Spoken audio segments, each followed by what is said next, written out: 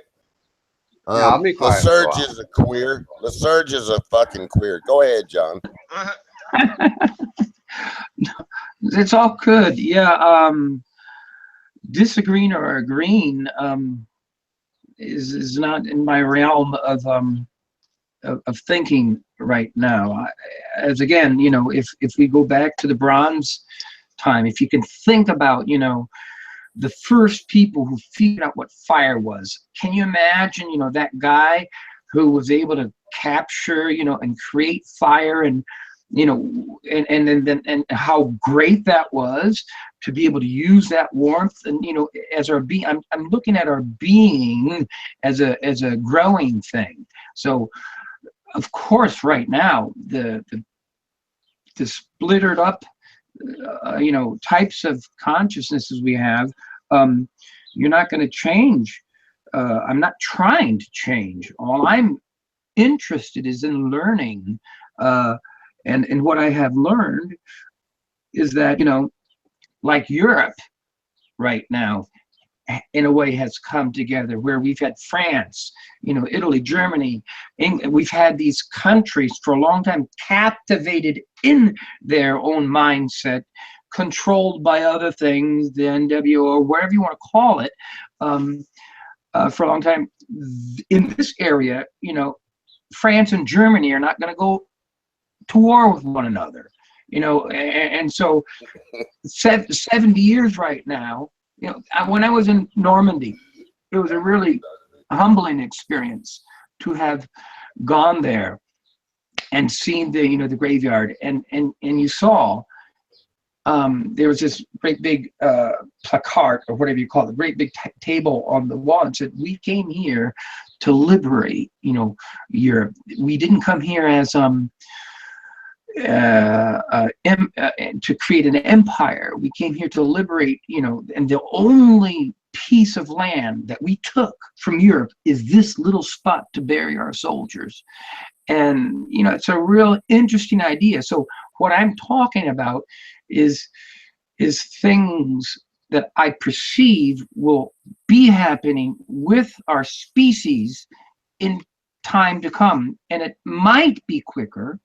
That's where we might disagree. I keep on forgetting who it is that, whether it was Richard, it might be quicker. That's where I would maybe disagree, that the ability of humans and creatures as we are to understand things differently and come up with a far better solution might happen quicker than you think.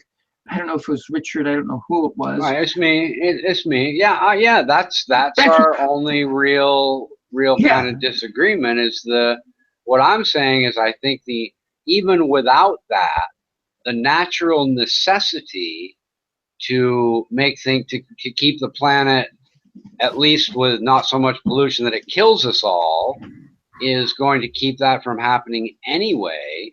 And the conscious, that happens at a rate quickly enough so that even with the conscious awareness you're looking for, I don't see any kind of dramatic difference. I think all that stuff takes care of itself naturally at a speed similar to even if we did have a consciousness. I think we talked about, the other day that, replacing oil with solar and wind and other forms of alternative energy needs to be done at a sensible pace, and I think that sensible pace would be the same whether we were all enlightened with a magic wand tomorrow or not. That's kind of what I'm saying. I hear you. I see this right now as a huge potential. As far as that is the whole idea of having like offshore windmills, which are that whole idea would be like, if I don't know if there's 20 trillion or 10 trillion that yearly, that's a big chunk. It would be really cool to create a business where people are doing that every day. There's a guy in Brazil that has opening up 100,000 hectares and taking basically the wasteland of Brazil. And, that stuff's happening now is what I'm trying to get across. I understand. I think that I understand. And I just think that, what as far as the fifth video would be transforming energy production and creating a business out of that, a business where, and not Microsoft, but something where somebody, whether, I'd like to create that business and become the first trillionaire of the planet, whatever, because. Well, you better get on it. I mean, China's already the largest producer of solar panels, and you got people, all that stuff's everywhere, though. I don't know how you think you could be the first one. You know what I mean? You're in a big long line of people. No, I'm not saying I want to be the first one. I'm talking again about well, as far as the first one to create a global grid where everywhere on the planet, the energy that's going into that grid is being dispersed all throughout the planet. Whether it's Australia, 7% of that would supply the. Can I elaborate on that just for it may come to that, but it's going to happen slowly, and having a conscious awareness isn't going to change that. I don't believe. Can I interject just one real important point? The Surge is a fucking queer. Go ahead, John. Okay, wait. Come on, buddy. What are you, drunk or something? Come on, man. No, they were talking again about the element that will release everything, is that when humanity can understand what sexuality is, when humanity can transcend that, as an individual, and no longer be directed from the. I see where to explain myself better, I would say that what I'm saying is the mechanical limitations to get all that kind of thing done are such that even with or without any kind of consciousness, it would progress at the same speed. The mechanical limitations being installing the wires and all those types of things. So I guess what I'm saying is that the practical application of getting this stuff done limits it getting done at the speed I perceive that you think it might, if we could wave the magic wand and have this stuff done. I think you have practical limitations. You have the greed of the flower pot that can't be changed and all these kind of things. And I just don't see it. And the other thing, I guess, here's a question kind of off the subject, because we kind of beat this like a dead horse. What about the 2-year-old that grows up in the Muslim family that's even taught in elementary school about all this stuff? They're still going to have those same Muslim subconscious thoughts, and I don't know if they're going to really be any different when it's all said and done. That's true, and when it comes around, the moderator took the finger out their arsehole. Good morning. Hi, back. Yeah, this guy, he's a good one. D as well. Yeah, they're not very observant in here, John. I do apologize. Good morning. Good morning. No, it's interesting because I'll talk about one thing. When I was a kid, listening to Paul Harvey, and getting home Morning, Beck. for the morning. People would say at that time, don't throw away your food because there are people dying in Africa. You'd think, what is going to make a difference about that? My point is, it takes humanity maybe 50, 60 years when people all starting to think about, we were thinking, what difference does it make? Now we're beginning to realize, what happened with the scramble for Africa and what was going on at that time, and how they were taking, forcing slavery, taking the people away from their fields and making them work, building houses and stuff like this. It's a slower process. and because if we're talking about the the awakening or the development of conscious awareness on the planet, I'm not talking about how things will be in 10 minutes from now or a week or 2 years. Hey, But can I interject just for a second? DeMello, are you still there? Yeah, I'm here. Okay, I just wanted to make sure, man. Serge is a fucking faggot. Go ahead, John. Good morning, Beck. well, that. But that is a very, oh gosh, I mean, I've written about 45 pages of crap where, how sexuality is used and how you take, and group people together in forms of types of sexuality and create, and this is a big problem, huge problem, because group orientation, when you can get guys together to think that they are the elevated ones or whatever, you have a very powerful tool there, and it's a difficult one to go against. But I mean, I understand that. That's a bad thing about coming in the middle of a conversation. Are we talking about transsexuals? What are we talking about?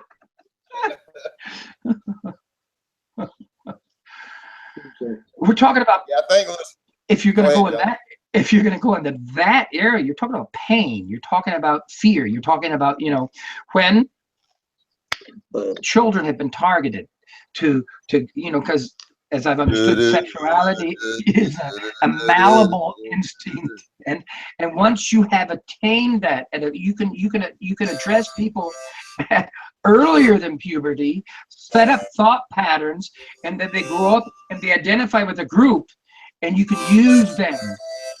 It's a difficult thing. Well, I think you could certainly teach a boy not to shove his dick up another boy's asshole. Yeah. You think what? I like you. You could probably teach a youngster it's not so cool to stick his dick up another boy's asshole. I suppose. Yeah, but when that has transpired, when it's like a battery that goes in the other way, and before consciousness can begin, you're talking about 5 years old, 8 years old, 12 years old. What do people know when they reach puberty? Nothing about the world. And then when their group orientation has been contained with a form of sexuality, and they're given money and power and positions, the point of it is, once that has happened, it is understood and felt as the beautiful thing and the greatest thing, without understanding that it's been created. That's a problem. Well, I think if you boxed them around the ears a few times, every time you mentioned it, it should get fed up having that idea. Can you repeat, please, D? I'm saying if you hit him about the ears a few times, every time he mentioned, if you're talking about, a very young boy, and he was talking about being a homosexual, is that what you mean? I slapped him about a bit, he would soon forget that idea, No, I'm saying that this process, and that our species, there's two elements. There's a hereditary factor that is a part of this whole thing, which has been going on for thousands of years, and so there is that aspect, but the greater portion is constructed and created by elements in life which do not want anything else other than to rape the world and enjoy it. Psaka, purposeful, sick, attentive, conscious awareness, is driven strongly by a form of sexuality which is an aberration of the normal thing. Yet, as this has gone on for a long time, there is also that element in the genes somewhere which wants to have something like that. So you can't beat some people into thinking different, because once you think thought, I mean, the guys that strap bags onto their shoulders and go blow themselves up, Yeah, I totally agree. I mean, like LaSurge in here, he won't change, and there's no reason to beat a dead dog. In other words, I didn't mean to interrupt you. LeSurge is a fucking queer. Go ahead, John. Well, it sounds like you kind of overcomplicated it a little bit, you know. You know, sexuality is a very significant aspect of beginning to, you know, learn about consciousness, because it creates consciousnesses. And there is that element which today is part of our genetic makeup. It has, you know, after thousands and thousands of years, if you take dogs, which all used to be wolves, you know, all of them have been breeded. You cannot take a Chihuahua and say you should be a wolf. You cannot take you know, there is that element part in our being, which is true. Yet, there is this other aspect of our collective consciousness which uses that and thrives off that. And so I'm not pro or anti anything, but I certainly am for the liberation of humanity from PSACA, purposeful, sick, attentive, conscious awareness. Well, And yeah, I believe we're made to spread our seed as much as we can, but I think we've learned how not to get caught doing that, you know. can you please repeat? I love your accent. I didn't understand. I'm saying that genetically we're built seed as much as we can, yeah, you know, spread our sperm as we possibly can. As we've evolved and got more intelligent, we've learned not to get caught doing that, you know. I think yeah, that, you know, Speak for yourself, Beck.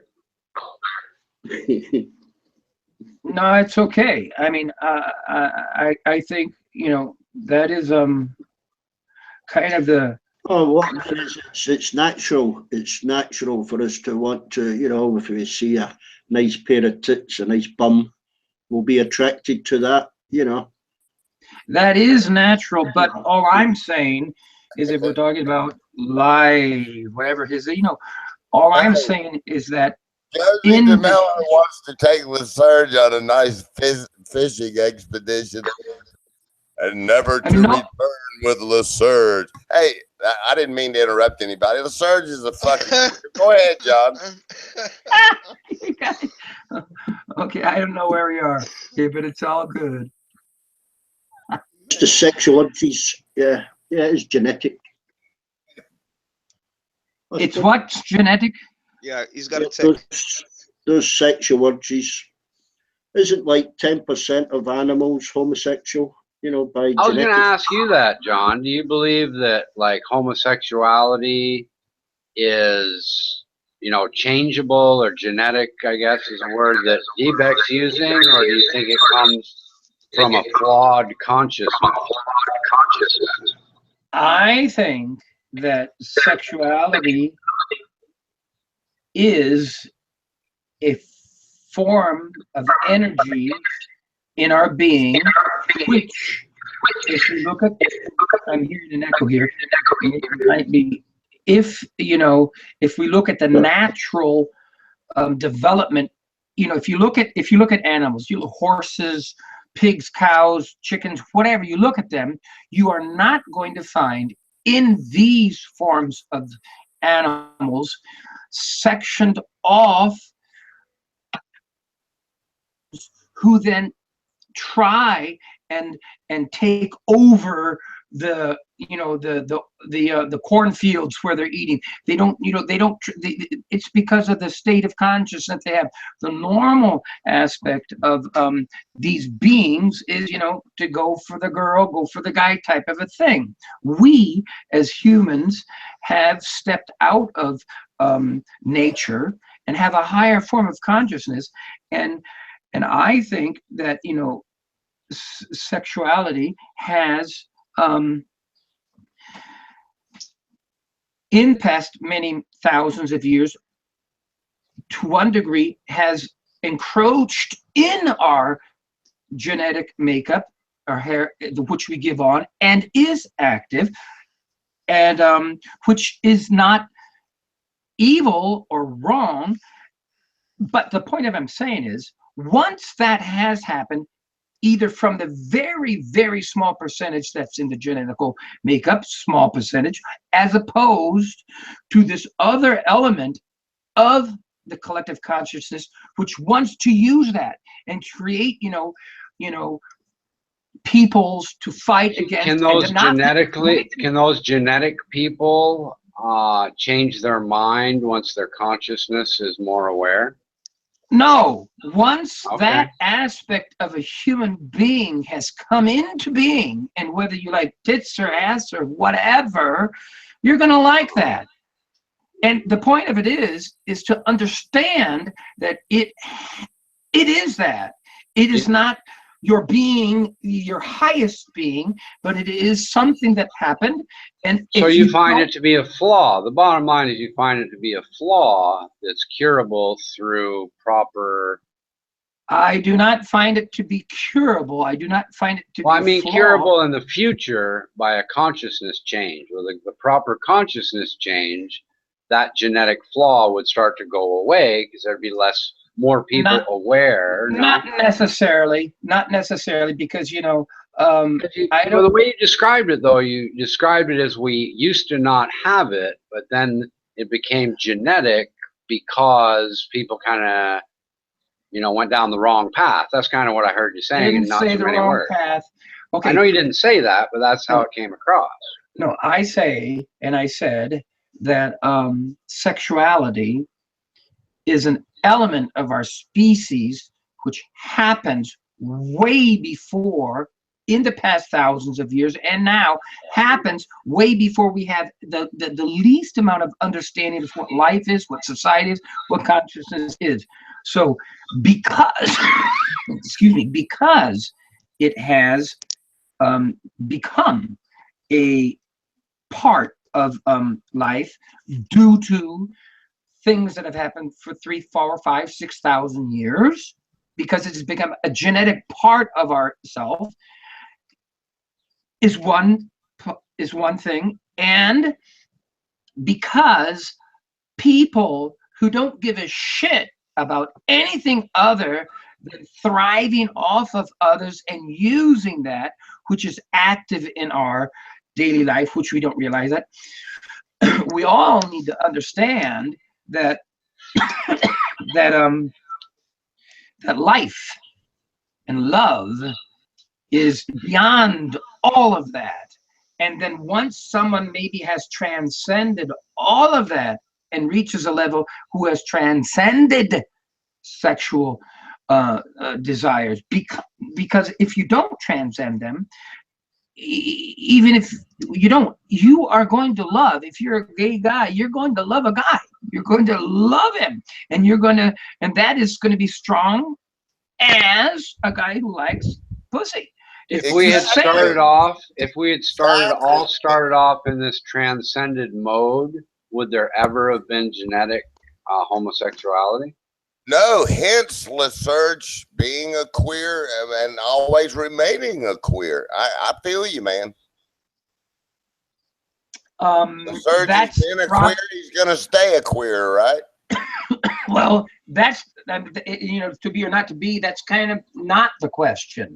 The question is that we as a species probably need to transcend sexuality in all of its meaning and to get to a point where we're loving and caring.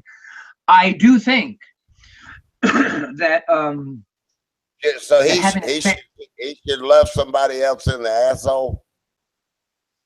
What?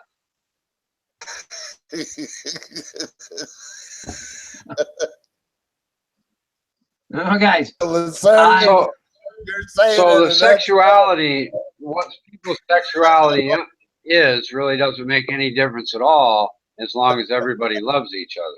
No, sexuality is important to understand that it's a malleable instinct, and it can be used to He's telling us in a nutshell to look over You're talking about the outside. I'm talking about the inside. I'm talking about the Hey, homosexual you gotta himself. You're forgive. talking about how other people use that sexuality to create division and strife and that kind of thing. We're kind of Yeah, talking he's two saying different we things. gotta forgive and look over Lysurge being a queer because he's always gonna be a queer. Well, I mean, that's Right? a Pretty fact. much. That's a To fact. have compassion for him because he's gonna queer with another queer. They're just gonna queer together. It's never gonna stop. And you need to love him, buddy. That's what he's saying. You need to love Lysurge's queerness Love in order to improve everything. yourself. I'm gonna Well, love everything I've learned what to stay away from. yeah, my point is just like the radical Islamic terrorist who puts something on their back and blows themselves up, to innocent people, or just like anybody who has a very strong conviction will be controlled by that Yeah. until we as a people can understand the basic qualities of our life, and transcend them. Yeah, it's so So what yeah, are the basic qualities of our life? Define that term. the basic qualities of our life Yeah. is to want to learn and not be down beaten, and to want to give that what we've learned on, and not be told you can't say that because someone else doesn't like it. The basic qualities of our being are to want to give and to want to love. And as we grow from 2 to 7 to 5, we'll go through sexuality and all the other things of what society is, they come down on us and force us to go in a certain direction. So the basic qualities is of our being is to give and to hold and to want to make things better for someone else, make things better for everybody. And the I way agree with that. So yeah, I think, but I also would say I don't think that applies to everybody. Now you probably agree. There's always that going to be that aberrant percentage of the population that really doesn't think that way. You call them psychopaths. You can make a word for them, whatever you want. There are going to be those people in that flower pot that are uncurable. No matter how much. But they're not born that way. They're not born that way. That's my point in realizing if you can take the Jeffrey Dahmer, if you can take Hitler, if you can take anybody and you can go back, you could look at 30 million bits of information a second is going into your system.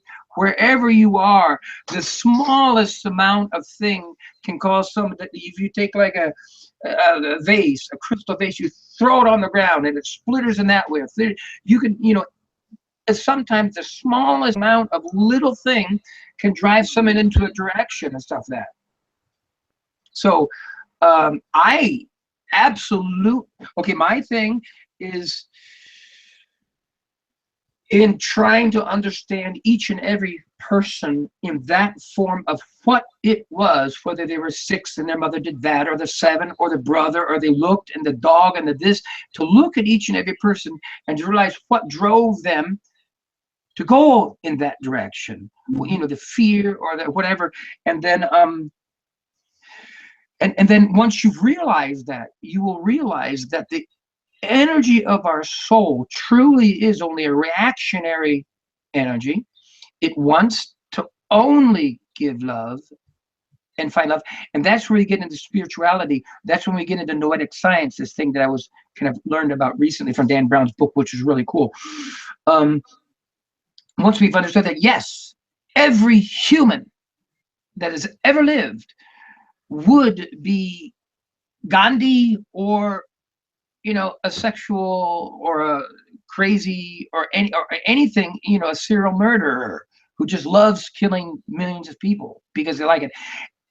Any person would become, godlike in the sense why there's no devil, there's no evil, there's only this demanding force in our soul which needs to have things, and when it doesn't get them, it reacts.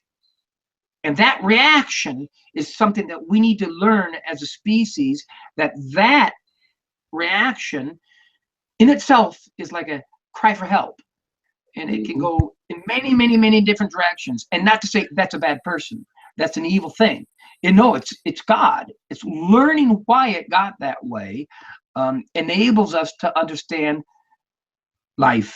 And so there's no negative form outside of our being. There's only this strong desire to have things. Family, you know, sexuality, warmth, hugs, things, all these other things to have them. So you don't think there's a single person that's ever lived that had a strong desire to harm people or to be the exact opposite of that? Exactly. I think. Well, you know, there are aberrations in the world, but Sorry, I John, think I think we all control our mental illness. You know, we all manage to subvert that mental illness. If I was to choose to have a mental illness, I think I would be a cannibal, eat women's ears. Wow. it's okay. I'm saying, I think I I'm would saying, choose to be a sapiophiliac.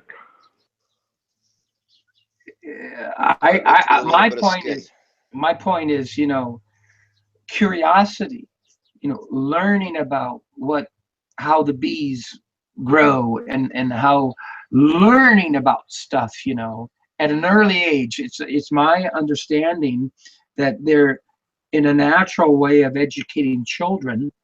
You don't need any force if you have trust with a child. If you grow up and you can learn from the babies, their desires, their needs, if you can have that trust with them. And like someone else said earlier, you said, you know, this is what I see. Don't do that because it could go that way. The natural element of our being is to break boundaries, to go and to learn. You listen. The child listens and the father says, don't do that or whatever, because I've learned that. It does that, and when it realizes that it wasn't the right way, it can come back and say, gosh, you know, thanks, Dad. I understood that. So I don't think that there is any human being that has ever been born. I'm saying this with a great, you know, there's an exception to the rule, very, very small, that wants to hurt or that wants to kill, wants to thrive off, boiling babies to death and fucking them in the ass or whatever, and then thinking that that's a good thing to do. I'm saying there's nobody that wants to do these types of things that wants. It's a learned thing, and that learned process is manipulated and exactly. cultivated. LaSurge, listen to this part. He's talking about ass fucking. Go ahead, John. So I don't think that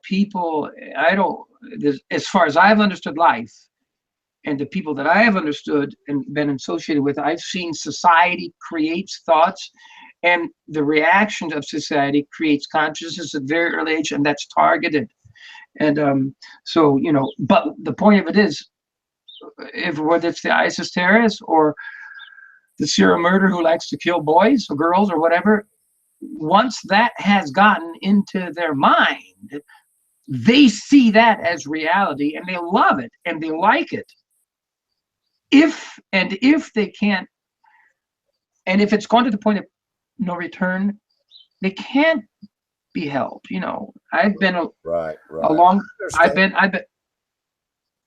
long-term, advocate for the abolition of the death penalty, only because learning about these people is our greatest resource. Learning instead of, using them and killing them. And it's not because it's not like Jesus says, forgive and forget. It's like forgive and remember and to learn. And what we're doing with this, is, covering but basically up. In a nutshell, you're saying like LaSurge doing that, LaSurge will probably always do it. I mean, in a nutshell. Yeah, I'm saying, I'm saying that any sexuality is different because it's different because Well, I once that think we need to get John on the Council of Lyserge, buddy, because Yeah, basically sure. he's saying Which Lyserge is going to remain the same John, forever. do you think that you could talk to LaSurge and maybe ask him why he has these tendencies, and that way, if we can get him up here? I think that that all depends. But if you know, If he's open for the help. Hey, John, let me ask you this. You're talking about child molesters and child murderers, right? right? Let me ask Or you this. You're saying, keep them alive so that we could learn more from them, right? Isn't that what you're saying? I'm saying two things. I'm saying Right, one, okay. yes, keep them alive so that All we right. learn from them, and understanding that they're innocent in that which went into their minds before they were capable of understanding them created them, which was completely outside of their ability to decide whether it's 6, 7, Right. 5 years old or 10 years Well, old or whatever. that's simply not true. A murderer who decides to kill somebody is not outside of their ability to not do it. It's not true. When the brain has gotten to that point, the flower pot has grown to where that's the point. Is that when they have gotten, there's a point of no return where people get set up. And so what I'm saying is, it's the same thing, whether it's you're a Democrat or Republican, where you're this or that, whatever. So if he's a sniper, he's going to keep sniping. Is that what you're saying? Yeah, he's gonna keep sniping. And unfortunately, to say, if he's still sniping, he's going to continue doing that, and it's our necessity to understand what got him that way for the future. So Okay, that and how long should, after he's convicted, how long should we keep him in prison? So before basically, he's a snipe broken him? flower pot. We got it. But yeah, what about, how long couldn't we compromise and say, Right. well, we're going to learn as much as we can for 5 Right. years, That's and then they're going to have to pay. Then justice will be served. I mean, right. can't we For the compromise family, somehow? yeah, for the family of those children. Oh my right? God, yeah, sure. They have No, to have I hear you. closure. I hear you. That's All that's a huge topic. Yeah. Our corrections facilities as they are nothing but a cultivating ground for drug culture, pharma, processed food, whatever. We all understand that. Yeah, that's a real hard call, because once the person who has 2 daughters and they're Why should he go to jail in the first place if according to you, it's not even his fault and he has no control of it? There we go. Because we are protecting innocent people. Well, why shouldn't he go to a hospital? Why is he in jail? Absolutely. That's the whole point. The correction facilities are. So why should we have any jails at all? Why shouldn't everyone go to a psychological therapy unit? That's basically the point that I'm kind of bringing out is, yes, certainly. And if we're looking at, So nobody's really responsible for anything. That's a fucking problem. We got a fucking yeah, problem. well, it's that's kind of true in that there is a select amount of very few maybe who can understand and appreciate that. And but when somebody's killing my daughter, raping my daughter to death, do I not want to go and beat that guy to death and everything else that he's been, so sure I do, and I would. So what about the child that steals for the first time? Their parents told them not to steal. They know it's wrong. Their flower pot is not broken. Should they be held responsible for what they do, or do they fall into that category of not being responsible too? The child or the parent? The child. I mean, is it the very first thing you do wrong, is that not your fault too? I think that maybe is in the realm of, learning and curious and breaking out and not knowing and wanting and all those other things. And it's when society and the group, you know, like if you take like So there's really no personal responsibility. It's all society's fault that people do these things. it's the natural tendency of our being is to want to help, and there comes a point in time when through the process of growing, whether you're 3 and 12 or 20, whatever, where society has a great effect. And yeah, when if you take this, you know, the street children from Chicago or from Brazil or whoever who grow up on the streets, don't know anything, and the only thing that they have learned is that if we steal, break into cars, kill people, take their iPods, whatever, they get together and they have group happiness. They're loving it. They're showing the money. They're loving that. You know, the other children who learn to play the trumpet or jump or dance or whatever and get positive, you know, information into their being from their group. That's not what I was talking about. I'm talking about a normal child raised by good parents who steals something for the first time, and the parent comes. Does the parent come and say, "Hey, you're responsible for that act of thievery," or should the parent say, "Well, I'm sorry that society did that to you, so it's really not your fault at all"? No, my point is saying that if you can take one child that steals for the first time and you have 20 of them or 50 or 1,000 of them, the one parent.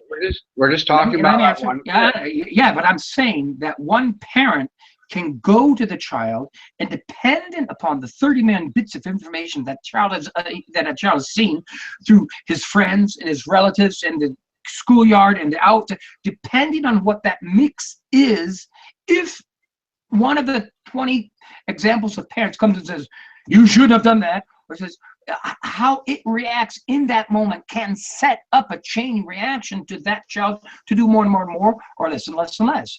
There's so many things. That's not my question. My question is, should that parent hold the child responsible for his act of thievery? That's all I ask. Depends. If you are in what situation should the parent not hold their 2-year-old responsible for stealing? If you're living in a society where the head honcho is raping girls, having lots of money, and you have no job opportunity, and the only way for you to get something is to steal something to survive, then quite possibly that's really not the scenario we're talking about. Yeah, but that's what I'm saying. Normal family with normal kids and all that. Normal is very difficult because in our society that we have today, all of those elements of what is powerful in society are active. Without the parent, you just come out of course, yes, the parent should say you shouldn't steal. Of course, the parent. Well, there you go. But the question is, the parent should learn why the children did that. Because all children do it, and they need to be taught not to. That's why. Yep. Right. I gotta pee. Can I come right back in a minute? Sure. How you doing there, MMA? What's up? So I like to call you Monsanto most of the time, but how you doing? Oh my goodness. Now we're going to a different. All right, I'll be right back. Oh, I feel so full and bloated. Just had a nice pasta bake for dinner. Oh my god. Oh, I feel so pregnant. Buddy, did you have something to say to Lysurge?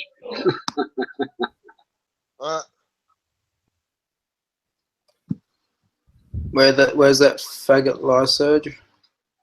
He's relegated to text now. We don't allow him into voice anymore until we have the council on Lysurge on Friday to determine whether he's allowed back or not.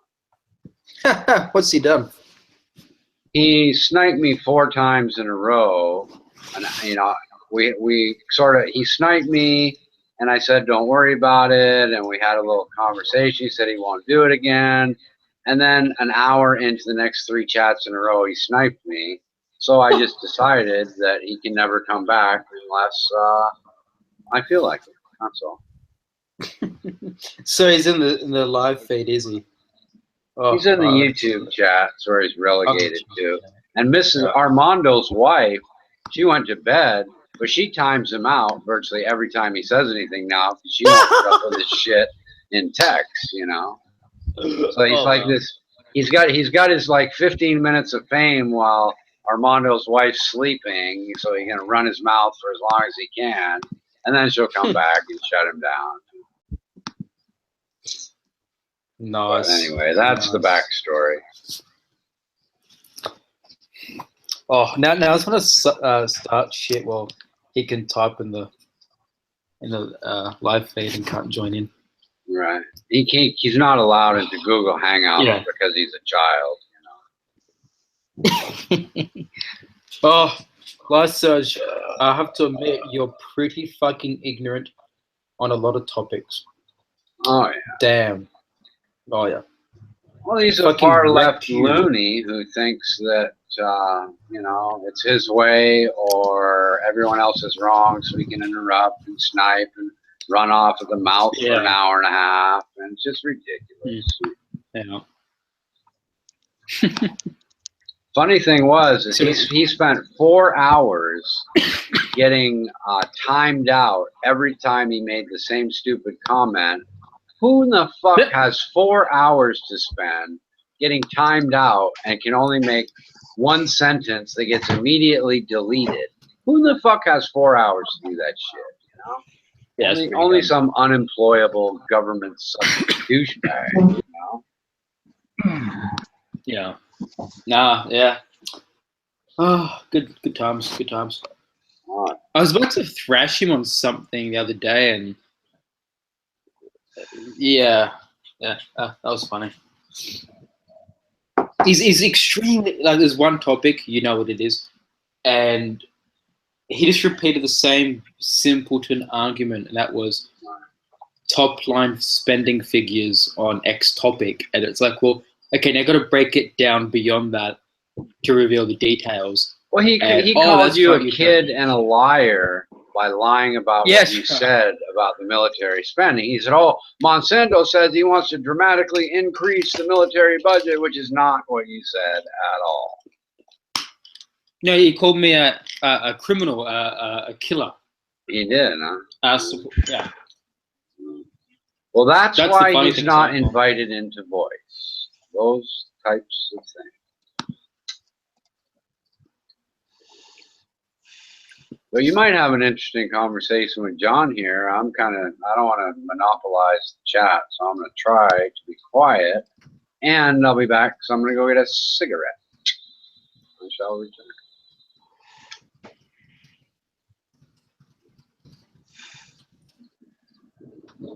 I really like this conversation, I tell you.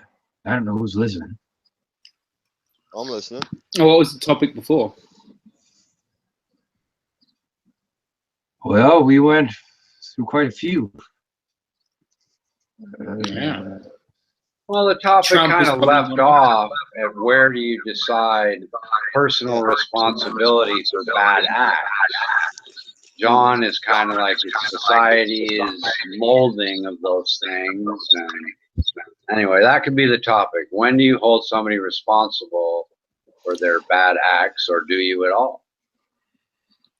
Yeah, how responsible. I mean, there was someone the other day in this hangout, I was trying to, through, I guess you could say, harsh love, trying to look out for this person's better well-being, and everyone decided no against that, even though that could open up the possibilities for people to do worse to this person.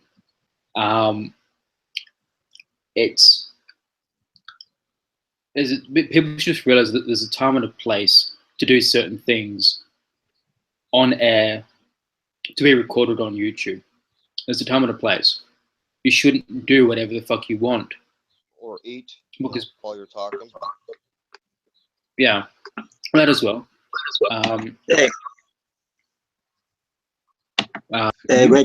Redneck guy, Don't mute me, redneck. I muted you because you were getting a feedback. Well, good idea to tell me, be polite, you fucking knobhead. I'll just put in a headphone set, you'll be fine. No, I won't be fine. Just don't fucking mute me without my fucking permission, you dick. Okay? Okay, well then can you please put in headsets? Told you, not going to do that. Try and pick up what I'm Why saying. not? Why not? Oh, you fucking cabbage. Not going to do that. Just without my permission, okay? And you'll be okay. Yeah, now whenever someone tries to talk, they can't really do it because of that feedback loop. If you're self-muting, then that's fine. It should be not an issue then. It'll be a big fucking issue if you keep muting me, boy. Okay, well then just, yeah, as long as you're muting yourself, then that'll be fine. Too easy. Well, when I decide to talk, I'll mute you, okay? Then we'll be okay. All right. Well, there's no feedback loop when I'm talking because I've got a headset in. But again, as long as you're self-muting, that's fine. No, don't worry about that. No, I don't hear any feedback. Only you hear feedback. Do you hear feedback, Cozy? Yeah, I hear feedback. It's been going on with you, Beck, for about 3 days now. Everybody's not lying to you about it, Beck. It's really fucking true. No, I didn't say everybody was lying. Just some people get it, some people don't.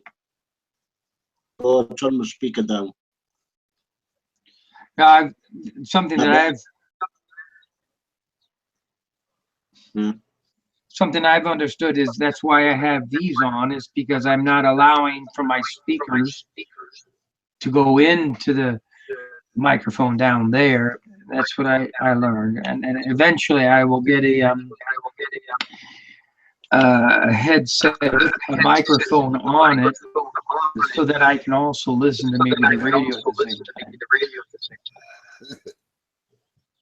Well, unfortunately, I've already explained at great length. Yeah. I can only hear one ear. Put headphones on. Hey, check this out. MMA, man. What'd you snipe me out of the fucking room the other night for? The other things that I have to listen for. I sniped you. I think I did. It was a few days ago, so I can't recall. I probably did. Really hard to talk with that feedback. Yeah, well, just, I know it might take you a long time to comprehend it. I just explained it, you know. So you don't have earphones or anything? No, I'll say it again slow for you. I only hear in one ear. If I had headphones on, I would not be able to listen for the other I have to listen for. Yeah, you can listen through both. Roger? What? You can still listen through the other ear. You just won't be hearing the full sound. Saying it again. I am deaf in one ear. Totally yes, but you'll still deaf. hear through the other, because your earphone will go through that other ear as well. Are you stupid? No, if I have a earphone over the one, you are. if I have you're a fucking cabbage or what? If I have an earphone, if I have a, shut up when I'm talking, boy. Shut up when I'm talking, boy. No. If I have an earphone here that I can hear from, I'm not going to hear what's around me. Can you get that into your thick fucking skull? No, you actually, yes, you would be able to hear around you as well. I've got to hear, I've got to listen for two separate alarms, yes? And you can still hear I have to be aware. You'd still be able to hear. Headphone. Right now, I've got a headset on that's closed, which means it's meant for sound isolation. I can still hear around me. Can you? Oh, you must have good fucking hearing, Batman. Hey? you, that All you motherfucker. need, if that, then all you need to do is just self-mute and then problem solved when you're not talking. Well, I was doing that until you couldn't Okay, then good. comprehend the explanation I fucking gave you, which you still can't comprehend, you dummy. No, it's well comprehended, old fart.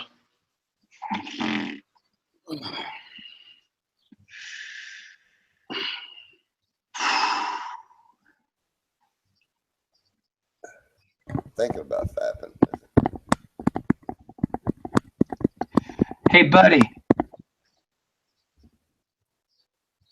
I apologise for that, John. We do get the odd asshole wandering in.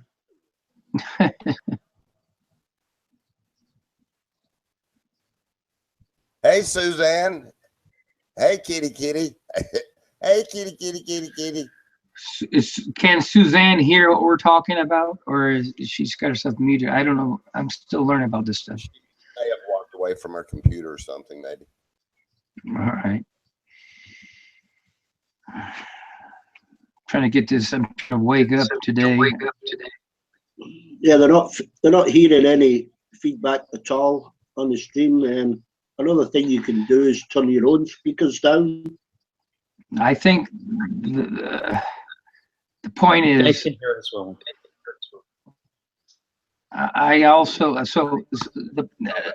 what I've learned for a long time is that the speaker that you have, like right now, I've got this speaker down here. That's my speaker someplace. Where is it? That's kind of my speaker there, and that's picking up my sound.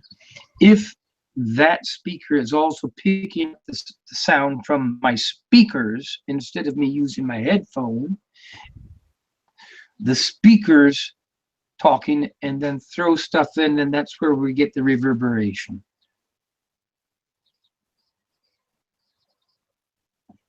Exactly.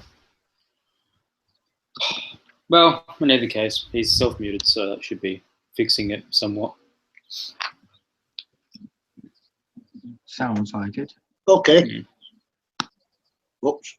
That's an outside speaker source. Is that any better? That sounds better. I don't know what you're doing, but that sounds better. It's not on my laptop speakers now. It's on separate speakers. Yeah. Yeah. That's. I mean, I don't hear anything now. Problem solved.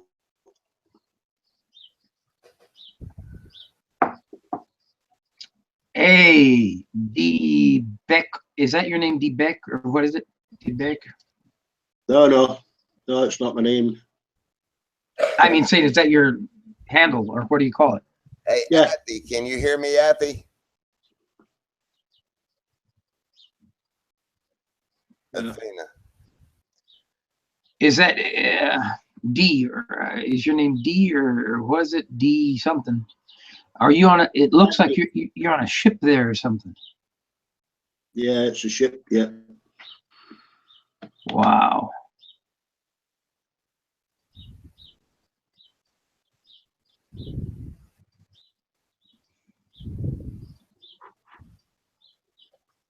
Yeah. That's outside speakers are too sensitive now.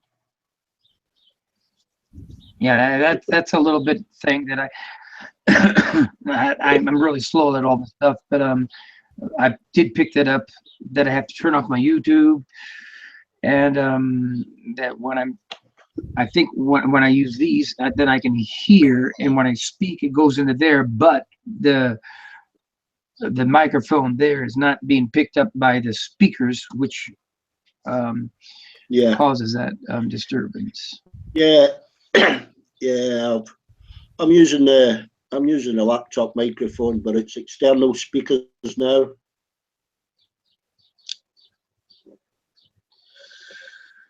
You know. Whew. Yeah.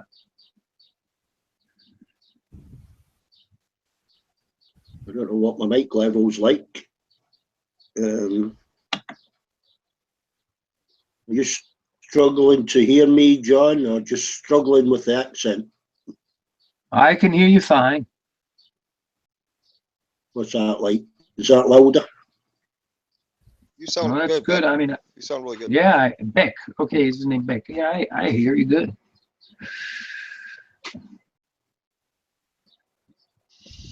There, Rosie. Hey, I'm gonna. Oh, never mind. I better not say it on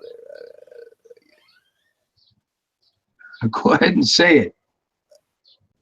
Okay. After you lay on your back, I'm gonna pull your panties off with my teeth. Yeah, I bet you Crystal's sleeping. Better believe she is right there.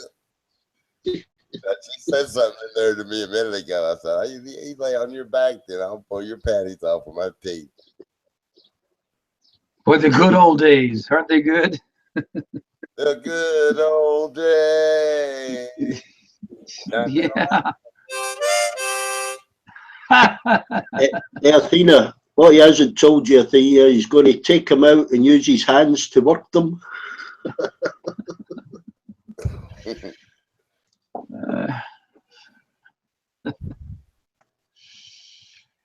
Yeah.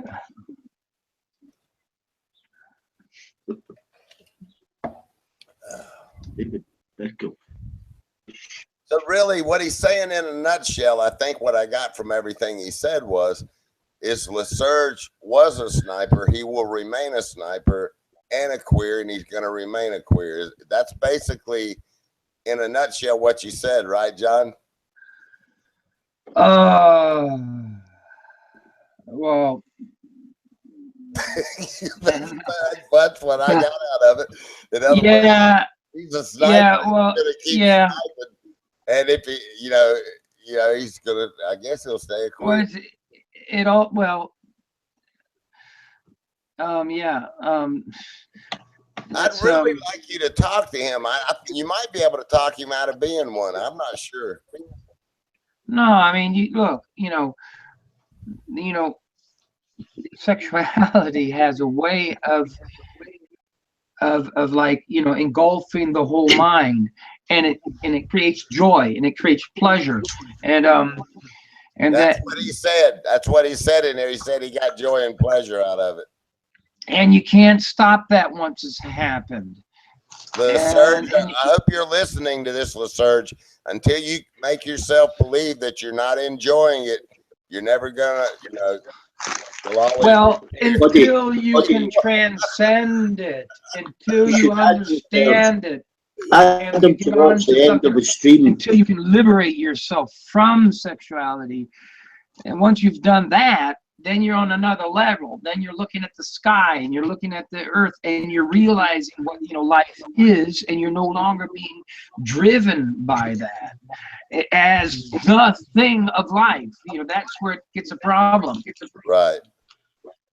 At LeSurge, when there's only 20 minutes of his stream left, right, himself. Right. I think you'll end up sniping him yourself, John. Right, John. Well, yeah, you'll need to know how to snipe if you do try to talk to him. The sniping method to be able to battle him while you're trying to drive the queer demon out of him. I'm not trying to do that.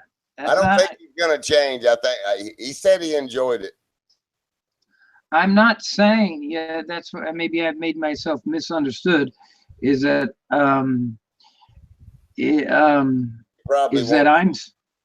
well, I probably won't make myself understood. Right. That's been my life's motto since I've been a little kid, which is kind of a funny story, which I won't get into. That's strange. He feels he's misunderstood too.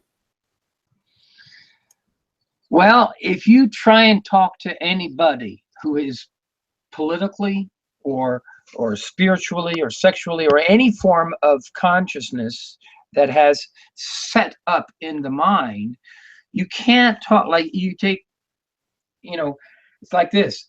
I say, you take religion A or religion B, and you've got these two opposing religions, and they both hate each other to the death, to anything, these two opposing forces. If you take 1 million people million babies or 100,000 from this one religion without the parents knowing it, without the children knowing it, and you swipe them with the others, you're not going to have, after 20 years, suddenly from the opposing religious sides, people realizing that there's something else and that they hate actually their parents and stuff like that. You know, the point is, when the human mind has grown into something without realizing it, it's going to live it and love it and fight for it and kill for it. It's basically, or should have been, or could have been, the opposite.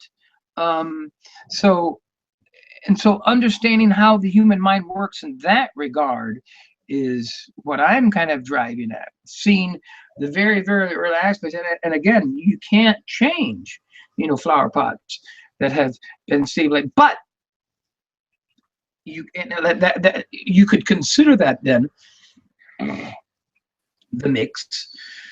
He painted his flower pot rainbow colors. The thing is that those flower pots that can't be changed are a grand total of a handful of next to nothing, and you kind of make it sound like it's a huge percentage of society.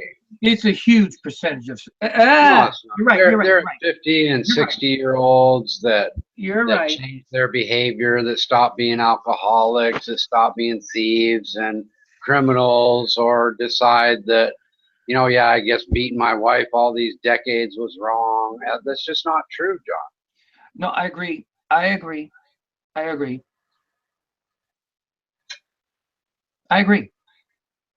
And so what I'm talking about then is not the people that have had, their flower pots designated, but the elements in society which has created them. Those elements. And it's not necessarily twins that grow up in the almost exact same environment, go to the same schools, have the same children, and have the same parents, and everything's equivalent, end up to be completely different people many times. And that's because people have free will to make their own choices. It's not all about the environment. I say, you got the twins, and there's so much that would go into that family, where you have the two babies and the mother looking at the one baby, they were looking at the other baby. I mean, and so there's so much energy that's happening there that can create complete opposites, at the same time, which is not part of the free will, but the fact that growing up, then the mother changed that baby's diapers first, or did that first, or made that, there's so much that the human mind is like amazing. If you think about, the network of the mind is like, they try to, if a computer could be the size, if today's a computer today, in order to function like a human mind, would be like Sears Towers or something huge. It would be something completely huge. And so there still are in every family, whether the sun lit. I don't know what you mean by that. The computers we have now do way more calculations per second than the human mind can. Yeah, but I'm saying that, there are, of the 30 million bits of information that go into the five senses, sometimes the little thing, like when the one baby wakes up in the morning, the sun is shining and it feels the warmth, and the other baby is 20 centimeters to the other side, and there's no sun, and there are things that happen which trigger incredible growth, like taking they smashing it on the floor. It can go in thousands of ways, and we don't understand that. We say, which is wrong today, the free will. That very well may be true, but how would even knowing that solve anything? Because the two babies, no matter how much or even if you figure that all out, some baby is going to get its diaper changed first, and some baby is going to be in the sunlight. It doesn't. My point is, it doesn't solve. Even finding it out isn't going to make people come to some revelation that they shouldn't steal. Either they're going to figure that out or they're not. The fact that they came to having some greater propensity to steal because they got their diaper changed second. Really, those people are not going to be able. We're talking about the human experience as a whole, and what you're right, right, but no. The human experience as a whole is still going to, some of them are going to get their diapers changed first, some are going to have this experience and that experience. Right. And the human experience as a whole is, you're right back to where you started. No, the human experience as a whole is finding out that fire is warm and how to do that. Finding out that the world is not flat. The human experience as a whole is taking each and every human being that has ever lived and understanding how they got that way and giving that back to the human experience for the future, and realizing that, yeah, of course, you get these children or whatever that got the babies changed quicker, they're going to be like that, but how do you think you're going to figure that out? You think that you're going to find some commonality? That the thing is, it's so complicated that it really, what I think you're failing to realize, it really is not that they got their diaper changed first, or they stubbed their toe when they were the first walking, or that one got apple juice and the other one got orange juice the first time. It's really that some people just decide they want to steal. Well, that's I don't want to say agree to disagree. I think that the point is not to decide. What I've learned, let me say this, is that the more I can learn about what the societal aspects were into creating some kind of a being, what they were, the better I learn how much less that aspect, the kid is a stealer in his soul. The more I learn about what societal impacts have been, the less it becomes of that other element, which could be, that's where I am. So what you're saying is, the more that you know about the external causes of somebody with a propensity to steal, the less personal responsibility you're going to assign to that person. And I don't think that's a good policy to have. I'm not talking about today. I'm not talking about the guy. I'm talking about the function of our being and understanding that better. There was something that you touched upon. I'm not talking about attributing fault. I'm the one that brought that up. I know. Yeah. No, I'm saying that the point of our being is less to know and to think you understand something, and more to do with trying to realize why it became that way. And through that process, we continually advance our being. I think that's some people's being. I don't think all being, you kind of make it seem like all beings are 99.99% the same, except for a few aberrations. I think that there's numerous different types of beings that we have. We're not all the same. I don't agree with Chopra about that at all. I think that's the thing that I've gotten into, is that as I have, for myself personally, which is a personal thing, have understood the energies of our soul, the inner and outer. I've got it kind of there in the other room, which I started on. Those energies, and where the founding element is LLOV, love, LLOV, which is not love, which is a demanding force. That, and only that, is the only thing which makes us all equal, which where the genetical makeup of a person, the physical bodies of a person, the position they are as a human, all of that belong to the environment. Meaning, if a person would have the capacity, the propensity, or whatever you call it, to do something, that's not part of their being. That's part of the environment, what they were born with. Because when you're born, you don't have any decision about if you can think faster, if the genetics that you've had for thousands or hundreds of years have created a quicker thinking process, or the ability to do this or that or whatever. That's all part of the environment. It's absolutely not true. Some people are born with higher intellect genetically than others. That's absolutely not true. Well, what I'm saying is that portion of the soul of the being, be it the genetic makeup or the body, in effect is not part of that person. The only thing that that person, with you and me and everyone else, has is the energy of the souls. And that's what I'm trying to define, because I say that that genetical makeup that that person was born into is the environment. That's not part of them.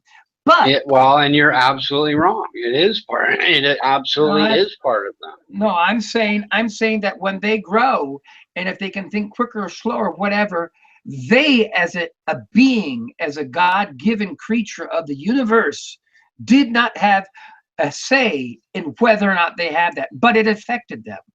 If the girl got the big tits and they like it, so that's what I'm saying. I'm going beyond that, and I'm seeing what elements of life that we all have as a being are uniquely common, and that's the energies.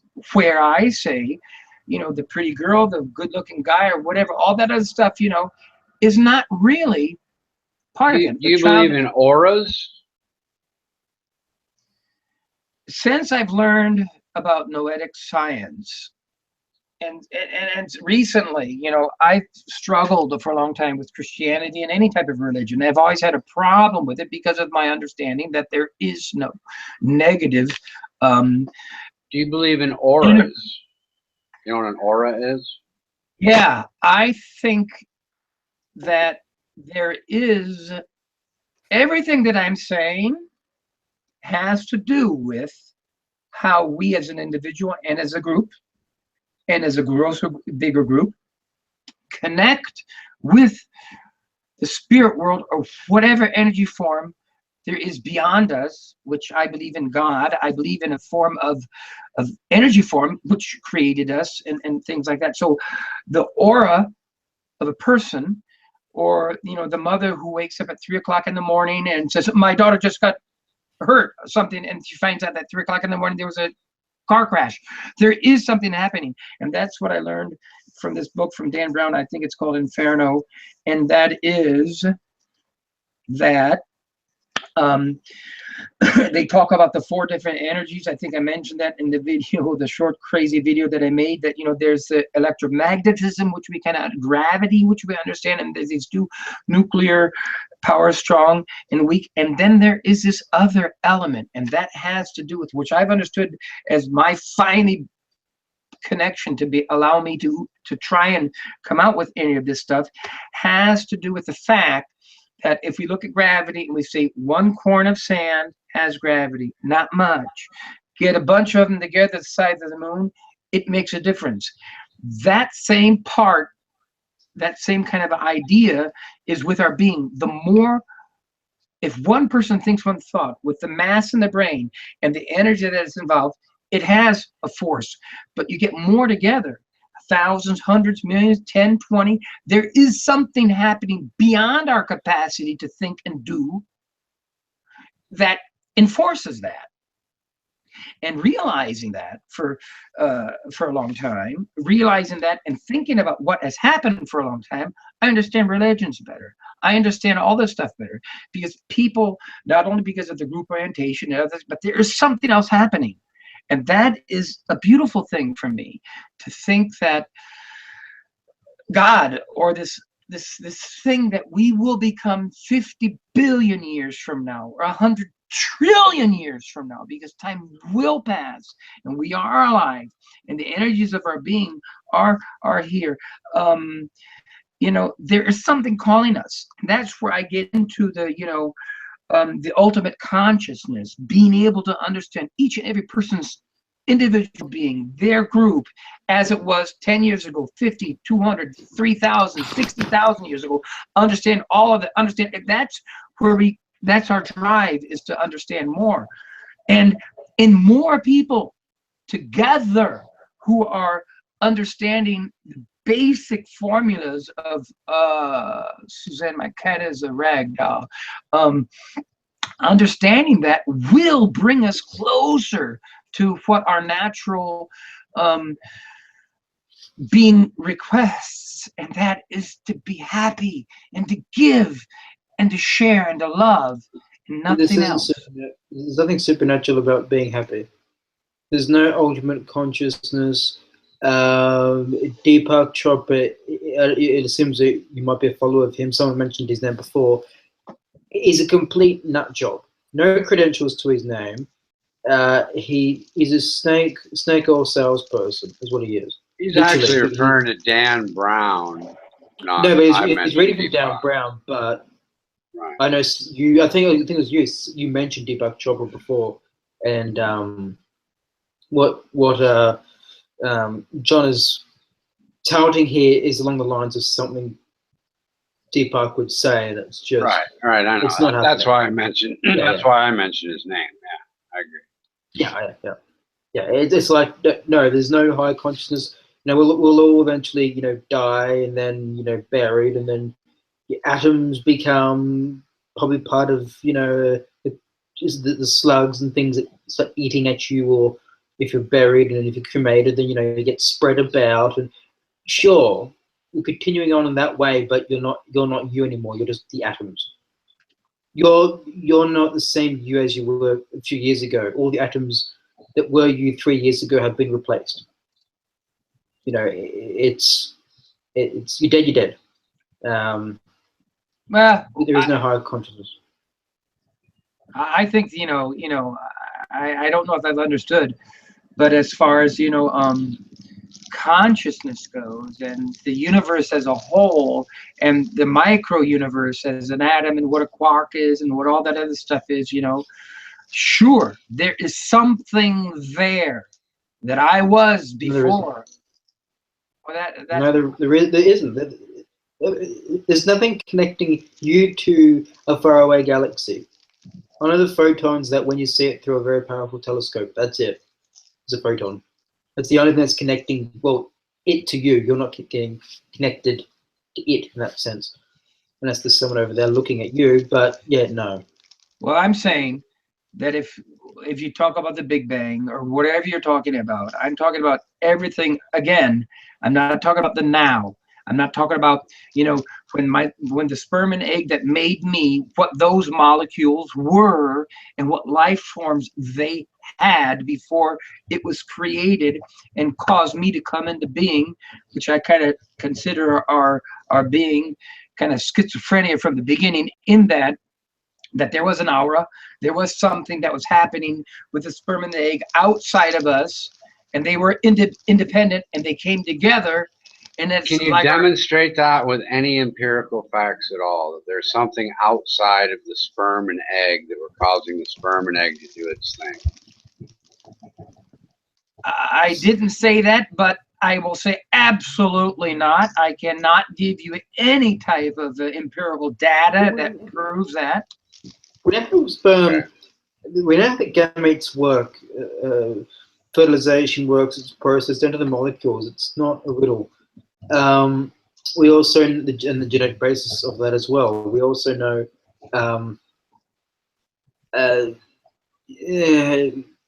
through the Big Bang, yes, we kind of are connected, but even then, most of the atoms came from the stars, the creation of stars, and not from the Big Bang itself. The Big Bang wasn't the creation of matter.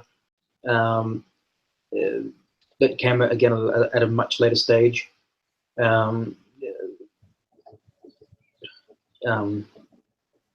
As Neil deGrasse, was it Neil deGrasse Tyson? Or was it him or Lawrence Krauss? One of them said, I think it was Lawrence Krauss, so that the atoms from one hand might have come from a different star than the one in your right than your left, no, vice versa. So then that could very much be true if you go back far enough. But what was going to go with this? Yeah, I mean, yeah, it's. But if it's just matter that you want to say connects us all, then sure. But it's just atoms. It's nothing more special about it.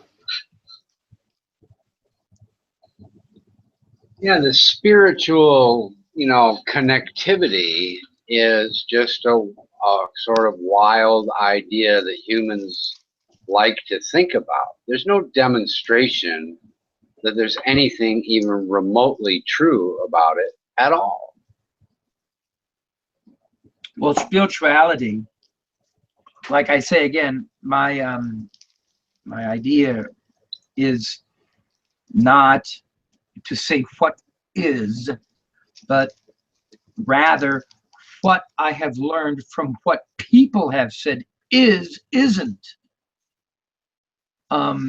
Meaning, the world, whether the world is flat or around. I mean, and because of that, and because of understanding that the only thing we've learned so far as a humanity, humans, is that we kind of are alone here on this earth. And that, as far as we can see, there is no other form of intelligence that's reflected on us.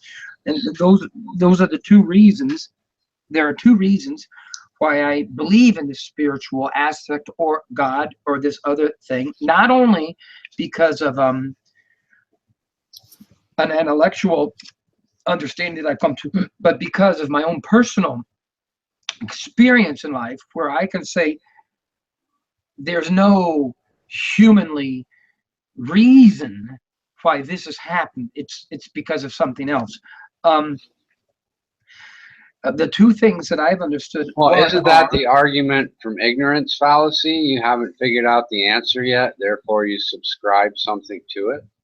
No, again. That is the fallacy, yeah. No. Again, the reason is because of all the information that I have been given that is supposed to be something. I put on one side, and I learn continually to find that what I'm learning negates what has been proposed. Nothing negates what the scientific method has put forth for any explanation, any phenomenon that we've ever seen throughout history. Once science has given an explanation, it's withstood up until now even, then that's vastly going to be the case.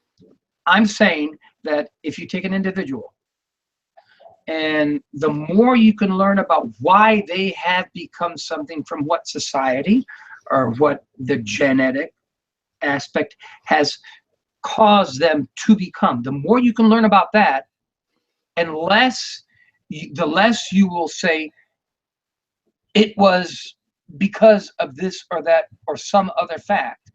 The closer you get to learning that there is something beyond us, I guess. There's nothing to learn. There's nothing there beyond us. But even with what you're saying, there doesn't need to be anything beyond us anyway. You're saying it all comes from the environment that people are in. So why does there even need to have this additional spiritual thing? I'm saying that the love energy, LLOV, of our soul is, in effect, that energy that is beyond that can't be proven, though. And deciphering actually what has happened to that energy as an individual builds us closer. There is no energy there. Pardon? There's no such thing as love energy. Oh, no, I don't say love, L-O-V-E. I have called it L-L-O, big L, little L-O-V. I've called it a demanding force of our soul, the energy of our soul. There's no soul, even at that. If I do an autopsy, no soul. If I look at your genetic structure, no soul. If I go to any cellular, no soul. There is no soul. Think of it this way: Well- the best way to defeat this Yeah, whole thing is the making soul. up letters and calling it LLOV energy Yeah. doesn't mean it exists. It just means you made I'm it up. not. Not just that, but Absolutely. if I was Absolutely. to club you, John, if I was to club you over the head really hard, Yeah. and I get really hard, and I damage your brain, you're going to lose some faculty about your personality. You may not be able to remember faces. You might Or have if you different taste shoot in my foods. head Hold on. with, you know, Your 50 bullets, personality yeah, will change for sure if I club you half to death. all I'm Right? saying. That shows us that your personality, what makes you you, is physically connected to your brain. Once I fucking put a bullet in that and the whole thing's gone, Yeah. you are gone. What makes you That's your personality well, is gone. that's for sure. But my point is not. My point is that we as beings live here on the planet, and like they're talking about, you know, You're talking about spirituals and having a soul, though. No, Okay, we grant we live on the same planet, though. But again, if your soul exists and it has your characteristics, then it should, pardon me, it should be able to override any physical damage your brain sustains, and no matter how much I beat your head in, you'll be fine. It shows us that the brain, your personality, your consciousness is connected to your brain physically. Otherwise, why can't a soul or ghost or whatever you want to call it, why can't it recall that whilst having a damaged brain? I'm kind of. This argument single-handedly destroys any notion of a soul, a ghost, a spirit inherent. I'm talking about the energy of our What being. energy, though? The energy that makes us want things, the energy that makes us, you know, that drives our five senses, the energy. So we can break that down into to dumb it really simple, the chemical process in the brain. I can go into much more specifics because I had to do a bit of neuroscience for my degree. So ignoring just the basic dumb chemistry in the brain, there's no force there. It's chemistry at play. It's an electrochemical reaction. It's not some magical form of energy that just exists as a commonality amongst all beings. Well, that's my personal understanding. And the greatest thing that I've learned about humanity has always been that at each and any let's ignore your personal knowledge so far. Let's expand it even further to what the science has to show for it. I mean, we can do brain scans of certain individuals, and they may have a damaged or smaller amygdala, maybe a little bit of damage to the hippocampus and other parts of the brain, right? And they can have a slightly different personality, right? They may be less empathetic. They may be have a condition. Things that we know this, right? And they're born with it. So does this mean this person has a malfunctioned force? No, it's all tied to the brain physically. We know this. There's tons of research on this. It's cool. I've got research papers. Again, I said earlier, sexuality is the thing that has destroyed, still is destroying humanity, and has captivated things, which cause people brings us together. Yeah, and the thing that I'm saying, and I continue to say, is that I, as a human being, or us, we didn't create life. It happened, and we didn't create life, of course not. Right. So humanity, as a being, is not some super thing that can understand everything and say this is what it is. There's something. We're the most superior thing in existence that we know of, yes, but we didn't create life. No. And we're stupid, and we're very, very, very stupid. If you compare life, but we're the smartest 60,000 years ago, you know, and learning about fire and 60,000 years, 120,000 years. Yes, So we're dealing with but a the cats small don't know about time, fire. They don't know right? how to make fire. But humans are still, in respect to how humans will be 650 trillion zillion years from now. We don't even know if humanity will last that long. We don't know Whatever. if humanity will last. But the 10 point years of from it now. is the state that we have right now of humanity Yes, we can always is learn, yes. very primitive. Is very primitive. But it's not at all, Doesn't- actually. Oh, it's actually very primitive. If If you want to start using sci-fi movies as an example, yeah, sure, maybe there might be a super advanced alien race, or the human race may expand out, hundreds of years. We don't know. It's all up in the air. As it stands now, nothing matches us in superiority in any category. Some animals and species might be physically better than us in certain areas. No kidding. But I mean, in terms of intelligence, I mean, there's a reason why we have dominated this world. I mean, come on. What other creatures built cities, understands the atomic theory? That's the point that I'm so talking about, is that humans are the first creature which has stepped out of nature, but it doesn't understand its own existence. And it's created hypothesis after hypothesis, and we're still in a growing position. It's only the first creature which has started to, as we have understood. Yeah, we've come a long way. We have come a long way, but none of that requires some super energy to make it happen. No, but we haven't understood sexuality to this point in time. No, we haven't. Yes, we got a psychology perspective, we've got a biological perspective for how sex works, and it's and they interchange. But we don't understand how it creates consciousnesses that are aggressive. Sexuality does not create consciousness. Yes, it does. It sure does. Jeffrey Dahmer created his consciousness. There's many. If I'm banging the greatest a chick, form. If I'm banging a chick, there's no other consciousness at work between me and her. The consciousness starts to develop when the brain starts to develop in the womb, and that's I forget my not embryology. It's too I forgot the bloody period. When the woman's in a month's once the brain starts consciousness develops over time. Sexuality may help develop it in one, but it doesn't create it. Well, it certainly creates, different, if you look at the 55 different sexual orientations, it creates consciousness. What? Where people... Orientations, I thought, sorry.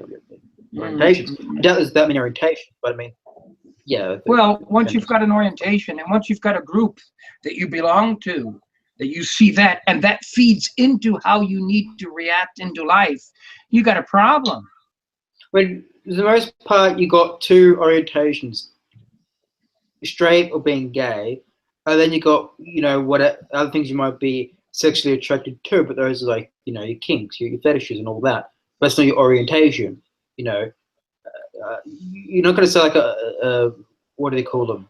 A foot fetishist type person, right? They're not going to say, "Oh, I'm sexually orientated towards a foot." No, they're either gay or straight, but they've got a thing for feet or shoes or whatever the fuck. That's a fetish, not an orientation. Yeah. So there's 54 bloody whatever you said. No, you're either straight or you're gay, or you got a thing for trans, and that's gay. Facebook has a different. Facebook, I think, has like 50 some sexual orientations. That doesn't mean it's correct.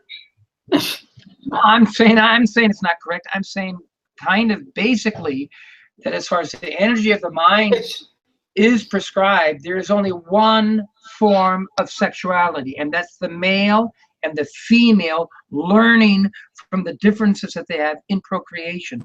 Yeah, sure. So everything else is something learned.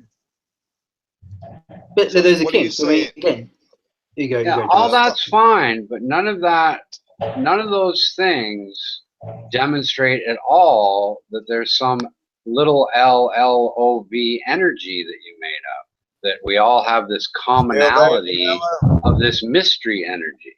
None of that demonstrates any of that. Hey, John, Mr. Carter, are you saying that, people that are gay, they choose to be gay? Is that what you're saying? It has nothing to do with hormonal, they're born that way. Is that what you're saying? They choose to be that way, right?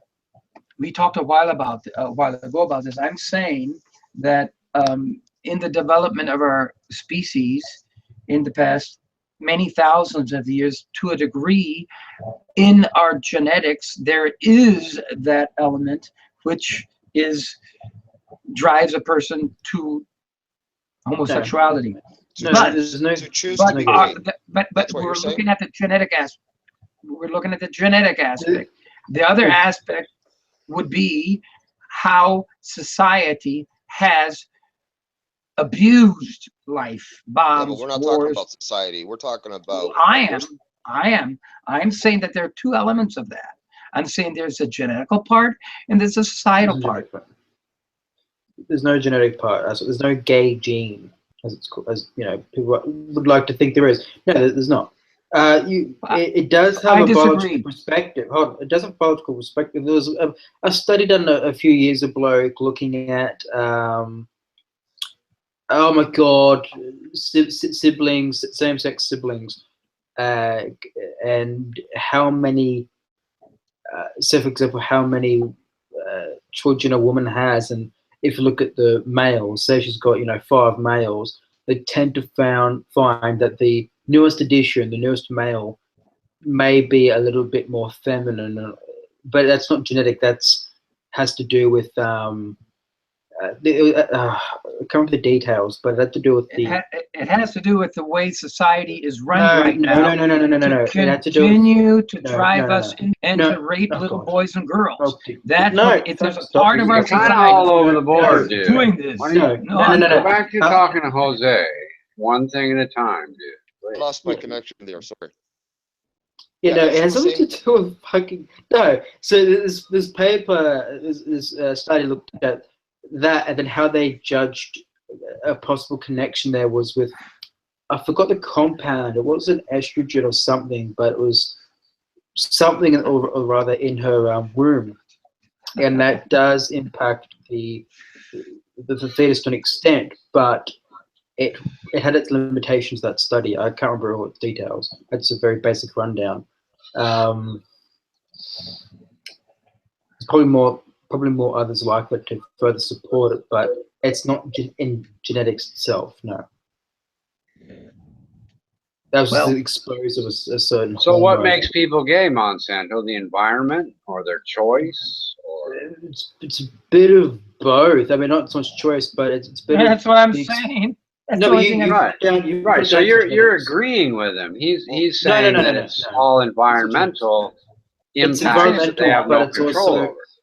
It's environmental, but it's also what I'm saying. It could. What I'm saying, if I can say something, what I'm saying is that there are. After I've gone into how the brain functions, how the mind functions, how consciousness, how present tense thinking, reaction, triggering, how that functions, understanding that enables a person to understand what I call the 4 different consciousnesses that are at play: Psaka, purposeful, attentive, conscious awareness; Ibaka, innocently bamboozled, attentive, conscious awareness. Those would be the people who believe they know all the answers, whether it's for and actually are trying to do in their hearts for what they believe in, as opposed to Psaka. And so I'm saying once that's been understood, we get into the game plan. And in understanding the game plan, we have had, since the Romans and before, sections of high society, which has loved raping little boys to death and girls and stuff like that. That is a portion of our society today. Bohemian Grove, whatever. Very small, slim being gay. What has this got to do with someone choosing to be gay? Yeah. It's environmental. Not understanding society as a whole. This is society enables people in certain sections to be influenced in ways when their brains are set up that they do not consider anything else. The defense mechanism kicks in, survival instinct kicks in, and they only defend that and cannot think outside of the box. No, it's fuck. It's environmental in the sense of the environment. The ISIS that, oh, for fuck's sake, don't Jesus. whether it's a And give me Democrat or enough. Republican, people, Okay. whether it's sexuality or religion No, or no, political no, people no, that get it's no, written off in it's certain no. regards will not change. And it's because of the group that they belong to, which Yep. makes them continue. It's called this. Let me say one thing. It's crabs. You know, this is a really great thing that I've learned about crab fishing. And that is, What the fuck? if you What's go crab crab fishing have fishing, to do with someone who's if you gay? go crab fishing, if you Excuse go me, crab John. fishing, yeah, I'm John, saying it. what's crab I'm fishing answering. have to I'm do? answering exactly that. If you allow me, We're because I'm not talking about crabs. group. I'm talking about group orientation. Group orientation. If But we're your not sexuality, crabs. let me finish it.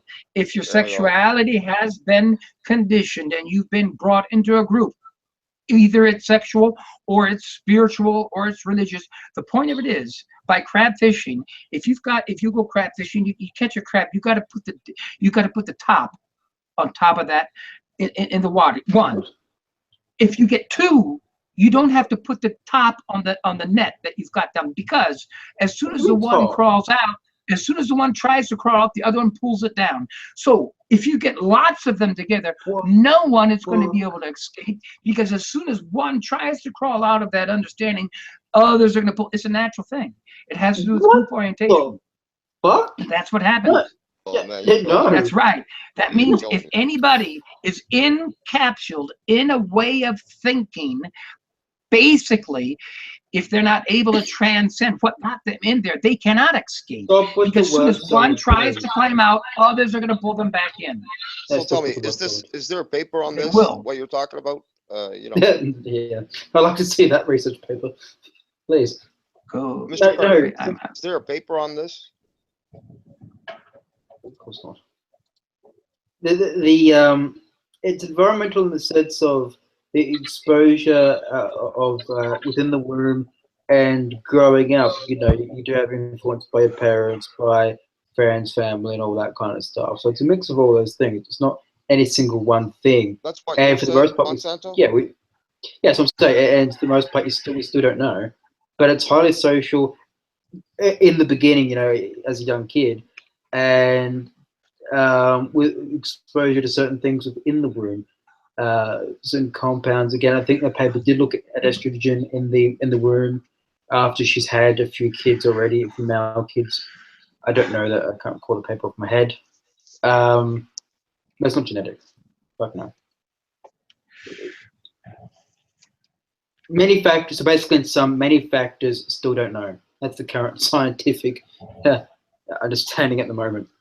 Yeah, and by the way, your crab pot analogy is absolutely ridiculous. It was word salad. The reason that Thank- crab pots thank are you, the way they are is they have openings so that certain crabs can leave that are not of legal size to stay in the freaking crab pot. I've used that as an analogy as to why people. And it's absolutely wrong. Lots of crabs leave the fucking crab pot. Group, or that's true. I'm not saying as a rule, but that's the way mobbing works. That's the way group orientation It's not the way crab pots and crab fishing works. That's an analogy. And it was a pretty piss poor one because it's absolutely incorrect. You said all the crabs are going to grab the other crabs and drag them back down. And it's absolutely not true. Well, I'm saying my experience in living human life is that that's how humans try to function in getting people into groups. And as soon as they, and if they can, pretty much. Oh yeah, I've been living under a big rock. And if you get people into groups and you especially get them into sexual orientations, then you've got a quite strong potential to gain onto. Yes, you got group think, but I mean, yes, but you got group think for sure. But I mean, we're talking about when someone starts to. Sometimes people can develop different orientations later in life. The late teens, probably adulthood as well. But for the most part, we're talking about when you're, a prepubescent little fuck. 5 years old or less, or a little bit more, right? So you're not joining for any groups where you're talking about fucking sex or your sexual orientation, right? You're fucking little kids. You're playing with your Tamagotchis, your fucking whatever the fuck little kids play with these days, you know. There's no group think influencing that. Until later on in life, you know, when you're much more mature and you can have more complex topics, talks. I kind of miss that there a little bit, but I do want to say again that humans as a being, until they have understood what sexuality is, which would be after understanding the energies of our soul, that's a later development. But what do you mean by energies of your soul? We know souls don't exist at any level. Cellular, genetic, fucking organ, you know, you cut up yourself up with an autopsy, nothing. Brain, I mean, you know. Okay, let me say this. Can I say something without you interrupting for just one split second? Can I say something? Mm-hmm. We're talking Monsanto here, I think. I don't know what your name is, but can I say, okay, can you prove to me what love is? I mean, look, I'm saying, you know, I mean, when I think about my children or I think about life, you know, whatever love is, you know, can you prove that love exists? I mean, from an neurological perspective, yes, in a sense, yes. When people try and say, "Oh," can you repeat those words? From a neurological perspective, somewhat yes. Repeat that. What I'm hearing lots of neurological brain. From a neurological perspective, somewhat yes. But a lot of people say, for example, they talk about depression. They say, "Oh, it's just fucking chemical imbalance." You know, that's not the case, right? It's vastly more complex than that. Pharmaceuticals, they get into that, yeah. Just no shush. And so that's about depression. They'd also say that shush. They'd also say that about love. Well, you know, if you remove X, if you remove insanity, insanity. Oh, Jesus Christ. I love it. No, I'm serious. I mean, all of that stuff about, you know, the brain, you know, and the yes, because balance of the chemicals of neurology. Yeah, no, that is not yes, because that's a layperson. That's a layperson understanding of how the brain works. So if you look at who's a layperson? Who's a layperson? You, a few people in here, maybe people in the live feed, and all of that. And you are not. And you are you. No, I had to learn a bit of neurology. I had to learn a bit of neurology for my medicine degree. I'm going to keep it as basic as I fucking can. Yeah, well, 500 years ago, the people who were thinking about neurology had a different thought than what they're going to be thinking in 5,000 years from now. I can't even. No fucking kidding, Sherlock. Exactly. But do you know why? So the point of it is, they didn't have the same technology that we have now. Nevertheless, you know. Nevertheless, no. I mean, fuck. If I take you, you're an old geezer, right? You're probably touching 50. If that's you in your photo there, maybe mid-40s, right? Your knowledge back when you were 15, when you were in your 20s, it compares to nothing to what an educated 20-year-old coming out of a STEM field has now. Why? Because we know so much compared to just that gap there between when you're a kid, when you're in your 20s, and me in my 20s now, right? There's a big gap there. Now, if you extend that to a few hundred years, if you extend it out to 100 years from now, in the past, that gap is even further. No fucking kidding. The point I'm saying is that at any given point in time, at any given point in time, the highest of the people's understanding is always completely wrong. It's always compared to what it will be in 5, 10, 25, 30, 60, 100 years. It's completely wrong. And to understand that element. No, it's not. 3,000 years ago, we determined the Earth is spherical. How is that completely wrong? The periodic table will never change unless we make new elements. Apart from that, which is not going to happen, if the periodic table has always been, even before we had the periodic table, before humans even existed, those elements still existed. They still had the properties as defined by the periodic table. We've learned the periodic table, and that information there is not going to change. You might add new elements to it, maybe in the future, but for the most part, nothing's going to change from that. Some things do not change. Well, how long ago was it that humans thought that because we know now what the atoms in the periodic table is, that we knew everything? Now we're not getting onto quarks. Now we're getting onto other things. We're going into deeper. We've known about subatomic particles for a while. Quarks don't make atoms wrong. No, but they make something more. But they make something that we didn't know before. We all agree we add knowledge. What you said is it turns out to be completely wrong, and that's not the case. That's no more true than your idea of a crab pot.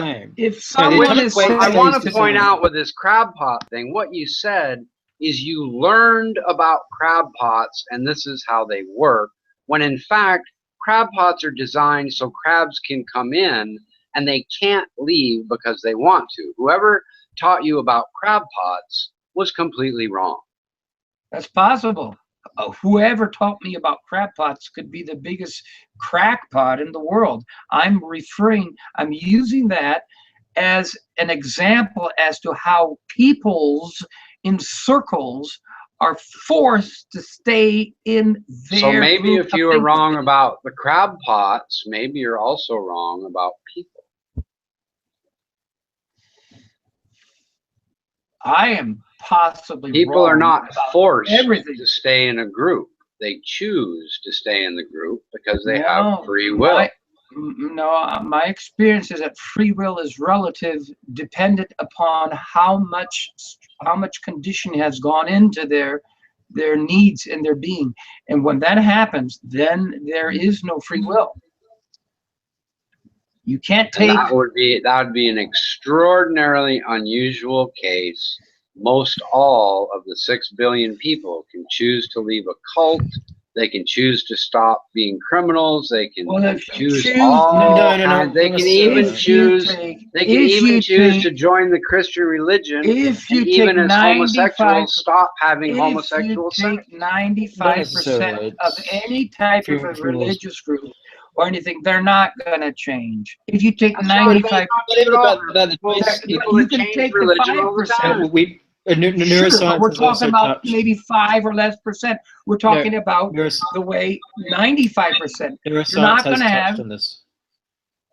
Yeah, I mean, again, like it comes down to the brain formation, either once being damaged or during development. It also has to do with both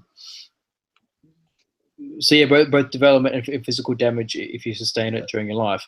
Some people, we went through both clinical case studies as well as developmental studies.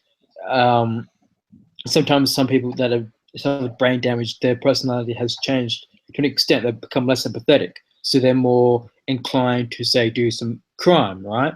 I can't think of the specific parts of the brain off the top of my head that can be responsible for. I know the hippocampus is one, and the amygdala, but there's a few others as well, and that has to do with. I think you're confusing the environmental impact of a propensity for a thing with your statement that they have no choice or they can't change. I think the environment leads people to have a propensity to do things, but it doesn't get the cases where they have no choice are extreme and unusual. You're more inclined to do certain things over others. I mean, when I say, the choice is yours, as you as an individual, collectively, yes. But I mean, we know through one paper which I do have on, I can cite, that the choice has already been made before you're consciously aware of it. You're presented a choice, and before someone clicks the button on with this particular study, there was an fMRI scan, and they had 2 choices before them. They clicked on a button, which one, and so they found that the brain had already made the choice before the person physically click the button, as it were. And so, and that I think you mean it the other way around. They actually click the button. They clicked the button before the brain made the decision. No. The paper, do I have it in? I should remember this consciousness research. That's near experiences. Was it fuck? Hold on. What would the point be? Because the way you explained it, it would be obvious. You know, the brain would make the decision, and then they would click the button. So what? It's basically showing that if your brain has already made the choice before you're consciously aware of it, then technically you don't have free will, but it's still you as a person. But you get what I'm saying? Like, I'm presented with eating two different flavors of cake. It's right there before me. Before I've already made the decision to choose. I would say that the biggest mistake human beings make is letting their conscious mind override their first initial subconscious mind's decision, because the subconscious mind has so much more information. You know, that's why people who get approached by a con artist will initially say, well, this guy seems like a con artist, but then their conscious mind takes over with all the excuses as to why something's such a great deal. I think that's one of the biggest mistakes people make. It's not even a mistake. I mean, it's inherent. You cannot override it. It is what it is. Right, but you can remember that first thought and make an effort to try to stick with that. Part of it's a bit of when people say it's your subconscious, it technically doesn't make sense from technical perspective, but I do get the gist where you're coming from. But it's not something you can. Again, you're not aware of it. Right. It's hard. It is hard to explain. I was trying to find. I know. I get the gist of what you're saying too. Somewhat, yeah. I'll just provide the paper. Left blank. No one's. If anyone. My question too would be: if nobody can explain love, why do you jump to this love energy? Because my guess is you can't really explain it either, except to make up this love energy stuff. Are you Are you asking me something or what? I don't know. Yeah. I'm asking you since I continually only say the same thing, and that is, the more we can learn about what. That has nothing to do with my question about how you came up with love energy. Allow me, please. You're going to say the same thing you said 6 times. You've already been through that. The more we learn about what isn't, as opposed to what we have been instructed to believe is better. That doesn't answer my question about how do you invent love energy if you can't explain, if nobody can explain what love is, how do you get to jump to the explanation it's love energy? Through deciphering all of the things that weren't, meaning if a person, the more. So you're saying you've eliminated every single possibility except for love energy, and that's all that's left? That's not true. There are possibilities you haven't thought of yet. That's why we don't do science that way. That's why we don't say, okay, I've eliminated all the possibilities, therefore I get to jump to magical love energy. That's why we do science, saying we found out what is, not eliminating what we think is all the possibilities of what isn't, and then making something up. I'm not making anything up. So show me the love energy. Where are the measurements? Where's the, how much is it? Is it measured in, what electromagnetic force? Where, you are making it up. Who made up the subconscious mind? I don't know. No one made up the subconscious. No one made it up. No, okay, there's no demonstration that anyone made it up. The science we have demonstrates. Okay.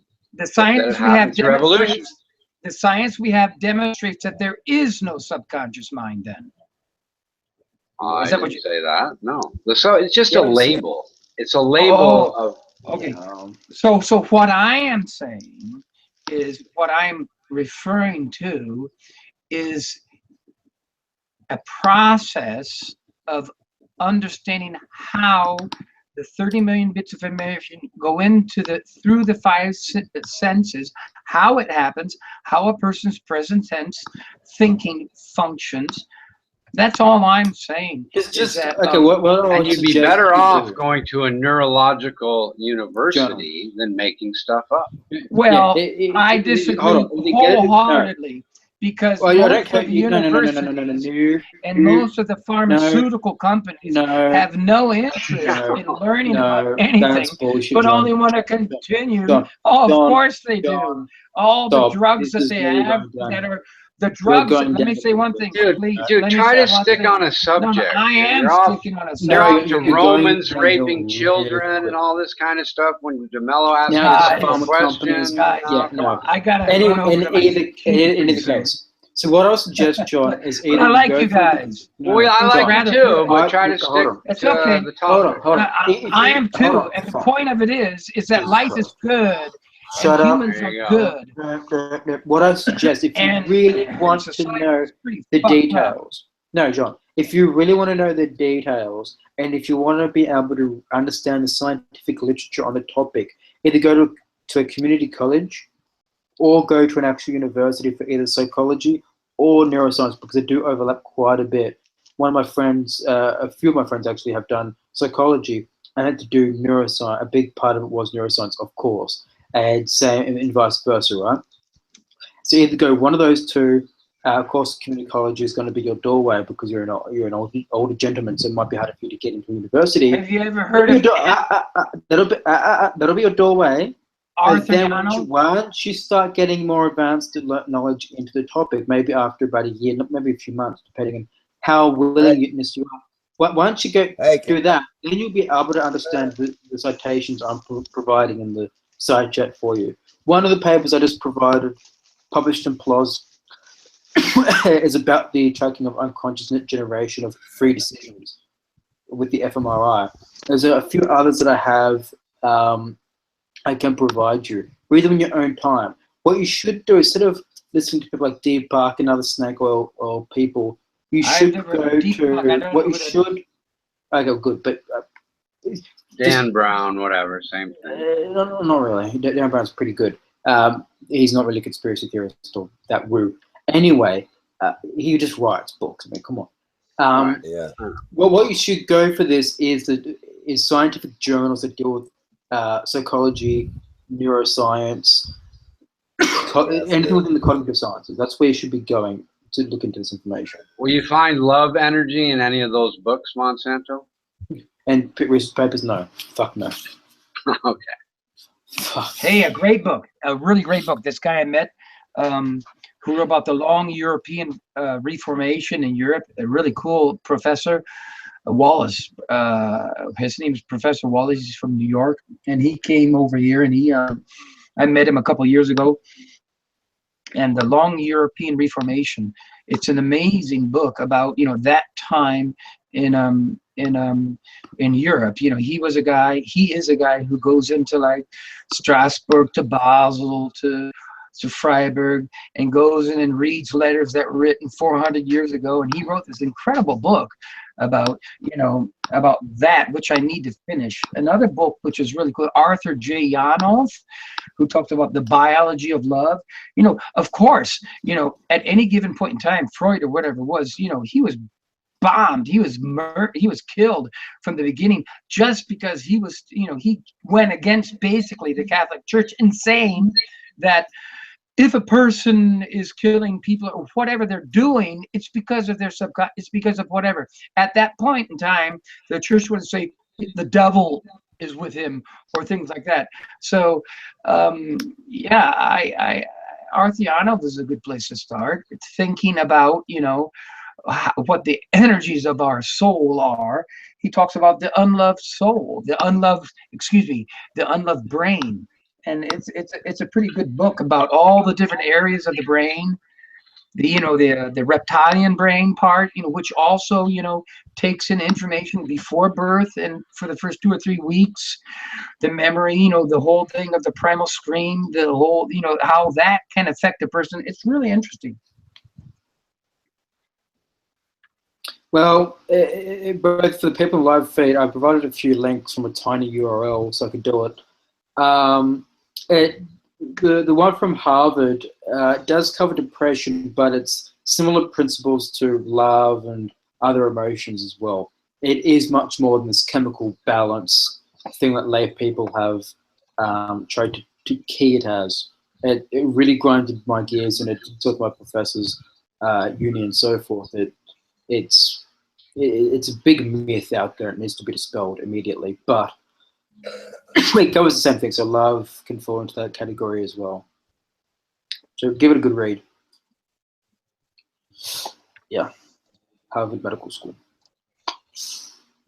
Probably other universities and their medical schools that can provide covering the same thing, but hey, Harvard's good.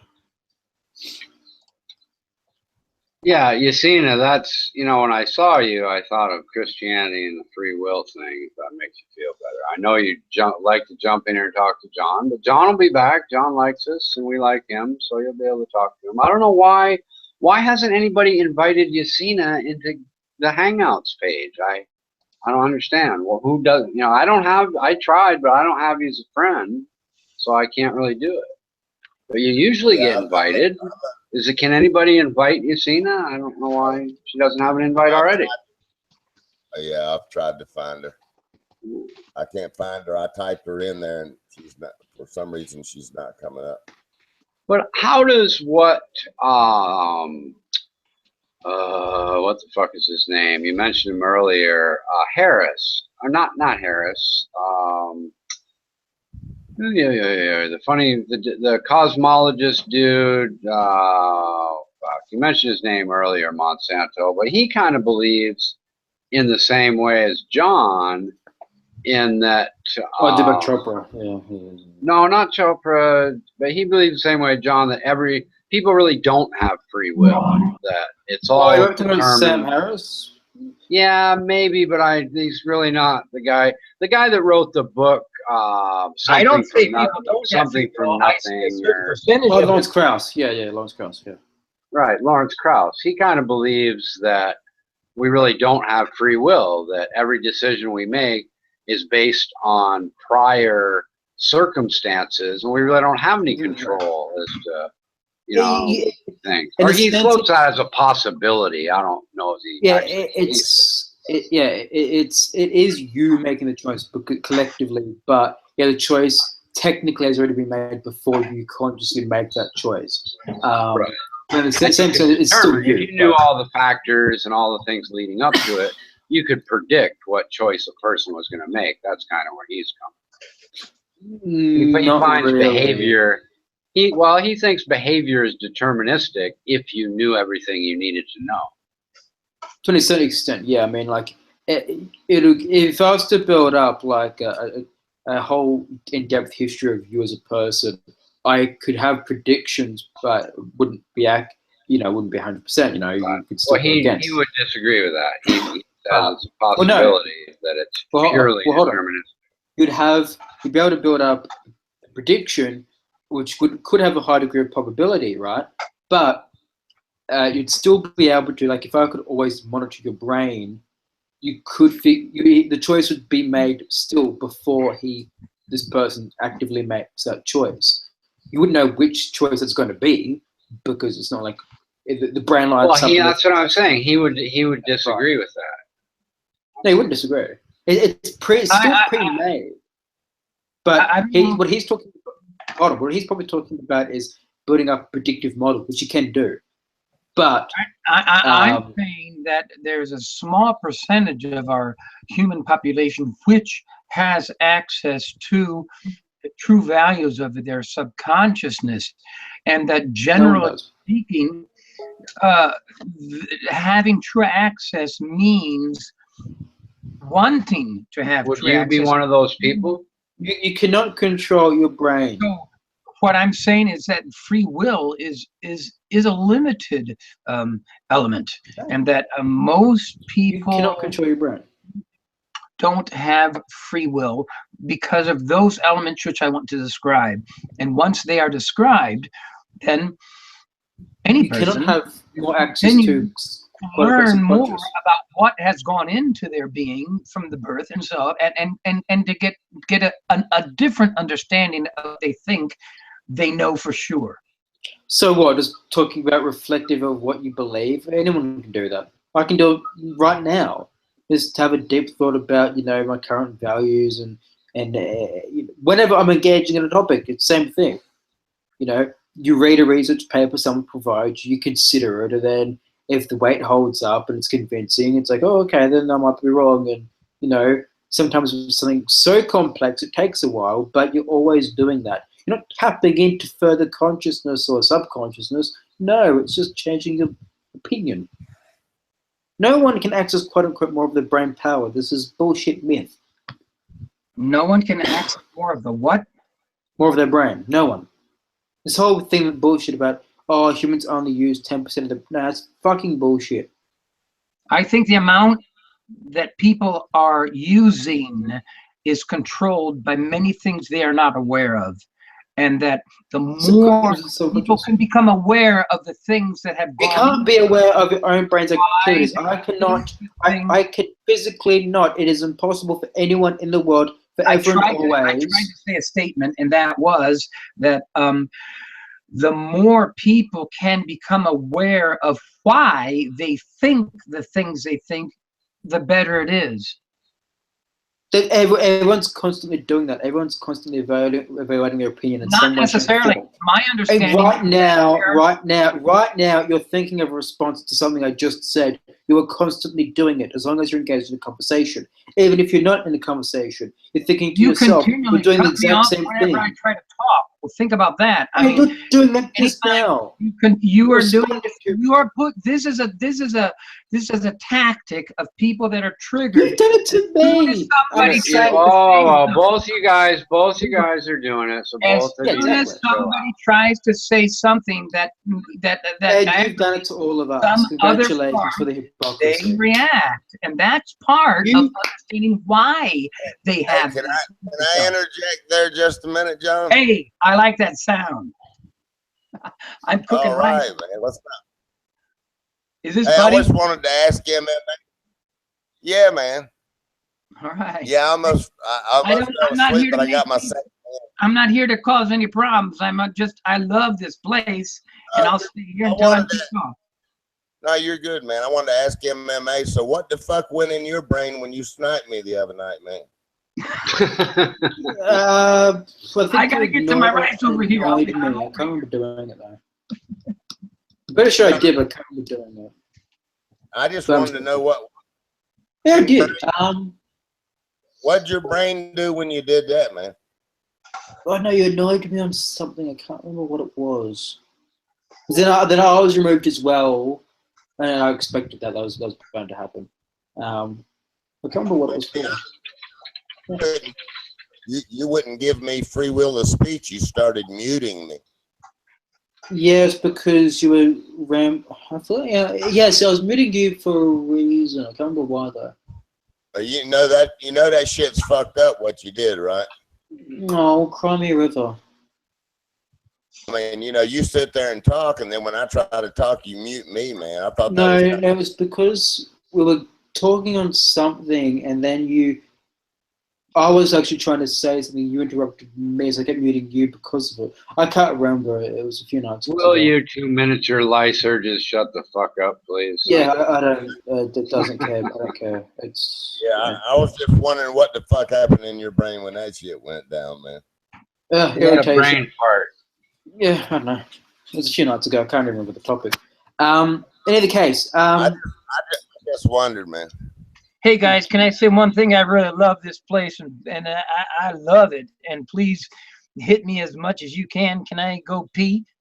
You can. I'm gonna go get a cigarette while you're doing that. We maybe we'll meet up at the same time. It's pretty damn sure, and run up those mountains right here. They're the most beautiful. All right.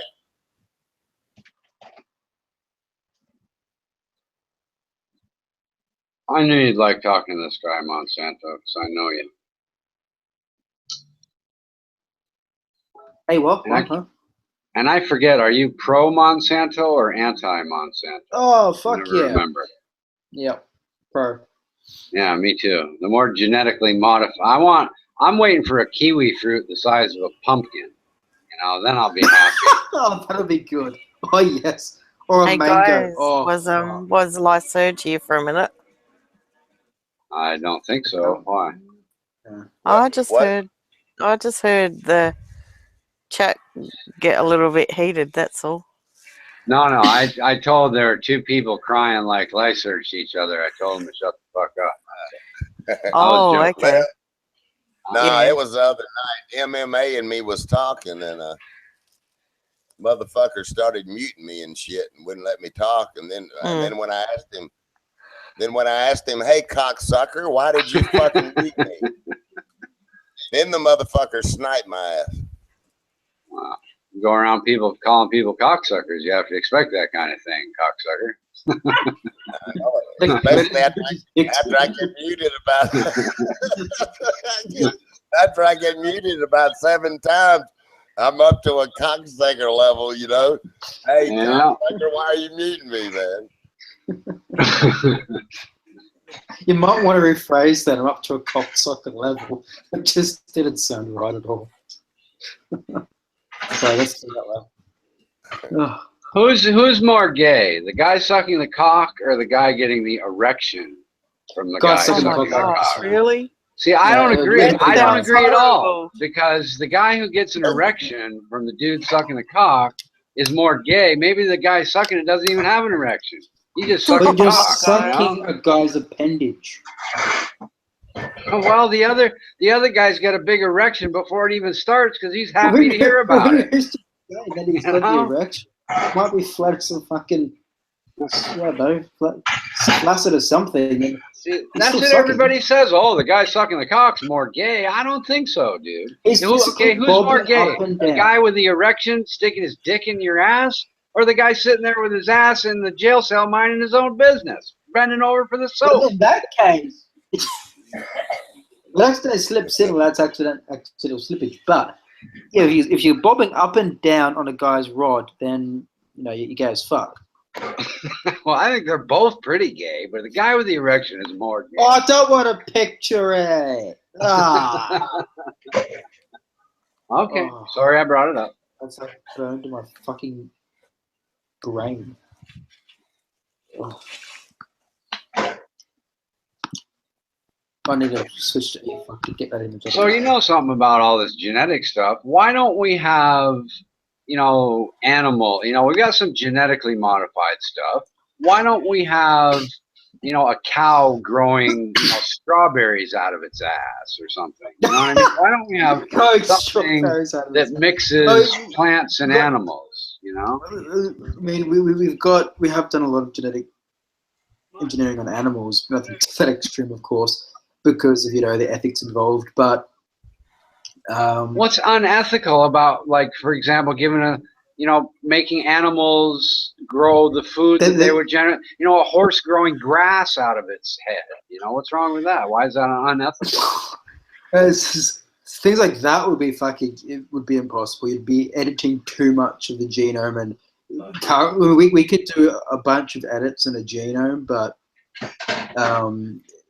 that would be way too why can't we create fish, and combine lemons with them so that the fish already taste like lemons before you cook them?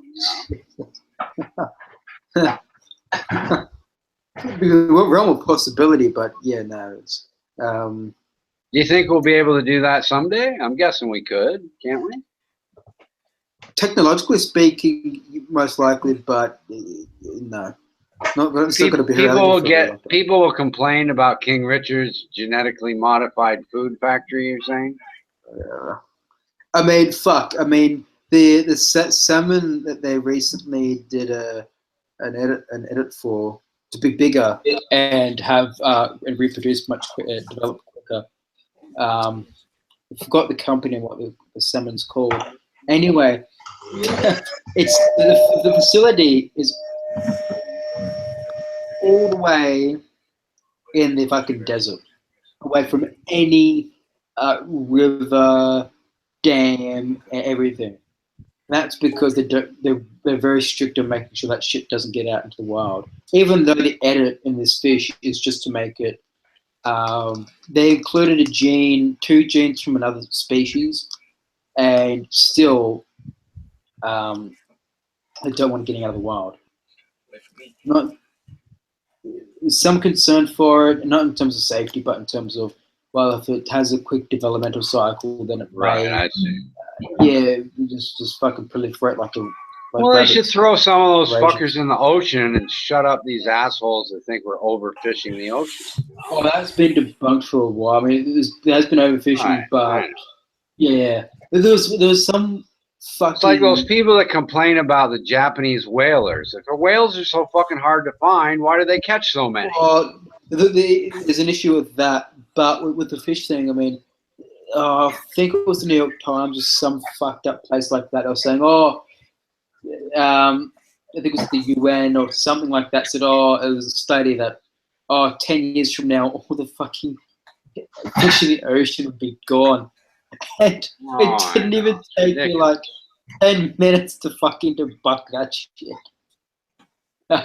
That's where these crazy ideas. See, part of John's thing is if we could only get this subconscious going, we would speed up the process of environmentalism and getting rid of CEOs getting paid too much. He reminds me a bit of my teacher in high school that for year 11 and 12. He was I went to a Catholic school for the last 2 years of my high school. And so he was my religious teacher, but he was more New Age, like Deepak Chopra than Catholic. Me and him literally had arguments at the end of every class, like 20 minutes or so. Even if I had a class straight after, I'd always get out of trouble.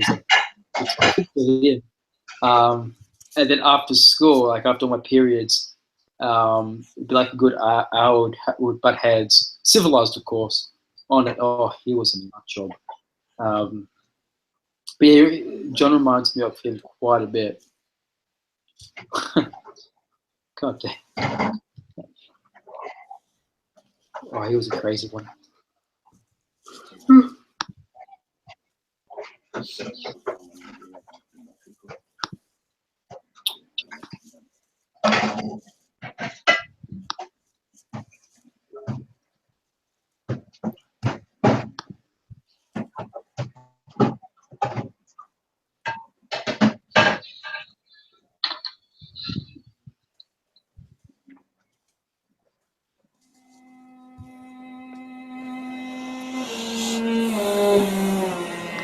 Let's find that sappy music.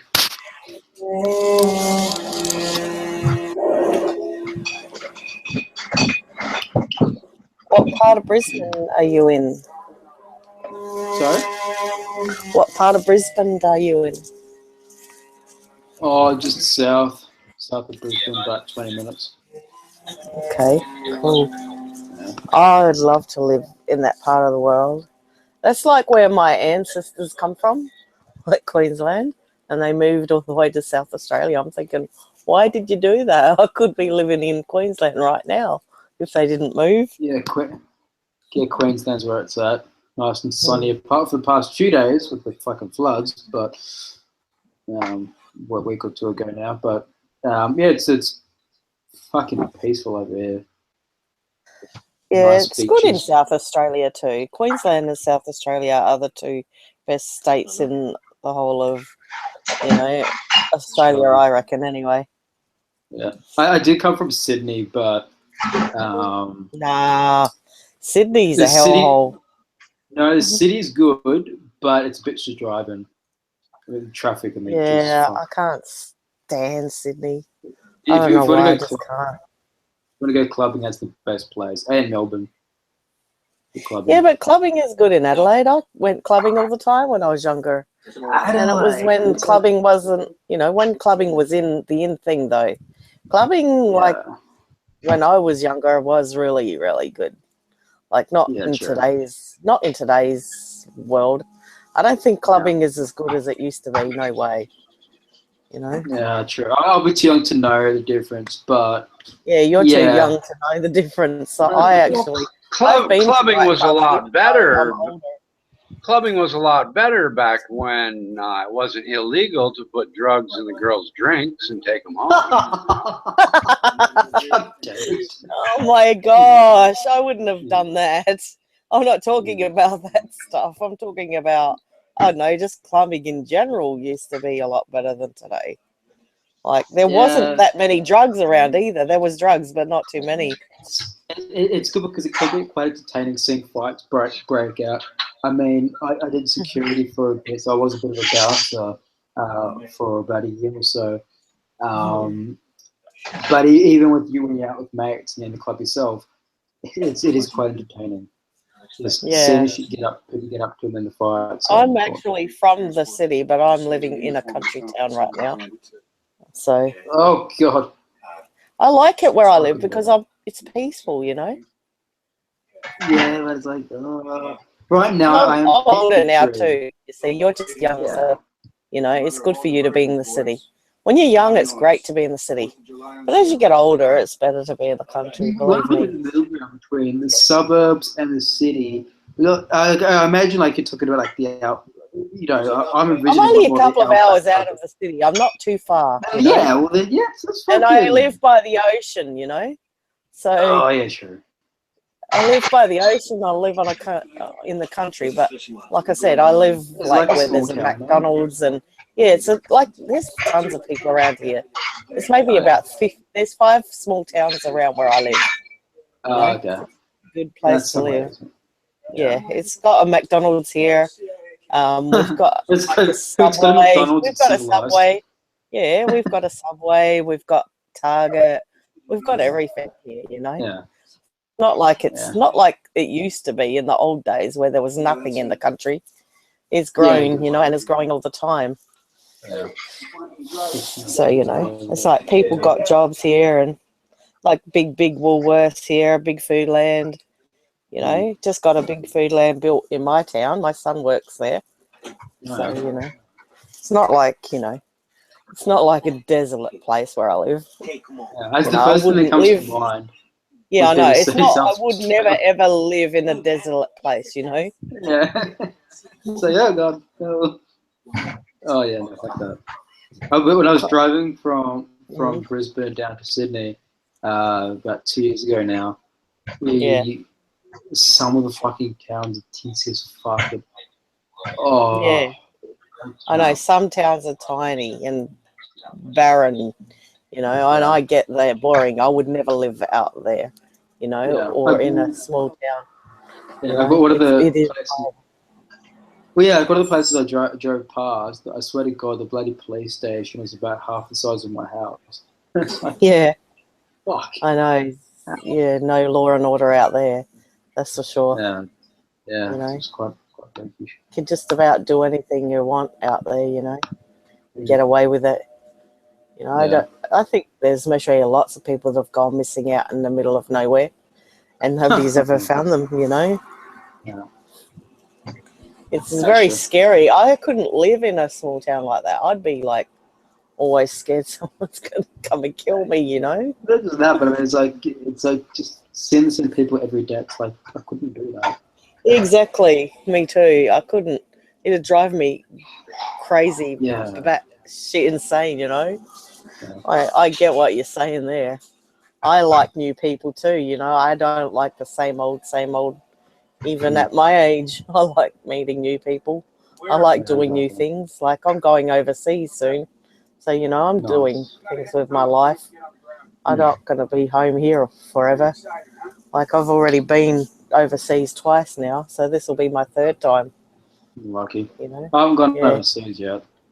No, you're young though. I didn't go until I was in my 30s. Oh, gosh. That's not me.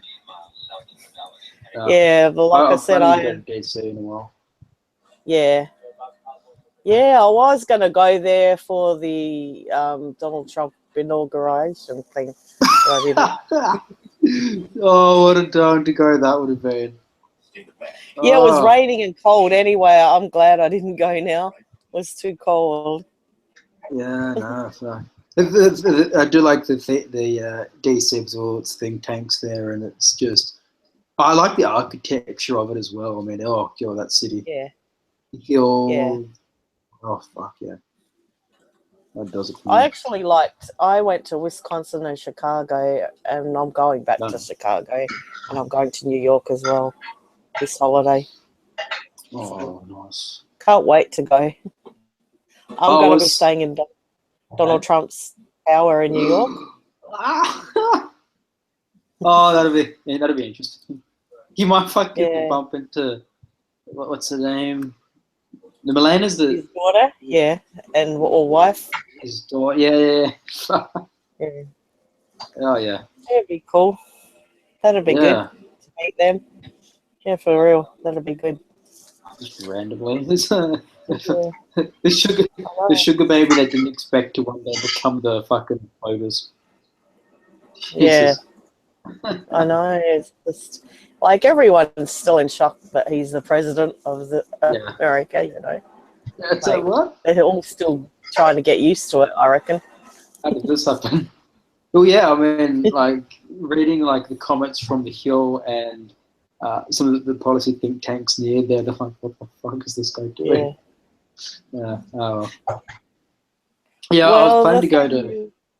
Hillary wouldn't have done a very much better job, that's for sure. You know? I think she would have. I reckon because she's like Obama 2.0, so she would have continued on there, but maybe improved a little bit here and there. So I was rooting for her for the campaign. Really? Was you? Yeah. So I'm thinking, she was already established in government. About Hillary Clinton though in her past, you know. I know so much about her and what she's done. You know, she's had over 200 people killed for her husband to power. No, that's not the case. But yeah, no, I mean, like, at least she knows the government, so she wouldn't be acting like a fucking imbecile. You know, she may, give or take, she may have done bad policies and good policies, a mix of both, and every president does that. Every world leader does that. But at least she wouldn't be making a buffoon of herself. I mean, Trump is clearly that fucking person. There's not a single one of those Clinton killed this, Clinton killed that accusations that have ever amounted to anything. Yeah. Oh, the Pizzagate. Don't get me started on the Pizzagate nonsense. Oh my God, I know. That's so. I'm not talking guess where I heard about Pizzagate. Pizzagate crap. I know I'm not talking about that stuff. No, I'm not talking about that. We know what you're talking about. The stuff back when they were governor of Arkansas. Yeah, and exactly. All that stuff. Yeah. None of that stuff has ever amounted to anything more than coincidental paths crossing. Yeah, I mean, it's basically guilt by association. Right. It's like the guy on the plane that got killed like by you the said, 45. it all needs to be proved anyway. It's like you said, it has to be all proved, and it's unproven. I know that, but like, you only have to put one and one together makes two, you know, really. No, you have to realize that the people making those accusations have their own axe to grind. So, listening to these political types that are trying to destroy someone else's political future with false accusations is not the kind of people you should be listening to. You should be listening to the forensic investigators and the police, and not people from the association to file 500 lawsuits against the Clintons that don't go anywhere. Yeah, damn. I mean, I was hoping to go to New York for New Year's, just for like a day or two. Yeah. The flights I could pay for and all it's that. Not worth going for 2 days. You'd be better off going there for a couple of weeks. I know I couldn't afford that, or long, at least but a week. Fuck, I'm barely rested from any plane just flight. Catching the plane, just catching the plane there is so costly. Yeah, I mean, it'll be I suppose. But if you've got that sort of money just to throw away, it's fine. But you need to go for longer than 2 days for sure. Like you said, it That's takes a whole probably- day just to get there. You know, you'd Yeah, need good to point. have a big rest. You know, at least a day to rest off I that plane. suppose. The jet Yeah, but lag in any alone case, I is didn't killing. have.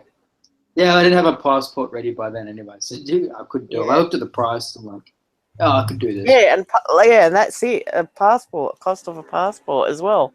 On top of that. Oh yeah, it was already in waiting by that time. But Yeah. Have you got yeah, your so passport now? Oh, good. yeah, it's come through now. Yeah. But yeah, so How long did it take to get it? for me, 4 weeks, if I recall. Okay.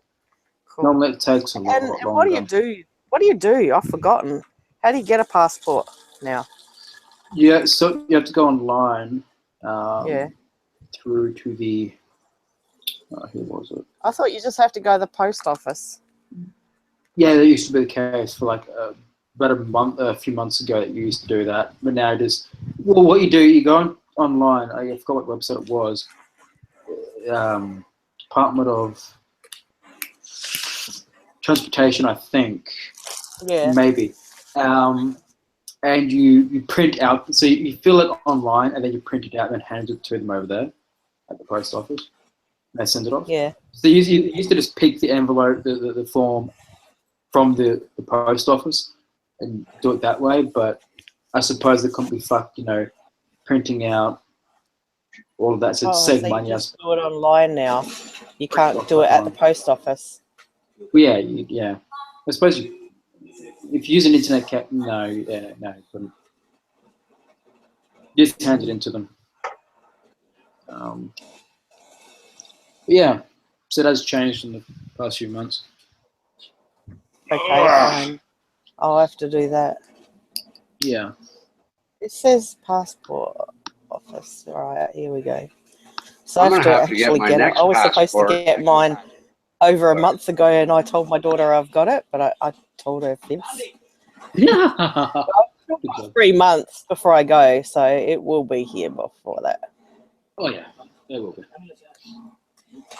I'll have to get my next one through the U.S. Embassy here in Thailand, so I don't feel like flying back to America to do it. We'll see how that works out.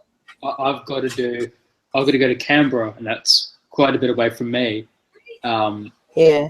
If I want to get a visa for the visas, so again, I do plan to move to DC, and in maybe a few years' time from now. So yeah, I have to get the fucking Canberra just to go to this fucking embassy. Yeah. Well, I'm going to send him a note and say anybody that comes to Armando Vargas's channel needs to qualify for that extreme vetting they talked about. Yeah. Hey, make sure you don't get fucking Airlines United or whatever it's called. The memes. I've seen non-stop flood of memes from the airline, that airline company. Like one's a photo with Rocky from the movie, and then he's holding up the thing and he's got a bloody face and he's beating the fuck up and he's like, he made it on board fucking United Flights, whatever it's called. Oh, good stuff. My passport's like 4 years out of date, so I just have to get a new one, don't I? You can't renew it after 3 years. Oh, yeah, I think you need to get a new one. I don't know how long it lasts. American passports last 10 years now. Yeah, mine lasted. I got mine ages ago when I was like 34, So. Clean fucking hot, my friend. Except for these two assholes. Yeah. You better oversee. You should be able to you should if it should go out of date, but it shouldn't really. It shouldn't expire after certain. It should you should be able to just renew it once you've applied for it, because you keep the number. I'm sure you keep your number no matter what. No, they issue you different numbers in America. It does. Your old number disappears. Yeah. Really? It's issued by the number on the passports are already numbered. So you just get whatever's in the stack when they put your picture in it. Send it to you. Stop it. Yeah. Sounds like someone's watching a porno. No, it's a movie. It's just a movie online. I hardly even watching it. She's being held down. Oh, she's being held down. They're hurting her. Yeah, there we go. It's a little bit violent, not too violent though. What are you watching? Let me see. Let me have a look. You went at the wrong tunnel. You saw things you shouldn't have seen.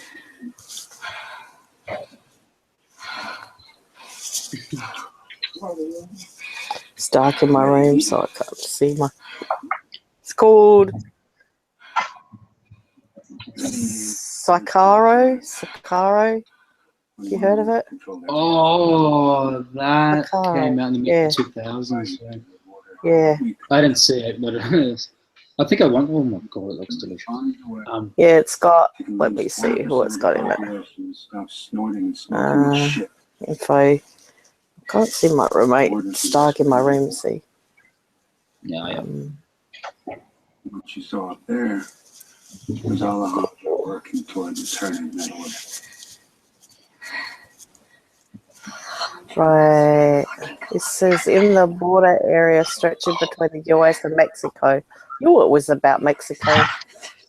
FBI agent is established by an elite government task force official to aid in the escalating war against drugs. Yeah, they had people hanging upside down by their feet dead in Mexico. Like, it was gross. This is why you never go to Mexico. I wouldn't go to Mexico ever.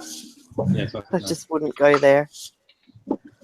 Yeah, no South America.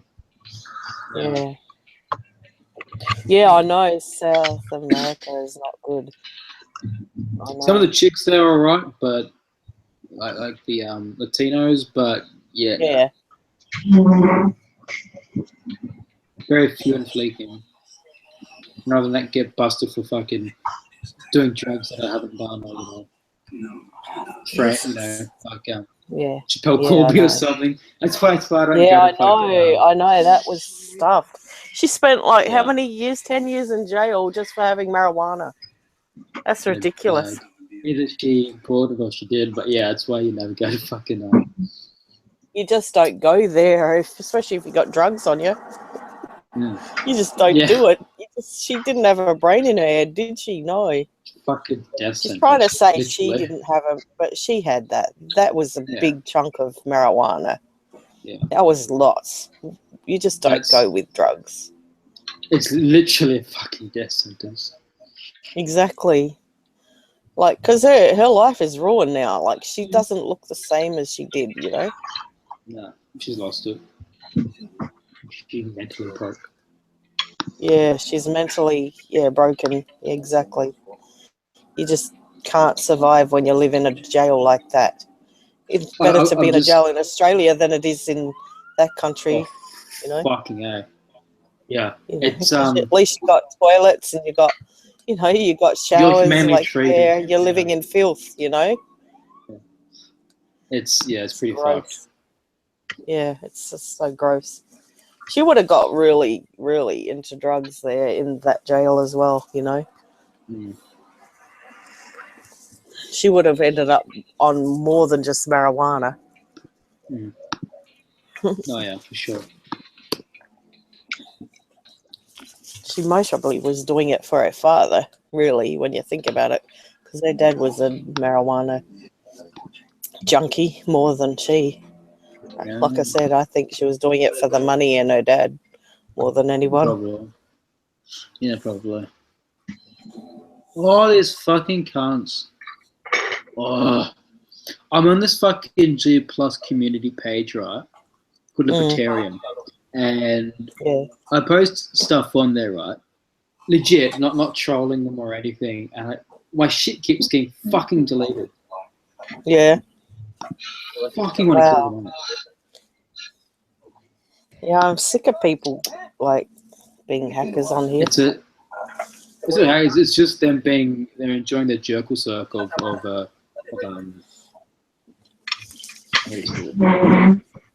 yeah, like trolls on Hangouts deleting everybody's like, you know, they've worked it out where it won't get deleted, but like, you know, you just have to add one person and that one person can snipe everyone in the Hangout, you know.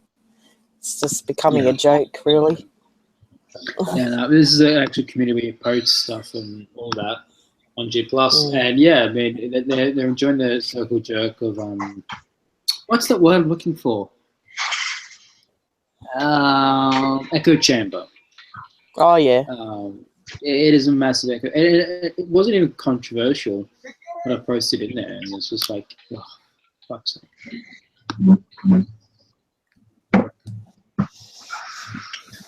Fucking liberals. Suppose I haven't deleted my account from the banned it. Other two accounts have been kicked from it. Yeah, exactly. I wonder if you can just go to the post office and do it instead of applying here. I can't stand it. I've got to read all this crap. Oh, with the passport. It just says passports explained. Yeah, it's so the Australian Passport Office. It says. Yeah. It's just. Oh, I'll just ring them Monday. I'll just save that. I'll just save that and do it Monday. I can't be bothered. It's like it's too late to do it. It's like 7:30. My brain's not working. It's working, but it's not working at the same time. Yeah, I know what you mean. It just doesn't. I don't want to fill in forms right now. Yeah, it's late in the day, and I just, you know, just can't be bothered right now. No, I agree. Yeah, my brain just wants to shut off. So. Story time. So how long have you been on Hangouts then? Few years. Oh, okay. 3 or so years. Yeah. So like, they're just changing things, aren't they? They're not closing down Hangouts. They're just changing the site to look different or something. The Hangouts, they've changed a little bit, but the G+ aspect, the actual equivalent to like a Facebook, it's changed. Like the UI, user interface, has changed quite a bit. It's fucking hideous. No, they said on the 25th something's happening, something's changing. It's going to split up or something. I don't know. Yeah, when you make an account, I think if it was when you make an account, you have to make a G+ separate from YouTube. Yeah. I think. Oh, the YouTuber. On 25th of April. Yeah. So yeah, on the side that YouTube little app there, you can click on that and you can share a video to everyone in the Hangout. All right. Yeah, so that looks like it's not going to work. Oh, fair enough. Oh, so you can't like put YouTube clips in the Hangout no more then? You can link YouTube links, but yeah, that YouTube app was to Fair enough.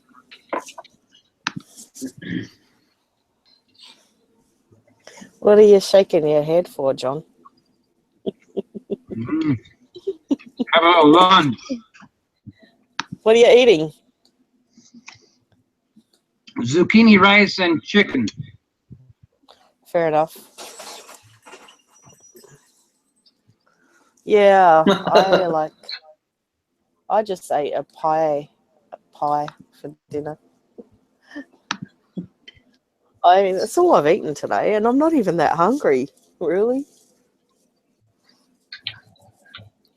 I should eat something else, though. I will get some more food soon. Food is good. What's so funny? Oh, this is something I watched. The disappointment on a woman's voice. What?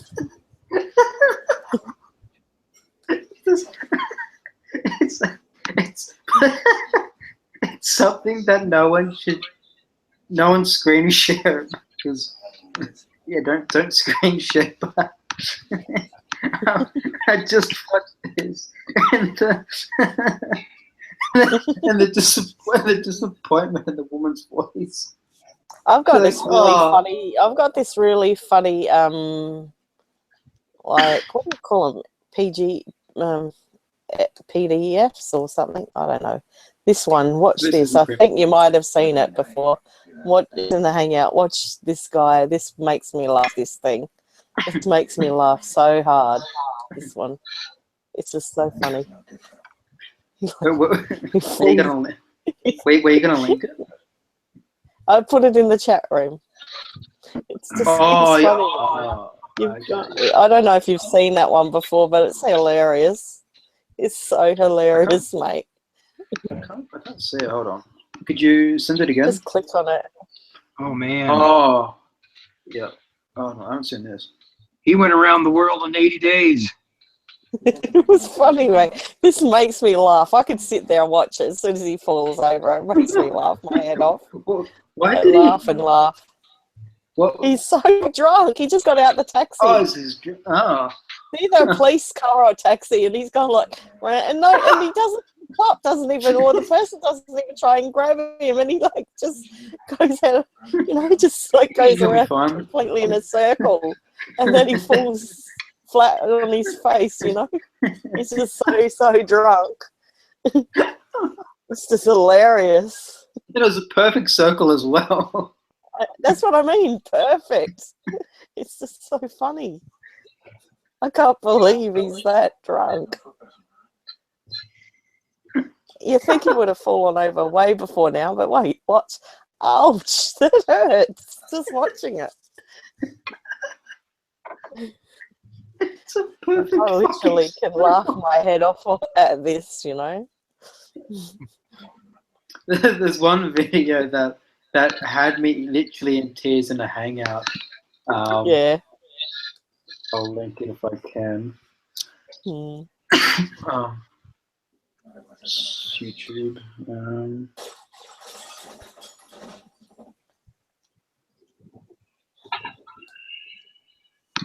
All right, here we go. This. Oh no! It's been removed for sexual content. Are you fucking kidding me? It was Animals Sex Fail and Win compilation, and it was just the funniest shit of animals getting at it. Well, since this video isn't on YouTube, I can link it to you, but it has to do with the animals, but it is funny. It's from that same website that I just linked. Yeah.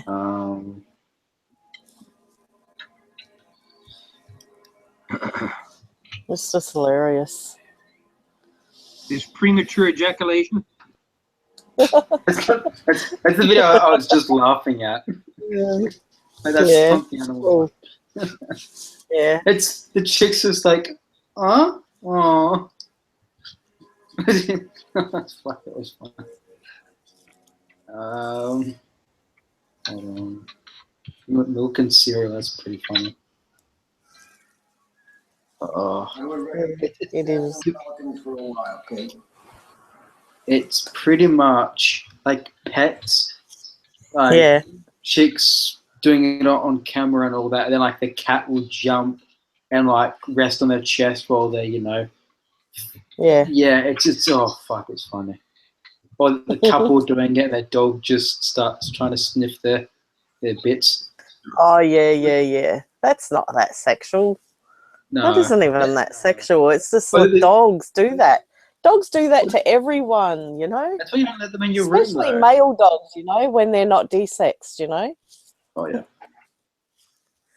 Oh my god, where the I've had heaps of male dogs do that to me. It's embarrassing for the woman, not the dog. You let it in your. That's why you never let dogs in your room. No, I never would let a male dog near me. I don't own male dogs. I have female dogs only. I don't really like to own a male dog. even with dogs, I mean, it's cats, it's any. It's really funny though. Where the fuck did I bookmark it? Oh, it is just funny. This really cute chick. She's clapping on camera, right? She's a cam woman, and then she's doing it with a dildo, and then all of a sudden this cat just jumps on her lap and just lies there, and she's like, God, it's some funny stuff. Oh.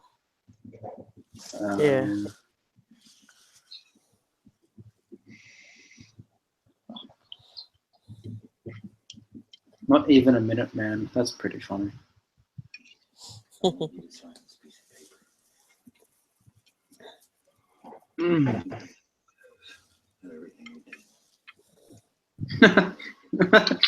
That is one thing that's really cool.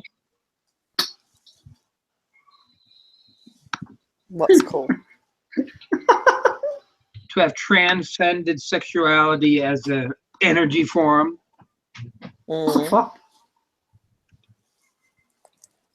What the dog's barking at? Do you have dogs? What sort? Oh, I've got a box. No, he passed away recently. We've got this little Jack Russell thing. It's a mixture of Jack Russell and something else. But no, a few doors down, there's a whole bunch of little dogs yelping or howling. All right. Yeah. Don't know why. It's the first time I've ever heard them do that. Yeah. I'm just gonna watch this video. Sometimes when people get home, they start barking and stuff. They do. Oh, you're drinking? Is that beer? Or is that beer that you're drinking, or juice? Juice. I was just thinking, if you've got juice, I'm waiting on juice to get to my house because it's 7:45, but I think I said between 6 and 9 p.m. for my delivery to get here. I'm still waiting, and I can't wait for my juice to get here. So I've got like 4 liters, lemon juice and orange and mango juice. You're in Australia? Yeah. It's 7:45 in the evening? Yep. Cool. It's midday there, isn't it? At your place? Quarter after 12. Yeah, I thought so. That was enough. Yeah, men have to eat at a certain time. I know, because like my ex-partner would always say, he'd always be like ready for the next meal, right? He'd say he'd want me to be prepared and have it planned out his next meal, right? Like, I'm glad I don't have to live like that no more, because I just eat when I'm hungry now. I don't eat at a certain time. I know it's better to eat at a certain time, but I just can't be bothered anymore, because like I said, I like to eat when I'm hungry only. But I feed my son. I make sure he's got food.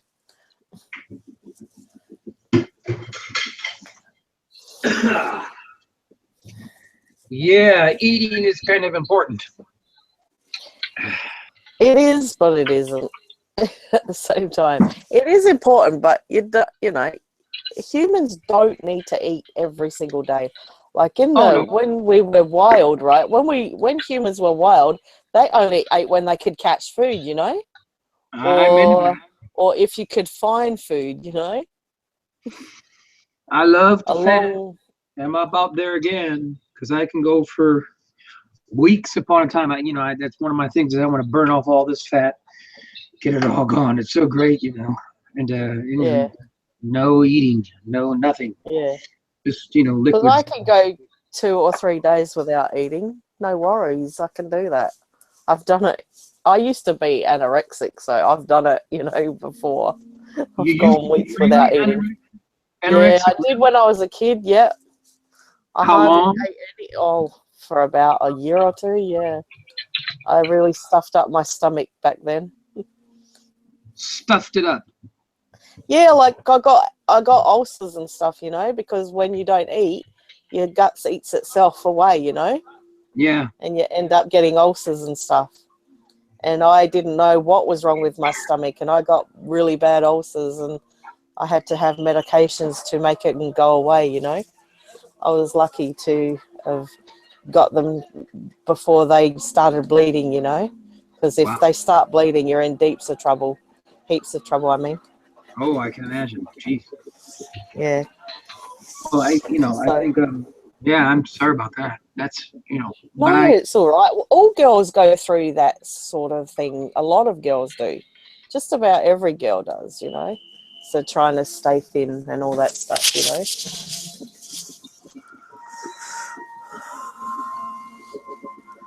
But I don't do that anymore. Not at all. I eat, you know. I eat just about every day. At well, least something. well, I understand, but I do like, that's one of the things that I do like to do is to fast for a while, and the last time, I like to do it for long periods of time, but I don't not put anything in my body, but after, a couple weeks, or 10 days, 12 days, then I'll just give my body what it needs. Yeah, it's good to have a soup or something, at least something, you know. Yeah, it's not some good kind of to protein. have nothing. Yeah. Yeah. You have to give it what it needs, and then I can go for many weeks. So I'm going to be getting Like have a protein shake or something instead of eating, you know. Yeah, no It's better solid than nothing. food. Yeah. No. So that's what because as soon as your body stops having to digest what you put into it, toxins or alcohol or stuff, it's like wow, this is great. I'm on vacation now, and the fat burning process comes in, and you melt away the fat. I'm going to be doing that soon again. Yeah. I love it. Yeah. It's good for your body, to not eat sometimes. To take a break. Yeah, exactly. That's what I try and tell my son, because he goes, I get cranky when I don't eat, Mum. I said, look, it's sometimes good to go without food sometimes.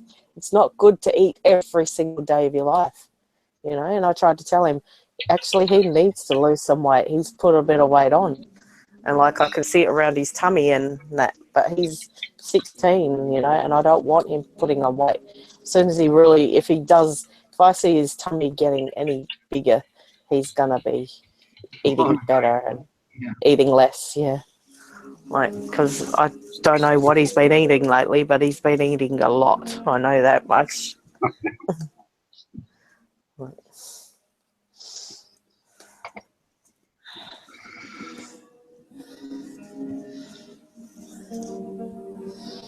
I'll be back in a minute.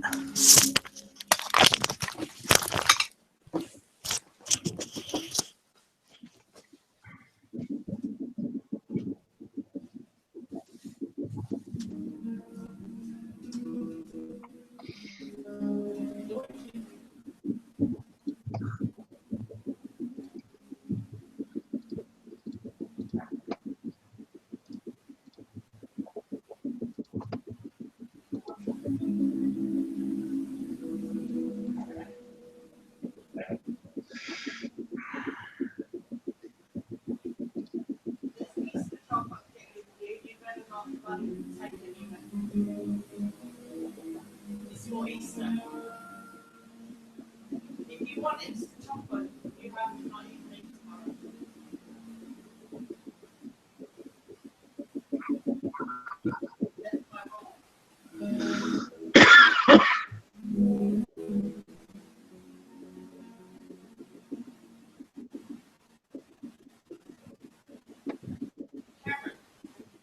There's no chocolate for you.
Are you back, Susan?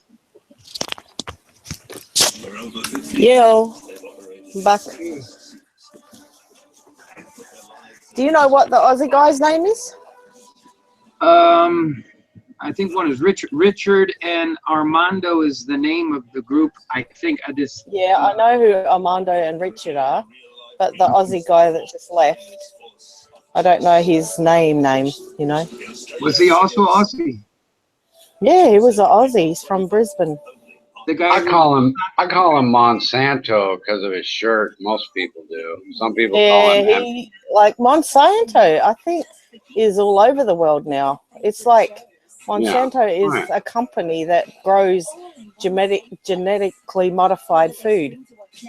Well, they actually they produce genetically modified seeds, but same thing. Yeah, seed. That's it. They don't grow it. They produce the seed, but it's like they buy or they get the seed or buy it off of farmers because you know you need the seed. You know, farmers let their crops go to seed, and then they either buy them or take it. I don't know what they do. I know that they're pretty much the problem really bad company. The problem, what people complain about is that the genetically modified seeds don't produce seeding plants. So every year you have to buy a new supply of the seeds.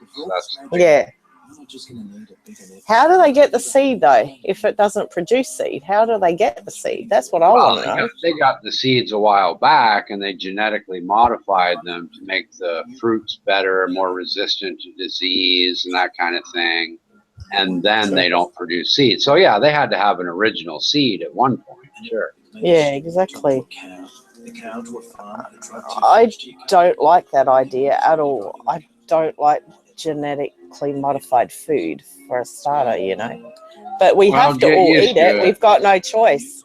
Right. Yeah, exactly. but I try and buy as much as I can that's organic now. I know it costs more, but I'd rather pay that bit more for real food than, you know, than genetically modified stuff. That's for sure. Well, the funny thing is the organic stuff is worse and more expensive. So the joke's on you. Well, I've grown my own fruits and veggies. I still do. I've got fruit trees out in my backyard, you know. Sure. So, I have mango trees where I live. Oh, really? Yum. I love mango trees, but they don't grow very well in South Australia because it's not humid here, you know. And I'm Queensland is the humid part of Australia. I have a big deck outside my bedroom, and I'm thinking of turning it into, you know, an edible garden stuff, you know, Thai peppers and little things here and there that I can grow just for the fun of it. Gardening's relaxing, you know, it's real good hobby. It's one of those things they recommend. I normally grow my own garden. You know, I've had my own house. I grew my own vegetables and fruits for very many years, but it's only been the past, 10 years, I think. Not even that. I think I even grew fruits and vegetables in my old house. So, yeah, it's been about 10 years. Not even that. About 5 years since I've grown anything, really. You know? Yeah, they recommend gardening to police officers as an activity to sort of relax and take their mind off their job, you know? Yeah. Are you a police officer? I'm not. I'm pretty much I'm the one they're trying to catch. I'm not one of them. Why are they trying to catch you? Why are they trying to catch you, though? Oh, they're not. I'm just joking. You're just joking. I thought so. I was going to say, like, you wouldn't be on here if the cops were trying to catch you, mate. That's for sure. Well, one thing that's funny is the first time I've ever driven sober in Thailand past 9 o'clock at night was a couple of weeks ago. And I got stopped by the police with the breathalyzer thing. Yeah. You know, and the guy stops me, I blow into it, and he's like, "What? You haven't drank anything at all?" And I said, "Oh no, I never drink and drive. Why would you ask me that?" You know, I mean, I play it out like, you know, well, why does that surprise you? You know? Yeah. You know, it was funny. And I'm just laughing all the way out there, thinking to myself, geez, it You're usually works lucky. the Yeah. opposite. Yeah, it Exactly. usually I works the know. opposite in life. The one time you drive sober, they're never going to stop you. You know what I mean? Yeah. Yeah. My dad's always got lucky that way too, because he lived in Adelaide, right? Adelaide's a big city, and he always used to drive drunk, but he's never got stopped and never got caught drink driving. And he's always driving drunk, you know, and he never ever gets stopped. I can't believe he doesn't get stopped. I used to wish and pray that he would get pulled over and caught, you know, because he used to drive when we were kids drunk, you know. Could have killed us so many times. We just Well, got fuck, really my dad lucky, you used to know. fall asleep behind the wheel, and my mom would have to smack him in the shoulder to wake him up, you know, coming Yeah. back from her grandmother's house. Fuck. Yeah. I know, it's dangerous. Yeah. I fell asleep a couple of times not long back and nearly killed us both. Only I because woke up. not because I was drinking, it's because I was driving tired. I was stupid. I shouldn't have drove home that night, you know. I was driving drunk one time, and the next thing I know, my buddy's hitting me, and I'm like, "What the fuck are you hitting me for?" You know, because I'm looking over at him. He's waking me up because I was, you know, passed out behind the wheel. So I'm looking at him. What the fuck are you hitting me for? And then he says, "Well, look out the fucking front window." And we're driving down the ditch hitting mailboxes, you know. I'm like, "Oh shit, dude, we gotta get back on the road," you know. You know, it's like a movie or something, you know. It's funny. Yeah. Yeah, I drove on a dirt road, and I wasn't drunk or nothing, but I drove on a dirt road, and I hadn't had my license yet, right? And I just went for a joyride in the car out in the middle of nowhere, and like it was on this dirt road. I didn't know how to drive on a dirt road, you know, because you have to be a pretty good driver to drive on a dirt road. And I like skidded all over the place and ended up in a tree. Luckily that I didn't kill myself and my kid too. Like I've done a couple of daredevilish things. It's funny, but because it's just I was in my 20s then, you know. We all do stuff when we're young that we shouldn't do. It's so funny. I can't wait to watch that. When's it coming on, I wonder? Premiere 6:30 Saturday. I'll be watching that. Finding Dory. I haven't seen it yet. I love Finding Nemo, so gotta see Finding Dory. My son went to the movies and saw it, I think. I never did though. I didn't want to go and pay to watch that. I'll watch it because it's on telly, but that's about all.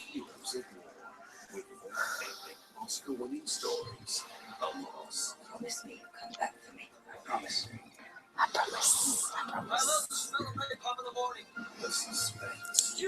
Do you like what movies do you like?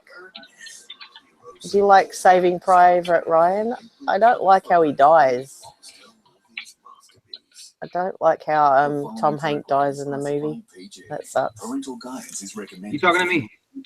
Yeah, Saving Private Ryan. I saw that movie, and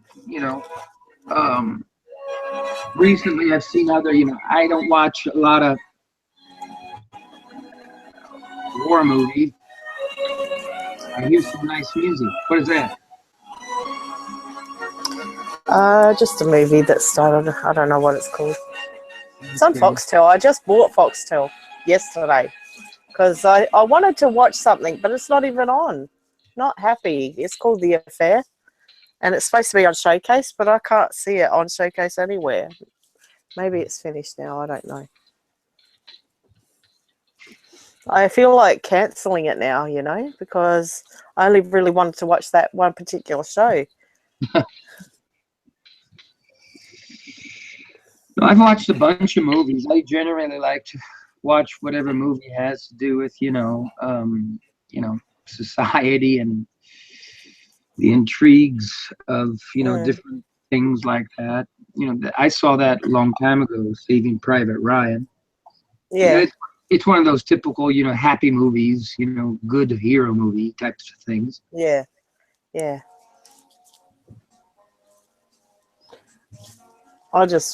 That was on last night. Nothing else was really on. Yep. So Okay. I just had it on before I went to sleep because it was late in the day. Where is it? I can't stand this show. I'm going to turn it over. Gotta go. I hate Ocean's 11 and Ocean's 13 and all that stuff. Ocean's 13 is on. I hate that show.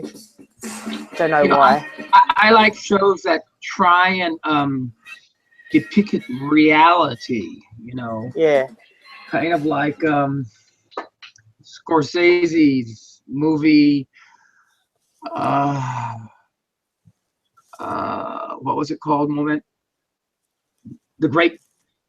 The Grateful Departed or something. I don't know if you've seen that. It's not suitable for people under 15 years of age and contains coarse language, violence, that's kind of a little bit of reality. Yeah. You know, where the CIA and the FBI are all mixed, and you know, it was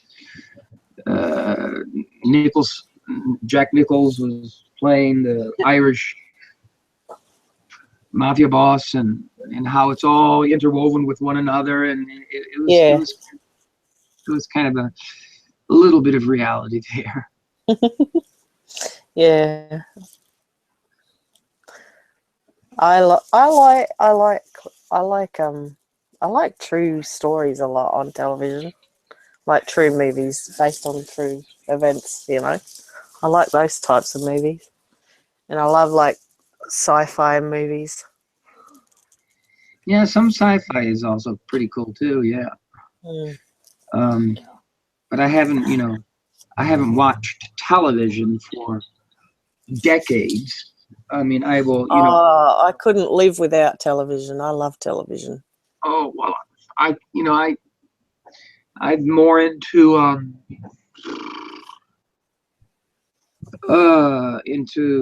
learning about society as a whole. Well, I'm into that too, you know. I'm into both. I mean, I watched movies in this past, but I mean, I just couldn't. I'm living here in Germany, and just there's, I mean, I'm sure maybe in Australia you have some fun channels and stuff like that, probably, but I've just been busy with myself to not be able to watch anything like that. You know, I channel hop for like. You sound like you're American though. Are you American? Yeah. Yeah, I thought so. Because you don't sound German. Can you speak German? Yeah. Cool. That's good. I can say a few words, but I've forgotten a lot of German words. I learned how to speak German in school, but like I've just totally forgotten how to speak a lot of German. Sure. Well, if you don't need it, it just, it falls apart, falls away. Yeah, it does. That's what I mean. Yeah, you don't need it, I learned 2 languages. I learned Italian and German. I can still speak 1 to 10 in Italian and a couple of words in German, but hardly any. Like I said, I've forgotten how to say a lot of words. Well, those are the only 2 languages that I can say, that I can speak relatively, okay. Just because when I went to, but I mean, you get people that can speak 6 and 7 or 8 languages. It's a cool thing. But it's also a necessity. And if you grow up into an area where there are a few languages happening, you just learn them. Yeah. I guess. I know. That's the thing I know. I truly love to speak, Italian, but I can't anymore. But I can speak. I can say 1 to 10 still, like I said. But I learned all that stuff before I was in year 7, of primary school. So once I got to high school, we didn't learn that language. I don't even remember what language I had to learn in high school. Yeah, I don't even think I did learn a language. I just think I did the subjects I wanted to do once I got to high school. I was like, I just did basic things like English, math, geography, science, all that stuff. I wasn't really too good. I just didn't care about school a lot when I was young. I wish I had have cared a lot more about school. But I left school by the time I was finished year 10 because I was 16 and I got a job, you see. Didn't care about being at school. And then I wanted to go back to school. My mum said, "Oh, no, you're not going back." So I didn't think I could go back, so I didn't. And, you know, I should have just found out for myself whether I could go back or not, because I found years later that I could have gone back to school, whether my mum wanted me to or not. I regret not finishing school. That's the one thing I regret in my life, is not finishing school. Well, I finished high school, I guess. Yeah, I was 2 years off of finishing, you know, because I was in year 11 and 12 the next 2 years. So I was only a couple of years off of finishing, you know, not like I, you know, left school at a really, really young age. Well, and it depends, you know, school, I suppose. I mean, I went to a rarely out in the country, you know, I remember the last year or so being there and wondering what on earth I have learned in all of this time. That was I went to the high school, 7, 8, 9, 10, 11, 12, out in the country. We moved from the city to the country, but, you know, there are other schools like today where you finish high school and you've got like a, you know, or the schools in Germany, you know, they get the 12th grade here, and you learn a lot more than anything that I ever learned. I didn't just learn very much in high school. Just, you know, kind of figuring out life, you know, afterwards. That's what it's all about. Yeah. Why are you friends with Bulldog, Richard?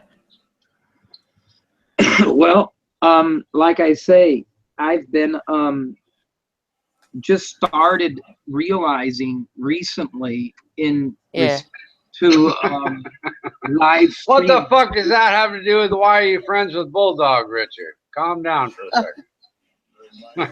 Well, I was asking you a question.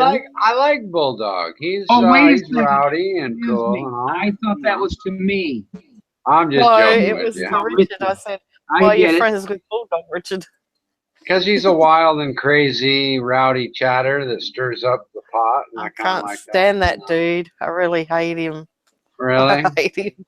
Yeah, he's I can't wild, stand man. him. He goes. I like him, man. He's a good dude. I don't. He's a waker.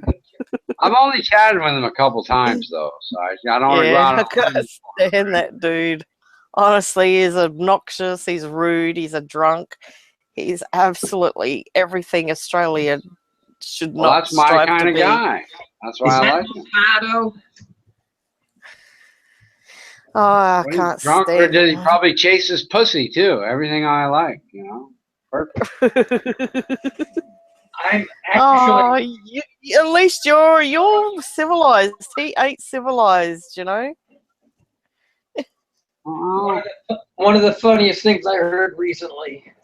It'll take too long to talk about, so I won't do it. But well, you can talk about it. I don't mind. I don't mind you talking go ahead. about him. I don't even want to chat. I'm in the I chat. just don't want to talk. I don't want to talk to him. Simple as that. I posted it on Facebook. It's one of the funniest things that one of these little skits. It was from a movie about probably 20 years ago. And there's this, I mean, because we're all adults, I can say this. And there's this guy, and you see this, he's kind of a cowboy, and he's sitting in a bar. Some lady walks up to him, nice looking, and asks him what he is or what he does, or when he says, "Well, I'm a cowboy." Yeah. I catch cows and I build fences and I do this and I do that and this and the other thing. And then he goes on a while, and then she says, "Okay, that's cool." She starts to walk away. He says, "Well, what are you?" And she says, "Well, I'm a lesbian."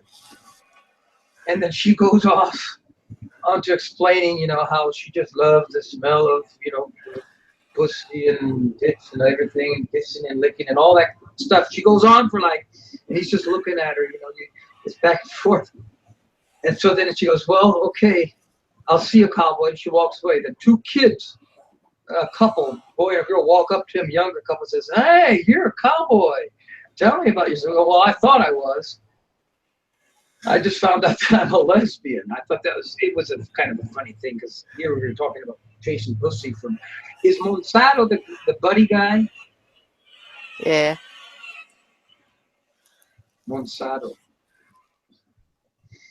Yeah, he was kind of interesting.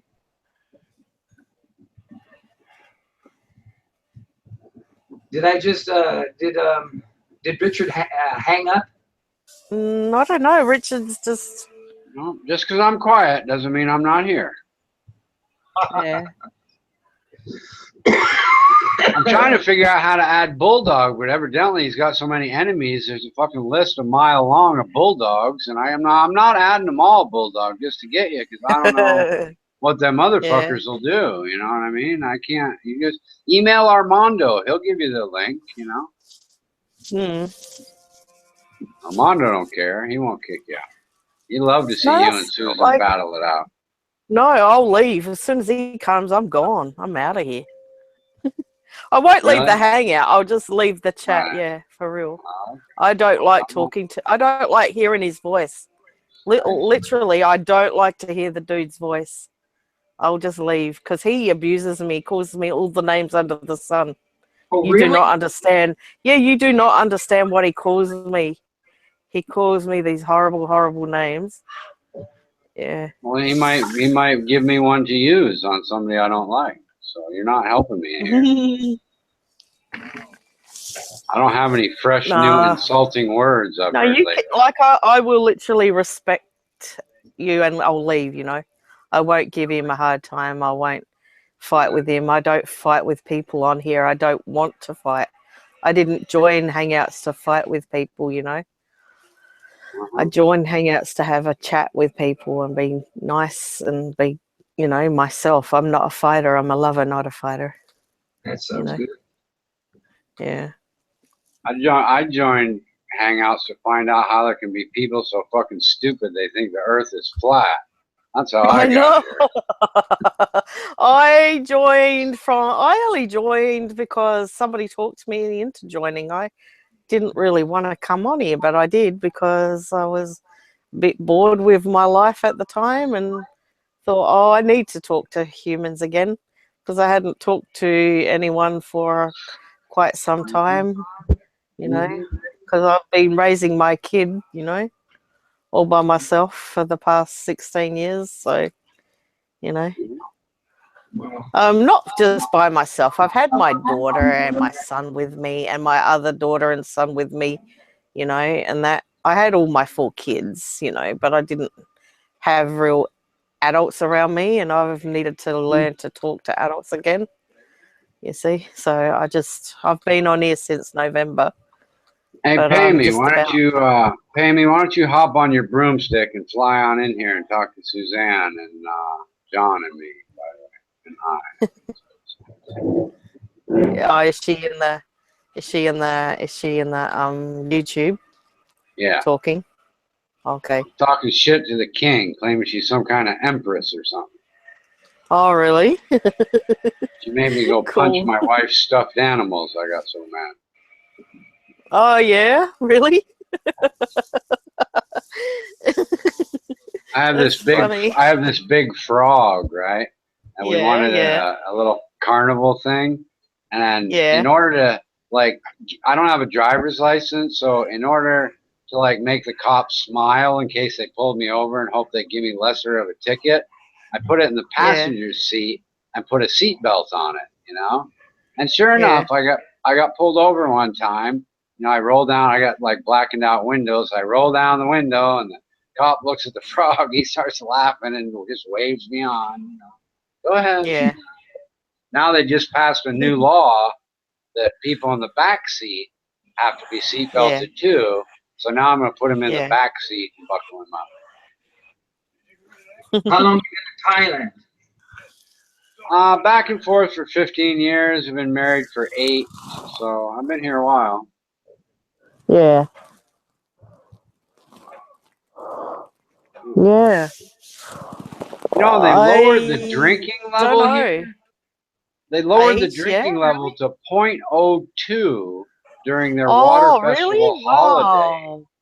Yeah, it's That, like, a so you half a might as well not beer or even have something. a drink. Don't even have a drink then. Just don't drink. Exactly. Just That's don't exactly. even And drink. I haven't figured out if it's permanent or just through this, basically this next week they have a big water festival, everybody gets drunk and a lot of people get killed. So I think Yeah, it's just for this week, but I'm not sure. yeah. That's But yeah, they stupid. fucked it all up. You can't be right around in the back of a pickup. They used to let people I'm just put absolutely over that. 55-gallon barrels of water and go around spraying them at everybody. You I can't do understand that. if you've had like 10 or so drinks, you should be able to have at least 3 or 4. That doesn't really change your Well, I think you should be perception of able to drink driving, a whole.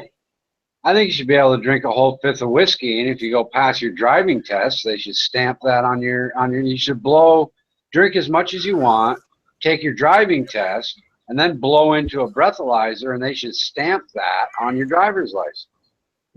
Hmm. Oh, that's yeah. I generally think that no alcohol and drugs is, of course, the greatest high, and that's the most favorite time of my mind is when I've gone on that bend and just have nothing going on. It's so good. I really miss it. I need to get back to it. Yeah. Well, I just think when you actually know when you've had too much to drink and not to drive home. I know when I've had too much to drink if I do drink, and I'll just leave my car where it is and either catch a cab or walk home, one of the two. Really, Yeah. I take the opposite tack. If I've had too much to drink, I floor it and try to get home at 150 miles an hour, so I'm not on the road for as long.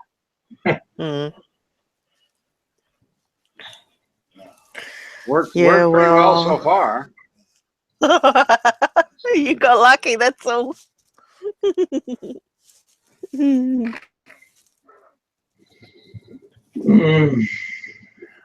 Sometimes you get luck, on your side.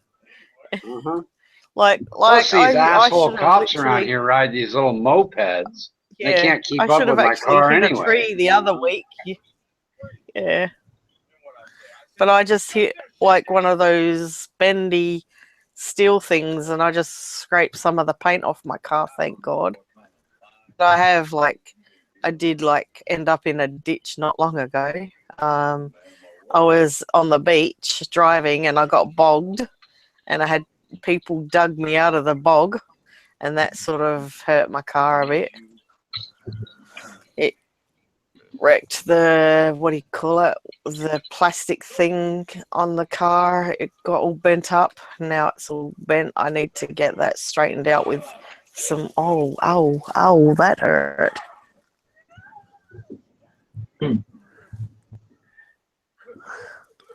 What the heck? I like Sugar's idea. He knows he's had too much to drink when he wakes up married. Did he get married when he was drunk? Who said that? You did, Richard. Sugar Rhodes. With a good sense of humor, I guess. Who the heck is Sugar Rhodes? I don't know. He says he knows us, so I don't know. He's lurking in the background or something, maybe. I don't know. All right, yeah. Oh my gosh. Fancy waking up married because she was drunk. Oh my gosh.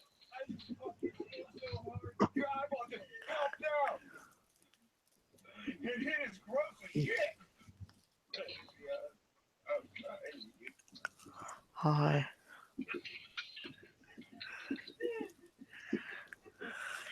What part of Australia? Can you give me an American who doesn't understand geography? If you look at Australia and it's a big round ball, where are you?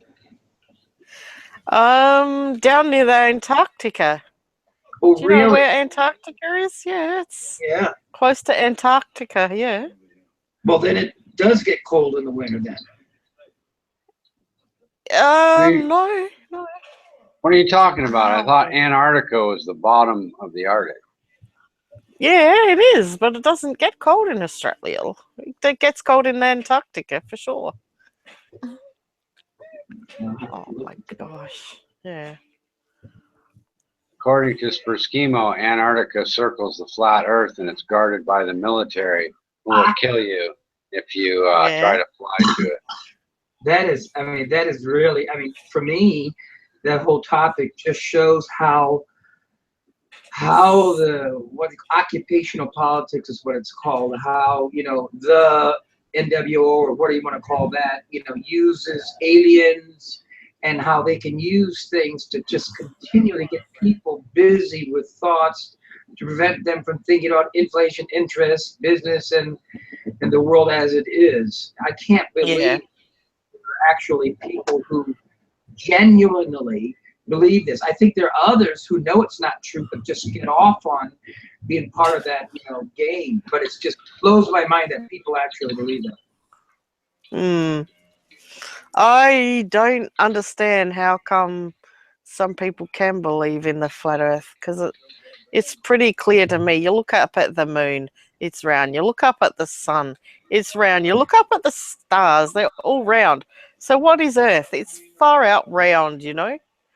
It's a globe, you know? It's pretty clear that it's a globe. Yeah, but you know, people can believe anything. That's the. You see the horizon, and the horizon, like, you know, you can see that it's round just by looking at the horizon, man. Yeah. You can see the planet's round, you know? It's just plain and simple logic. I agree. It's just a testament to the fact that humans are capable of actually believing anything. You know, maybe.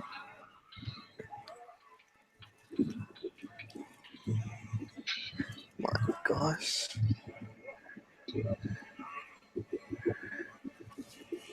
So, Susanna, you've been at this particular hangout since November, or just different ones in general? I was in a different one with Kayla and Alhu and Spiritus and Mob Hit and Big L, and they were all my group back then.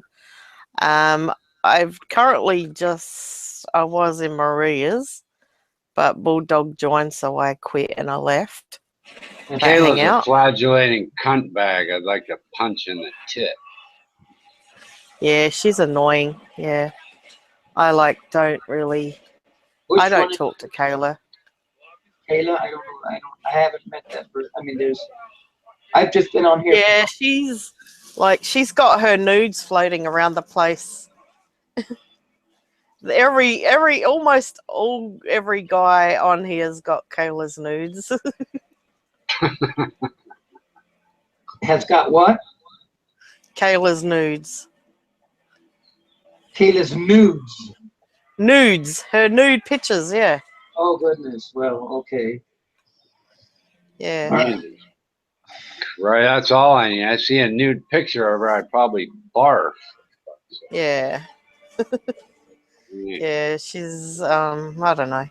Why she's a bit of a wild one. She's a wild one. She is.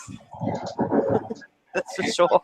She goes around showing her cunt to everybody on the internet one day and then cries about it the next. What the fuck? Yeah, I know. Thought like, about that before you're on she webcam. Exactly. I was on webcam one night when she was totally drunk and she was undressing for everyone, you know. You know, she wonders why everybody thinks she's a little, somebody that I don't want to say any names. Yeah. But, like, and, you just don't do that stuff on camera, you don't do it. If you don't do it, you ain't going to get called names, Simple as that. Yeah. Like, I can understand why a lot of people won't give her the time of day, It's just not a very nice way to be, When I was her age, no way would have I thought about going nude on no camera, you know, ever. I'd rather do it now that I'm a bit older than what I was when I was younger, but I wouldn't do it anyway. You know, I just wouldn't do it. But I'm just saying, like, I could have the courage to do it more now than I did when I was 20, you know. Well, I mean, I was who still knows? pretty much shy back then, you know. Yeah. As a form of I suppose an individual who is living at that early age and discovering, you know, the attention and all that stuff. It's if they don't have anything else or in their close vicinity, they can fall into that. On the other hand, you know, it's always like, you know. I think it's like a personal preference. Like, you know, I'm just not in that way inclined, you know. I prefer to keep myself for the guy I'm with, you know, not share my body with every Tom, Well, I you know, understand. Tom out there, you know. Well, yeah. Like, some people want to have 20 trillion partners, not me. I want to have one at a time, thanks, you know. Well, I think It's that's the. I think there is a very deep and ground element of our being to want that, and if to have one partner, and you know, the whole interest and the whole attraction has to do with, you know, being able to not only share that, but share that on the intellectual or the mental base, and to have that into, you know, the sharing of the growth of the both the individuals, and when that can develop, then it must be a beautiful thing. I haven't had that in my life. no. No. Well, I have had that, you know. I had 12 years of that, you know. I had 12 years of having a partner in my life, you know. Mhm. So I have had that closeness with somebody, you know. And like, I had 3 children to that man, you know. Oh, sure. And just a lot of things happened to, you know, in our relationship where we eventually went our own ways. We grew apart, really, over time. And you know, the pressures of being together anyway is a lot, you know, especially, I don't know, I just find it, I don't know, I think men find it hard to stay with one woman forever, you know. I didn't find it that hard. You know, I just think men over time want someone different, you know. Well, if women weren't such nagging, flagellating fucking cunts, we wouldn't have to. I wasn't nagging. I don't think it's. I understand. I mean, there is that aspect of, you know, yeah, the drive, but I have learned and seen relationships where, you know, the partners are together and they stay together for life. And yeah, it's either, if you get in some kind of a religious sect or religious group where the community that you are in feeds into that relationship and you can develop psychologically with that, or if both. The problem is, I'll say, is when, like you say, people growing apart is when your own curiosity grows and you develop different interests in life and can no longer share. yeah, exactly. Yeah. With the We other. really didn't have that much in common to start with. He's a marijuana smoker. I'm not. He's a big time alco. I'm not. You know. He loves being around his male friends continuously. And like, he liked his family living with us. I hated it. You know, and all those things piled up, you know, over time. and I just couldn't take it anymore. You know, literally. Just I had, you know, it's just all that stuff, Sure. and like we never got. Another thing is he never wanted to get married because he'd been married before he met me, but he didn't realize I was 19 when he met me, and he didn't even think about that. You know, he did never ever think about me. You know, I wanted to be married. I had his 3 children, for goodness sake, you know, and he hadn't had any children before he met me, you know. He was married for 6 months, that's it. And he said he was never getting married again when he, like, too late when I got pregnant, you know. Mhm. He still didn't ask me to get married, even though I was only 21 when I had his child, you know. Well, But 21 is, I mean, it seems like it takes us humans till, you know, our mid-30s to 40s to kind of mature if we have that chance. So, you know, I don't know how old you are, but you seem to be kind of have reached that point of maturity, yeah.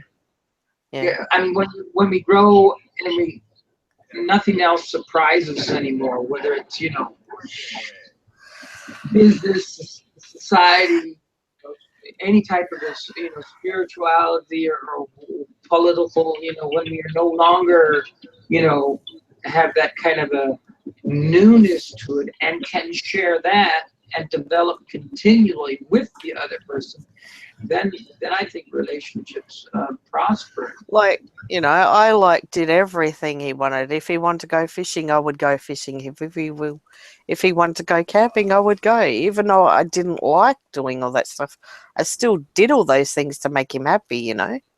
Mm. And like the things I wanted to do were always on the back burner, you know. Sure. So I'm glad we split up because I got to go overseas and I've got to do things I want to do, you know.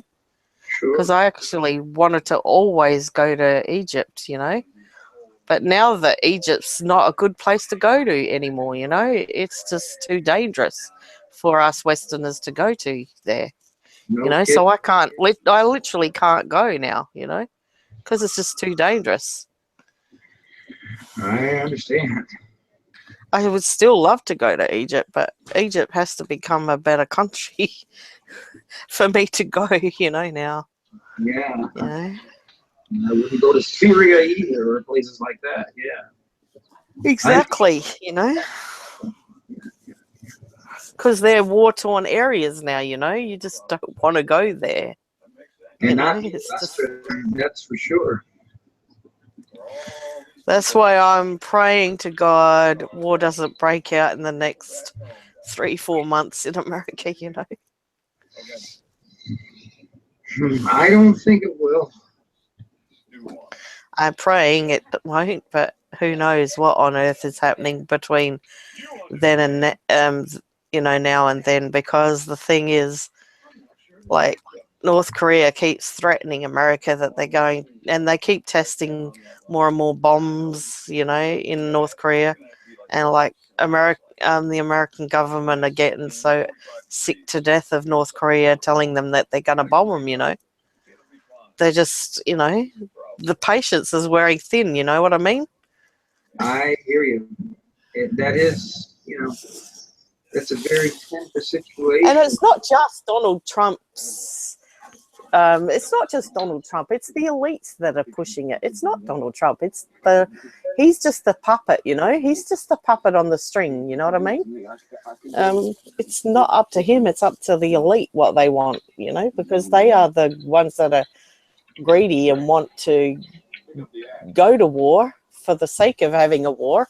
They reckon there's money in war, you know. Well, absolutely. But I mean, I followed Trump too. That's kind of how I started with these live streams.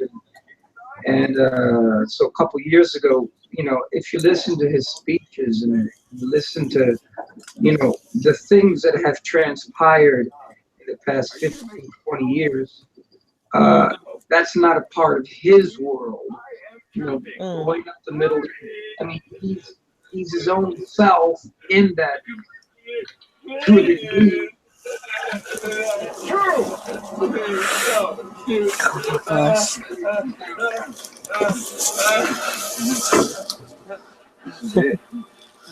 I think my shopping just got here. Oh my gosh, don't do it. Don't do it. Don't do it. Don't do it. Don't. Sorry, I'm watching the show. Don't. Oh, yuck. I'm not telling you what I'm watching because it's on live. I don't. Oh, this is live, so I don't want to say what I'm watching. Is it some kind of a horror film? Nah, it's just a series on Foxtel. He has to do something terrible though. Yuck. Don't do it. Don't do it. You answer to me. You provide for me. You belong to me. Right? Speak what you're spoken to! You answer to me. You provide for me. So what sort of stuff do you like then? What sort of stuff do you get into? I love Egyptian stuff. I love to learn about animals and the environment. I like to look after the environment. I love recycling and stuff, and I just bought myself some solar panels and stuff, you know. Well, that's a good. I mean, the thing that I have been greatly interested for a long time is how. Well, I guess I've already talked Richard to death about this stuff. Is how understanding, you know, the human mind in how it functions as a thinking creature, and then, of course, you know, how we can develop some kind of a society, which, of course, you know, as far as Monsanto goes, you know, or genetically modified organism, that's crazy as nuclear energy and all these other things that, you know, we're beginning to do. So I'm kind of in a way, a nature freak, kind of. But I still love, you know, flying to the moon and flying to different continents, and you know, I like, I like big business and stuff like that. But I guess I think, you know, how we can use. I think the competition as far as you know, clean air and clean energy and recycling goes, is competing with one another, and providing the best types of products that we have using the least amount of resources with the most amount of recyclability. That can be turned into a great competition. Because if we recycle all our plastic, right, we won't have to use more and more oil making more plastic. You know what I mean? Yeah, because absolutely. plastic is actually made out of oil, made from oil. I mean, you know. I got you. Like, so, like, if we recycle all our plastic, and if everybody starts doing that, like, we won't. Like I said, you know, it's better to do that. Make more plastic out of old plastic than to make new plastic. You know, because it looks brand new once it's all been melted down and redone again. Anyway, you know. I'm with you. Because I think it can like be melted down hundreds and thousands of times because it just goes back to oil again, virtually. I think that would be the next step. Instead of having, you know, the hundreds of thousands of different types of, or the thousands of types of plastics for wrappings and stuff, to reduce that to possibly only 10 or so. That's what I mean. Like, even your wrappings, plastic wrappings, can be melted down and recycled as well. But the government don't do that in Australia yet either. You know. Yeah. We need to start really doing that and thinking about what we're doing with our stuff instead of filling up the land with all this rubbish. It's just so bad, you know. It is. We need to start trying to recycle everything, not just, you know, not just a little bit. We need to recycle all our paper, you know, even if it's got a little bit of food on it. It doesn't matter, because when you wash it all, you know, you can drain the water away, you know, and, you know, all the stuff comes off the paper anyway when it goes into the water and gets redone, you know. It doesn't matter if it's got food scraps on it. You still can recycle that paper, you know. Absolutely. Because like they can put it into boiling water and it'll kill all the bacteria on the paper and McDonald's shit that gets thrown away all the time, you know. Yeah. You know, I agree. And I think that's where, you know, we are headed. It kind of, like you talk about gardens and stuff like that. You know, I think in the future. Yeah, you could put your paper and scrap paper into your garden landfill, you know. Yeah. You know, you've got the shredders now. You can shred all your paper and use that in the land itself, you know, into your gardens, and it promotes worms and all that stuff, you know. So it's really good, like, instead of like like I said, all the landfill all the time. Yeah, without a doubt. I mean, that's because that's how we get our diseases and everything too, you know. Because I heard how bad the water is in America, because you'll throw your pills down the drain and it goes into the water system, you know. We need to get rid of our pills in a safer way, you know, instead of throwing them in the bin. We need to put them all in, like, take them all maybe to a shop or to a depot where you take all your old pills and they're all like gotten rid of safely, burnt or something, you know. Therefore, it doesn't end up in the water table, you know. Absolutely. Because like I watch all that stuff on YouTube, and like I learned how badly polluted America's water is, you know. Yeah, it's, you know, I understand. Absolutely. Because they tested all the water in America and it's got Xanax and you name it in the water, and that's what's making, you said about like homosexuals, that's what the water is making everybody's preference for sex change, because of the chemicals in the water is changing people's estrogen levels and all that stuff, you know. And I agree. I understand. You know, not only if you're talking about Monsanto or, you know, genetically modified organism, that's also kind of an area which, you know, has been tapped into. And, you know, whether it's with the animals that act, that's a, you know, I think we've crossed, you know, maybe only past half century, you know, when the point of the human mind and the ability to see into the mind and to understand it, you know, that you used to have in the old days, you know, spies with a cyanide capsule, and things have changed that way. And not only is the mind itself something that we can, you know, think and see and learn about, but to go into other aspects, sexuality and all that other stuff, and then manipulate that and then to use it, it's not a good idea. Yeah, I know. It's terrible. I know. It's gross. Yeah. I just think it's really bad. I just, you know, think that like our governments could be doing a lot better job than what they're doing. They just do not care about nothing. They think, you know, as humans, we care more than our government.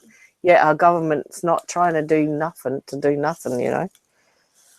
Yeah. They could be like, we could, like, say, they should really be giving all poor people, right, solar panels all around the world. Like, you know, Africans don't need to live in the poor conditions they're living in. because solar panels are cheap now, and they could be giving everyone solar panels, or and they could be like paying them off slowly, or they could be getting loans, and they don't need to be hot and really cold at night and hot during the day. They don't need to be living in the squalor that they are, but governments don't do anything to help anyone, It's just terrible. Sure. I mean, it's been a long process as far as, to the government or whatever. It's, the human. Well, we've got technology, We've just got all this technology, but our governments don't give a damn about helping their own people no more, Well, it's kind of like China. Everyone thinks of it as China as being the Kremlin. What do you call it? The parliament, or the Chinese, the political assembly, the government of China. They consider it communist, but Yeah, we are turning, even though they say we are not communist, but we are living like we are in communist times, If you talk about government, you think about China, the 208 dynasties. They are the ones who dictate the government. That's where the capitalism. That's where the control goes. Whether it's using child labor or polluting the people. It's like, have you ever heard of the river Chintarun in Jakarta? It's like one of the most polluted rivers on the planet, one of the 10 most, and it's Jakarta where it is. You can look at it on the Google Earth. The businesses just dumped the trash like they used to do in the Great Lakes in America, dump the trash from the industries, so that you've got like 4 meters of crap in this, but the industry owners don't live there. They live up in the hills with their helicopter pads, and they live way far away, and they don't care. So it's not so. But the government in control of that river or that city has the people on the one end and the people that have the power on the other, and they're nothing other than bumpers, basically, between these two elements, trying to give the people information as to how the power wants to go. So until the people all become educated about all that stuff, things won't change, it doesn't look like. But it's a process, it's a growing process, and it's getting better, I feel. Globally. As soon as more people start thinking about, like 50 years ago, they used to say, don't throw away food, people are dying in Africa. And you would think, what does that, your thought was, what does that's not going to change anything. Well, 50 years later, we're thinking about that now as a collective being. We're thinking people are dying right now, and it's part of our conscious thinking when we buy food and we think. So it's a long-term process of development, and it's getting better.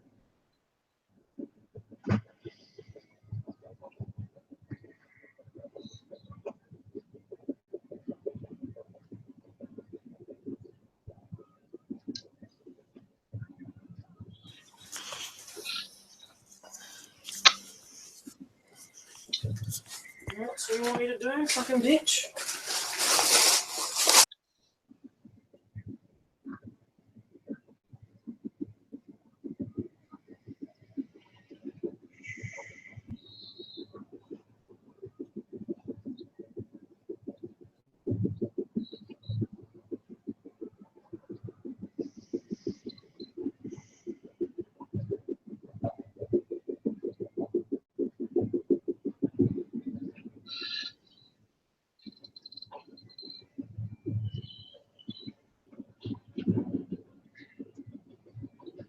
I got a wasp in my room I have to let out.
Just got my juice and stuff because my stuff finally got here.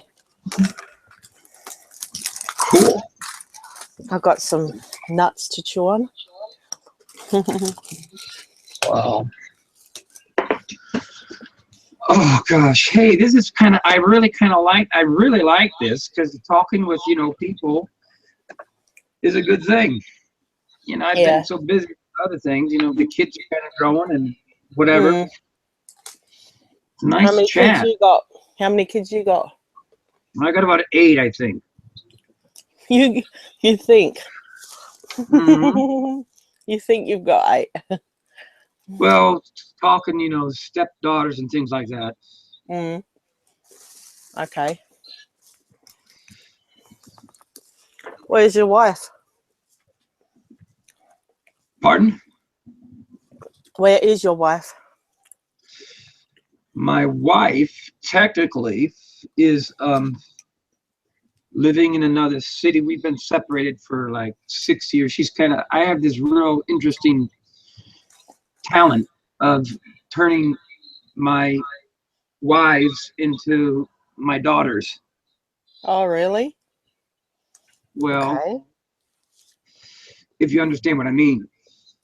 You get into a relationship and you deal with it, work with it, and you get down to the point where there's still some kind of a mutual, to a degree, very much understanding, but you take over, there's no more relationship in that regard, but you take over a position of, love and caring, but as kind of father figure.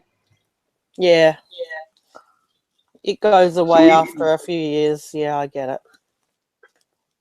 Well, Like, it you has drift to do with, apart. You just drift apart over time, I guess it's me and my individual convictions about why I want to continue living or be alive or what I want to do. And once you've gotten to a point where the other, basically without their knowledge, is supporting all of the things kind of that you think should not be supported in life without them understanding it, I can't have a intimate feeling for something like that. If that makes sense. Yes. Potter. Yep. Well, so far, in my book, this establishment is of aces. Huh? Aces. Yeah, That's good. I know what you're The saying. ace of diamonds. It happens to everyone, not just you. Doesn't happen to me. How long have you been married, Richard? 8 years.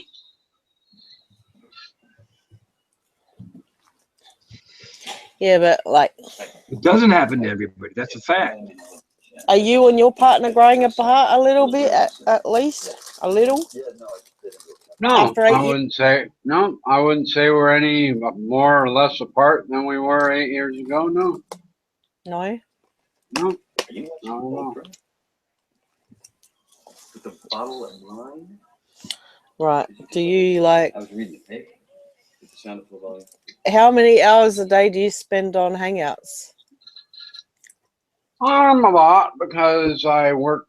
It's the hot season, so I'm sort of relegated to some air-conditioned room. But for the most part, when she's home, I'm not on Hangouts. I'm happy for the kid. Not that would matter anyway. What's the time there right now? How's it going? 6:20. All right. She's off at a temple with her sister and her mom. Okay. What's that? Tempo.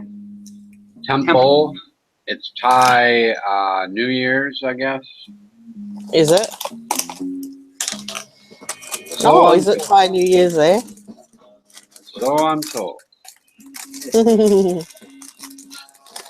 That might be why, because you're very different from each other, most probably. That's We usually are. what keeps you interested in each other, because, like, you're from America, she's from there, so, you know. It's good to have differences, because if you have too much the same, you do sort of grow apart. Really? Yeah, we're definitely, our whole cultures are different, and That's what I mean. yeah, we're very, very different people, for sure. She's like a square, sort of religious person, and I'm not. You're not a religious person, I can tell that much. Yeah.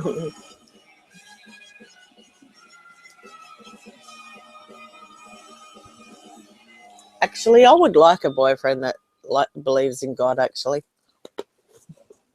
Well, he's less likely to cheat on you, probably.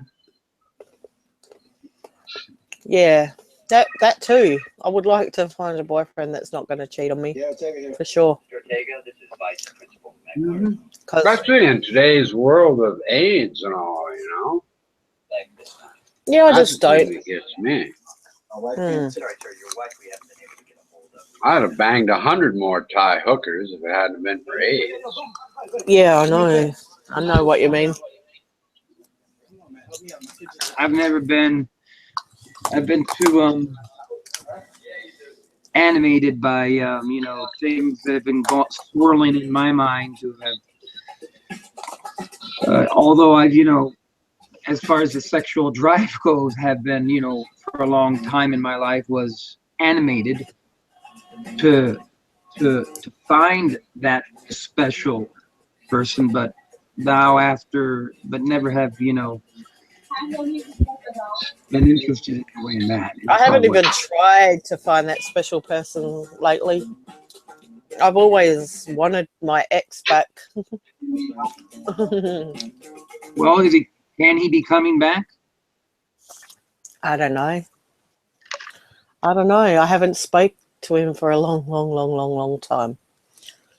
Do you still want him back? Not my ex. One of my ex-boyfriends, not my ex that I had kids with.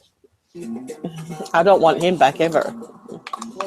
I want my first boyfriend back.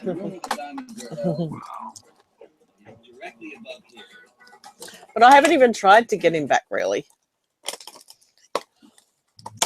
I live out in a country town, long way away from him. He lives in the city, in Adelaide somewhere. So, I haven't really tried to get him back because I can't, not yet, because my son's got to finish school first, and then I can go back to the city. Like, I live in a small country town right now, so I'm not really caring right now about it, but I wish I could meet him again somewhere down the track. Sure. Because now that there's not that much of because he was 4 years younger than me. Now that I'm a bit older and he's 4 years younger than me, it's fine. But like at the time, he was 4 years younger than me, and like it was looked down upon when I was younger, But now that we're older, it don't matter. You know what I mean? The age gap doesn't really matter. But at the time, we had to split up because of his age and my age, and we didn't split up because we didn't care about each other anymore. We split up because our parents gave us heaps, Really? Mm. So that's why I always dreamed of being with him again, because he was my soulmate, I believe. Wow. Like I said, it was the parents that put a wedge between us.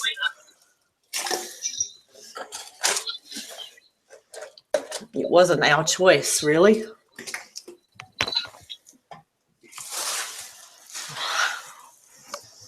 So I'm sure he still thinks about me. somewhere.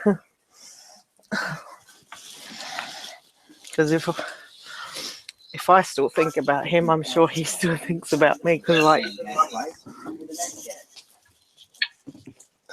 we had so much fun together, and like I'm sure he didn't want to split up with me. His mum made him.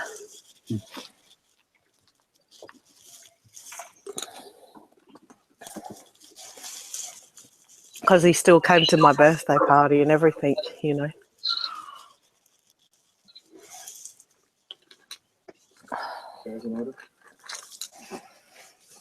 All right. So what we have to do? And he never ever became a doctor either. I found that out. Because I thought he was going to become a doctor.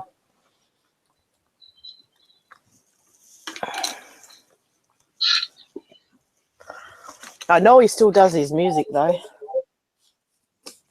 What kind of music?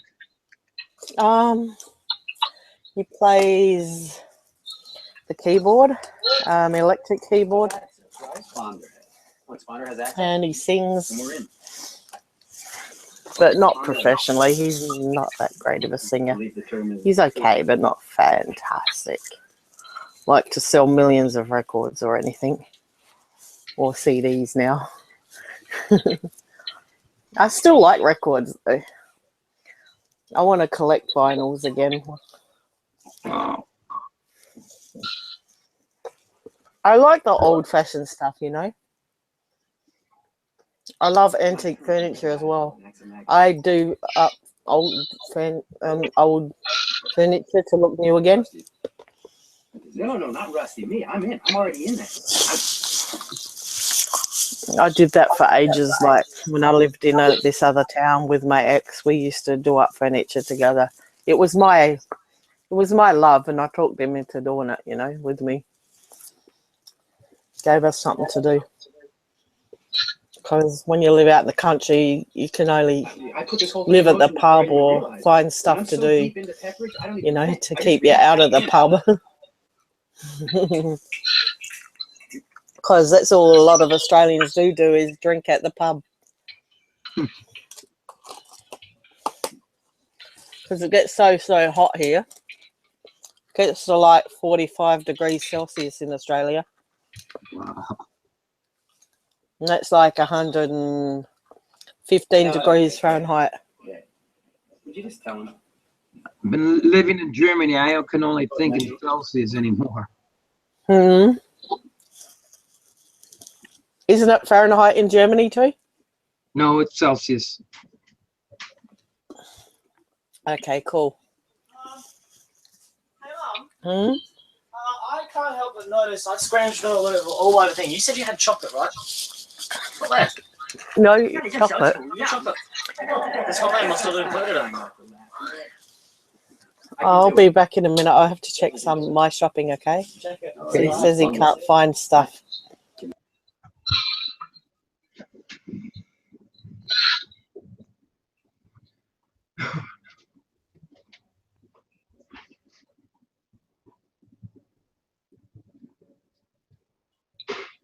From the tone of that kid's voice, you'd think it was a fucking chocolate bar emergency. Give me a minute.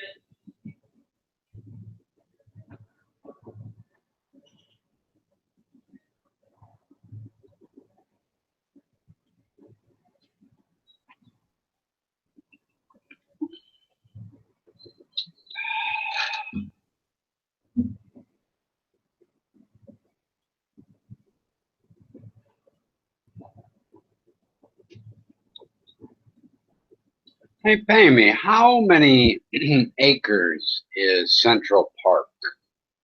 You know? Or like how many, miles or yards or whatever square is it or something like that? Kind of, how big is Central Park? It's hard to tell from pictures. It looks pretty big.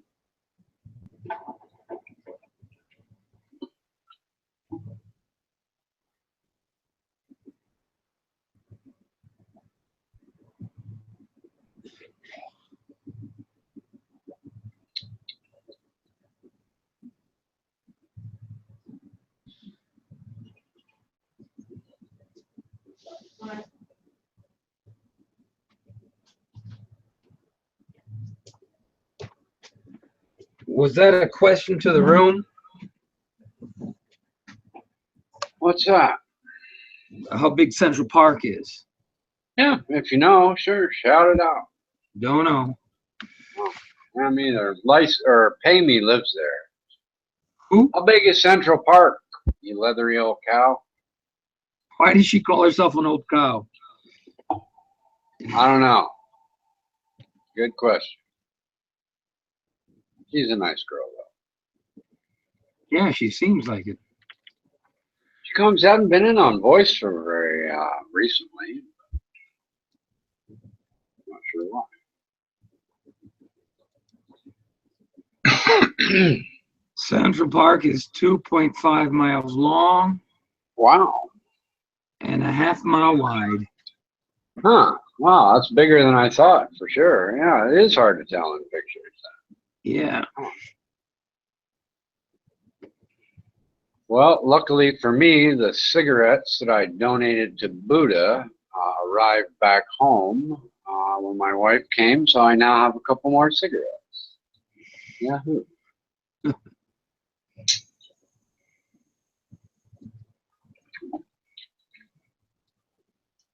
course, I'll probably get in trouble for taking them off the sacred plate too early or something. Who the hell knows? But I'm smoking one of them right now.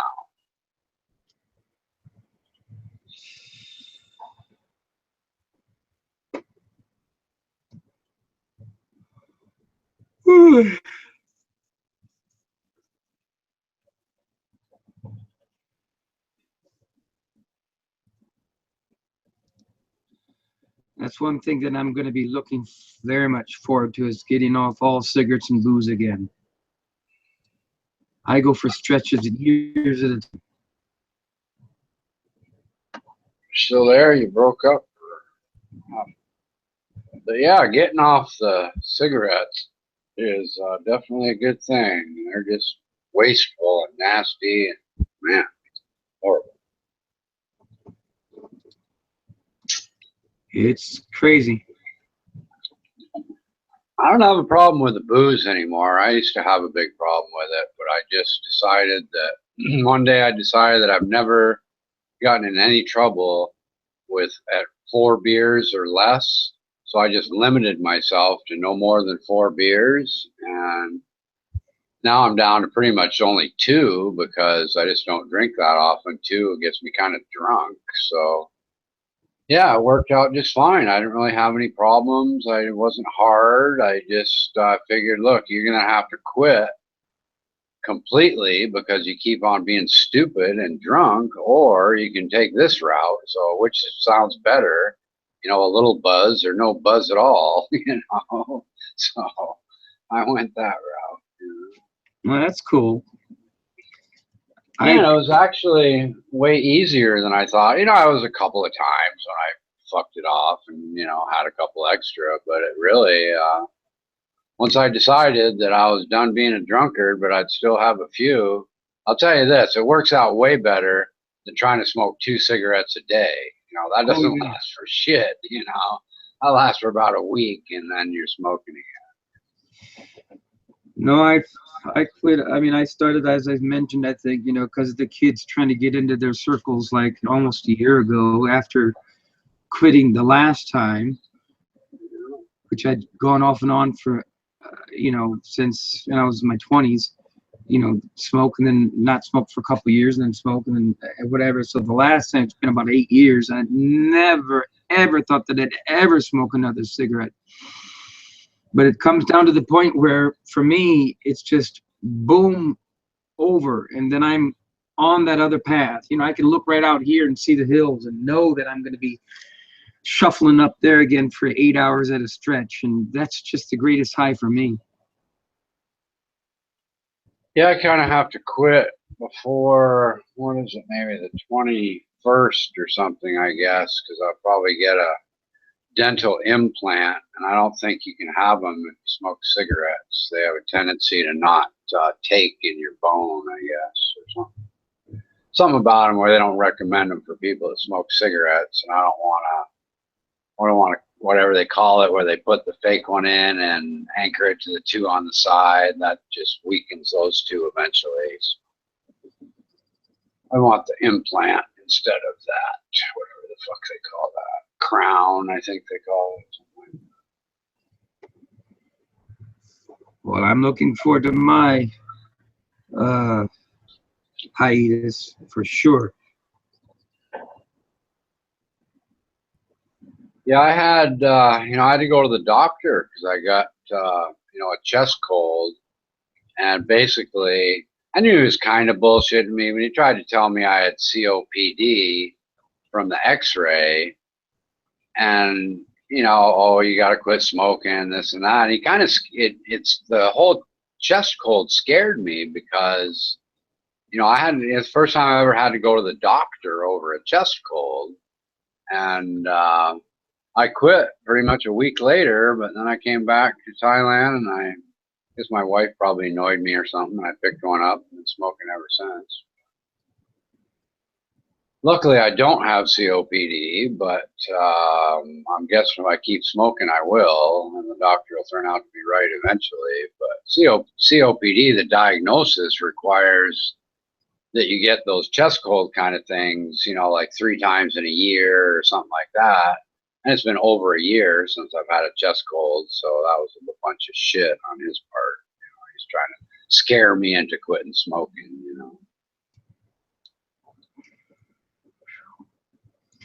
Well, yeah, the He's last right. time I know my lungs are fucked up from the x-ray. You can tell that. They're not no spring chicken lungs anymore. But go ahead. Sorry, I didn't mean to cut you off. How old are you? 61, so I guess I'll be coming up on 57 this year. Or 56, rather, sorry. Pretty young for, having something like that, but I've smoked, a lot, and I started really young, so if I don't quit, it's definitely going to be a problem. I promise you that. Yeah, I hear you, and that's absolutely true. And the nicest thing, I guess, they've come out recently and said if you do quit, your lungs and your liver are like the only 2 organs that do heal themselves. So within 10 years or so, you've got something good going if you quit it early enough. Right. Yeah, exactly. Basically he put a little graph on there and, sort of showed me that, your lungs get worse over time, and then they get worse over time plus smoking, and then it said if you quit smoking, they'll heal and you get a little bit back, but you've already chopped a bunch of years off your life already, and you're almost to the point where you're going to need fucking oxygen if you keep going.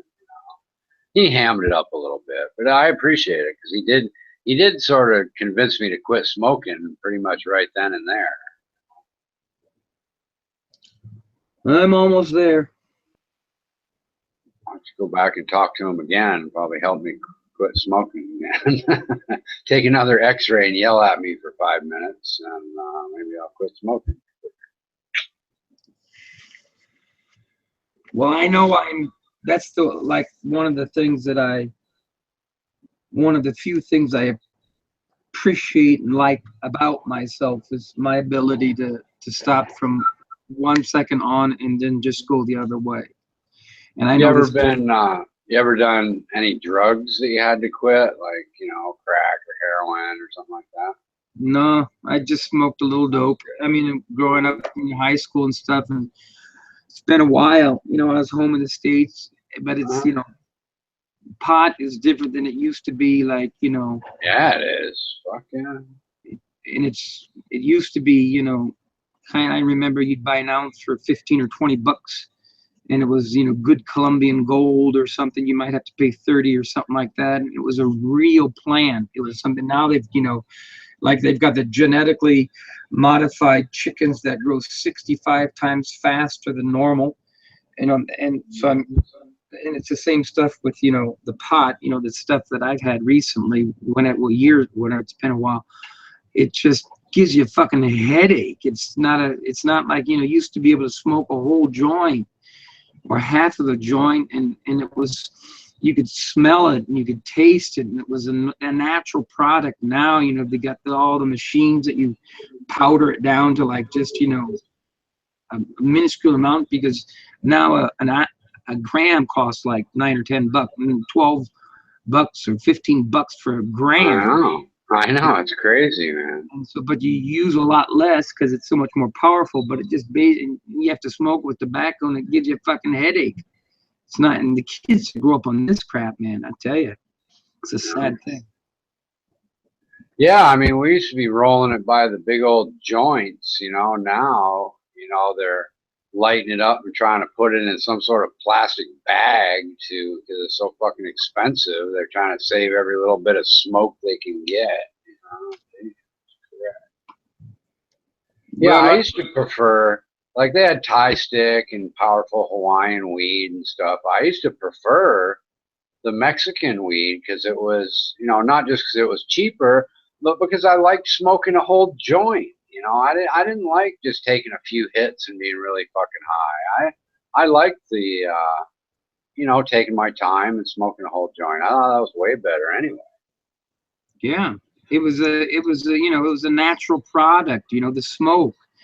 You know, it was the smell of it. It was a different thing. Yeah, absolutely. It's a big industry, and so it's changed. And yeah, it certainly has. I mean, geez, like you say, the potency of even just the average marijuana you buy in high school is completely different.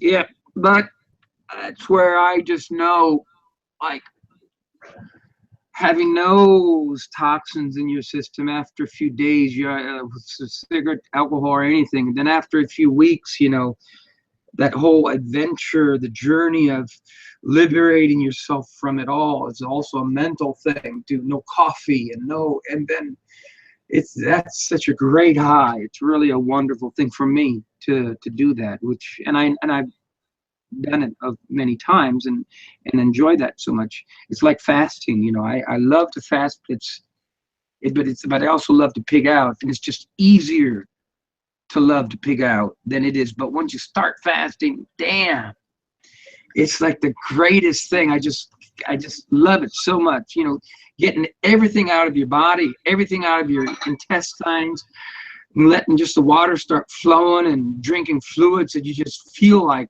God. You feel like a new person. It's great. So I will be doing that. Before I die, you know, have a heart attack tomorrow, and then I won't have done it, but I will be doing that again, and I'm going to enjoy it.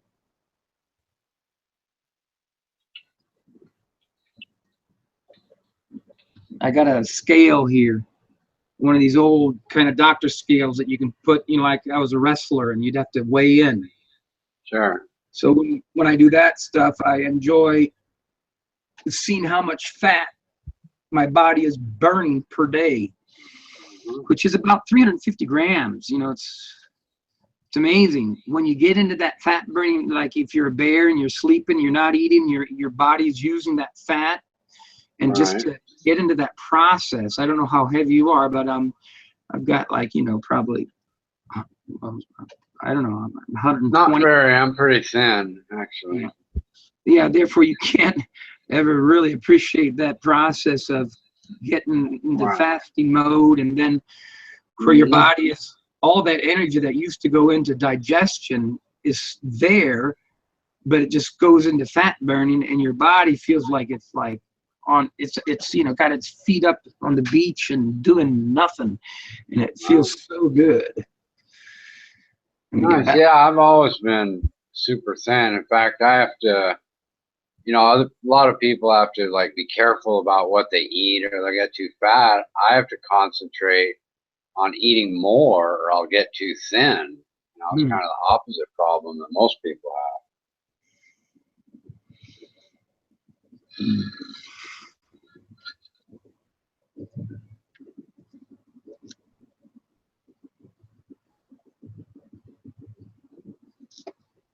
I think the best thing about this country, as far as food and trying to stay healthy and all, is that they don't have the ridiculously large portions of food that you get in America. You know, you go to the restaurant and you get a sensible sized portion. You don't feel like you're obligated to eat 3 times as much, you know, as you should just because they put it on the plate. You know what I mean? You don't want to pay for something and then leave 2/3 of it on the plate and walk out of the restaurant. You know, and here they're just normal, sensible sized dishes that don't just fill you up when it's a meal. They don't trying to make you fat or charge you $15, so they're sort of obligated to make the meal big. You know, they're only charging you a couple bucks for a normal sized meal.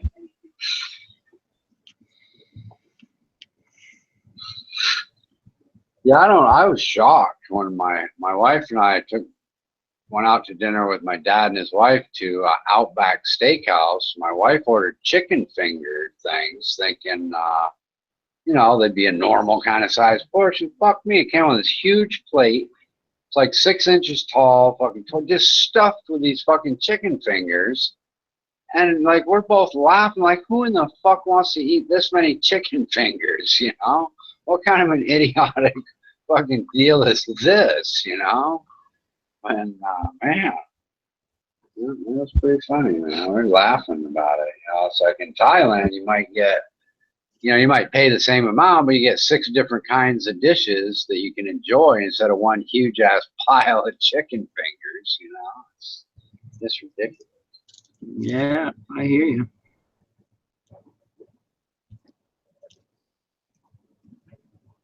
Yeah, I don't know how that all escalated so quickly because, you know, over the years, it's probably not always been like that. You know what I mean? But at some point, people decided, you know, hey, if we just make the plates really super huge, you know, it's not going to cost that much more. We can charge a lot more and they won't complain or something. I don't know, but you know what I mean? The portion sizes in America are just absurd. They really are.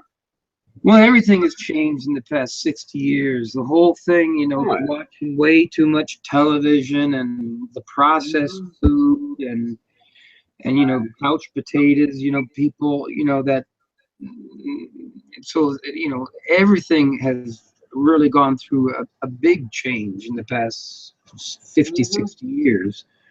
And seems to be turning around a little bit in the world of exercise. I think it is too. Yeah, I think with older people especially, it used to be, you know, get on the rocking chair and sit on the porch, and now, you know, I think older people are more concerned about exercise and getting out. They don't want a retirement on the rocking chair anymore. They want to be a little more active than my grandparents did, you know. Yeah. This just depends, I guess, who you're hanging around with, too. Well, people, too. I mean, you know, 100 years ago, 60 years ago, your mind wasn't, you know, it kind of, you did your job and there wasn't anything, you know, we didn't have the internet to talk to someone in Thailand or in Australia. We didn't need to learn about Buddhism or different forms of anything. So the mind continually grows and grows and grows. And that has never kind of happened with our being until, you know, to like the 60s, kind of 70s. And it's gotten to that point where people that are 70 or 80 still feel like they're 20, whereas, you know, years ago, by the time you were 45, you were old because there was nothing else happening. And your brain kind of just shut down, and you went to church or you went to the football game, and nothing else was going to happen. The same thing was going to be going on. But now that everything continues, people stay young. You know one of the theories about why humans became so much smarter than apes? Not sure. Well, I saw this the other day on the internet. It makes a lot of sense. I don't know if it's true, but this guy was a genetic scientist looking for a cure for muscular dystrophy or something.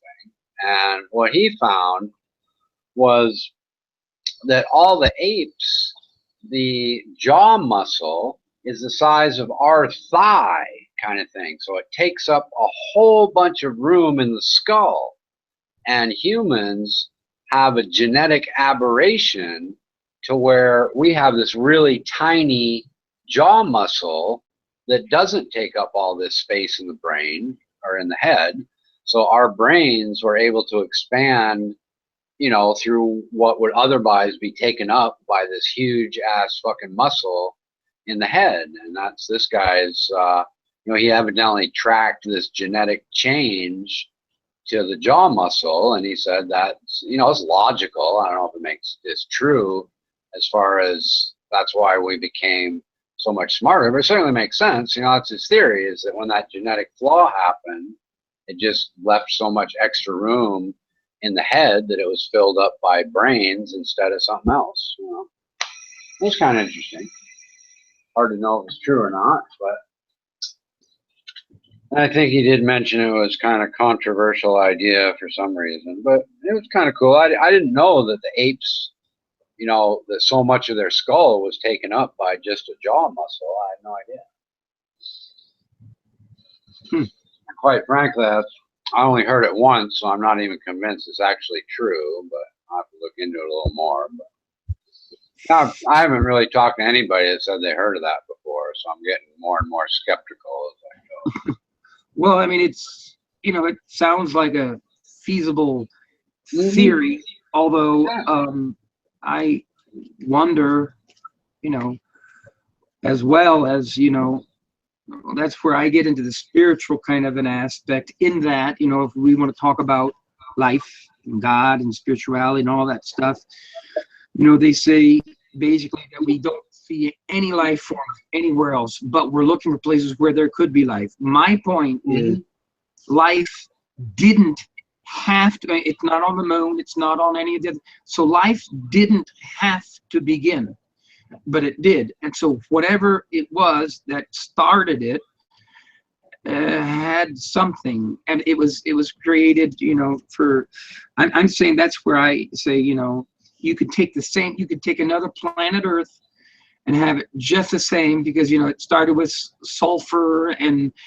oxygen and water and stuff, and then we had the very first organisms. But why did they begin? It's just like if you have a bucket of salt and a bucket on some foreign planet, life won't suddenly begin. I'm saying, you know, you might have the same types of atmospheric situations, but life doesn't have to begin. It began. It's different than, you know, inanimate objects like stones and like the minerals. It's different. It creates and is creative and grows and does something. Life as we, so that's kind of always kind of my point, that that it began, and it's, there must be a reason for it, and well, there doesn't have, there might be, there might not be. It's not a requirement that there be a reason. You know? It's not a requirement, but the point I was making, and again, I'm not saying that this is what I believe or anything. I'm just making a viewpoint. Like, yeah, you kind of sound like William Lane Craig, in that he says basically that he doesn't have any proof, or, you know, that his arguments for God aren't necessarily proof, but he just says that my arguments for, you know, the idea of a creator simply make more sense than the arguments for not having a creator. You know, that's kind of where you remind me of that, saying that it's just more sensible that there would be than there wouldn't be. Well, I don't necessarily think of the creator, but whatever this is that is happening, when I think about us as a human being in the noetic science, the energy of our being, I kind of consider that the Gegen pole. It's like the polarity between whatever that is beyond our capacity to think and understand, and our collective growing for the next million years. That is like a force field that grows and somehow connects with the other, whatever it is. And but the only other, I guess the only other reason where I would believe in something else is that I know, when I think about the infinitive, that the universe goes on infinitely. infinitively. How do you know that? Well, in my mind, thinking of the stars and thinking that it could just continue, I'm not capable of two things. I'm not capable of thinking, oh, it is finite, and then we've got a flat earth, then something else happens.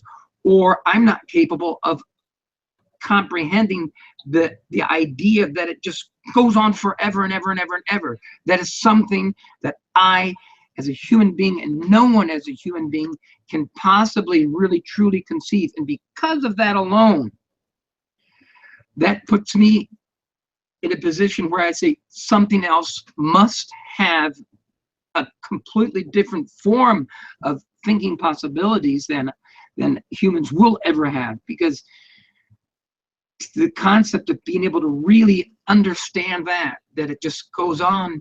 Why isn't it just as likely that it was an accidental explosion when some kid stole his father's science experiment on an alien space plane 14 billion years ago?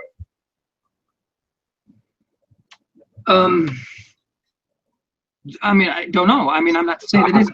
I also have the same type of an idea that would say that it's possible, because it goes on infinitely, that there is another planet exactly like this, which is not this one, and the only difference throughout for the history of as long as our planet, and the only difference that would be is that I would lift this up, and in the other universe it would be like this, saying that the infinitive amounts of possibilities could possibly say that there's one other or infinitely amount of others that are, there's only a small, that I'm picking up a cigarette or I'm picking up a pencil, and then the other one, that's the only difference. Right. But I know what you mean. I've heard that theory. I don't really buy off on it, but I don't buy off on it. Right, but I don't see how, I can't make that leap that there's an infinite amount of space in the universe, because there's no demonstration that that's true. There might be, there might not be, but I can't just jump to that without some kind of evidence that it's true. I don't know what's outside of our observable universe until I can observe it. I don't know. I don't think, if we can see hundreds of billions of light years away, I don't think that for the near foreseeable future of 1,000,000 years, a human is going to be able to, maybe it will, maybe thoughts alone, whatever energy they are, will be able to, through a wormhole or whatever, be able to see something and go to that extreme. But I just understand that I cannot comprehend either a finite universe and why and how it could be, or the endless universe. I can't.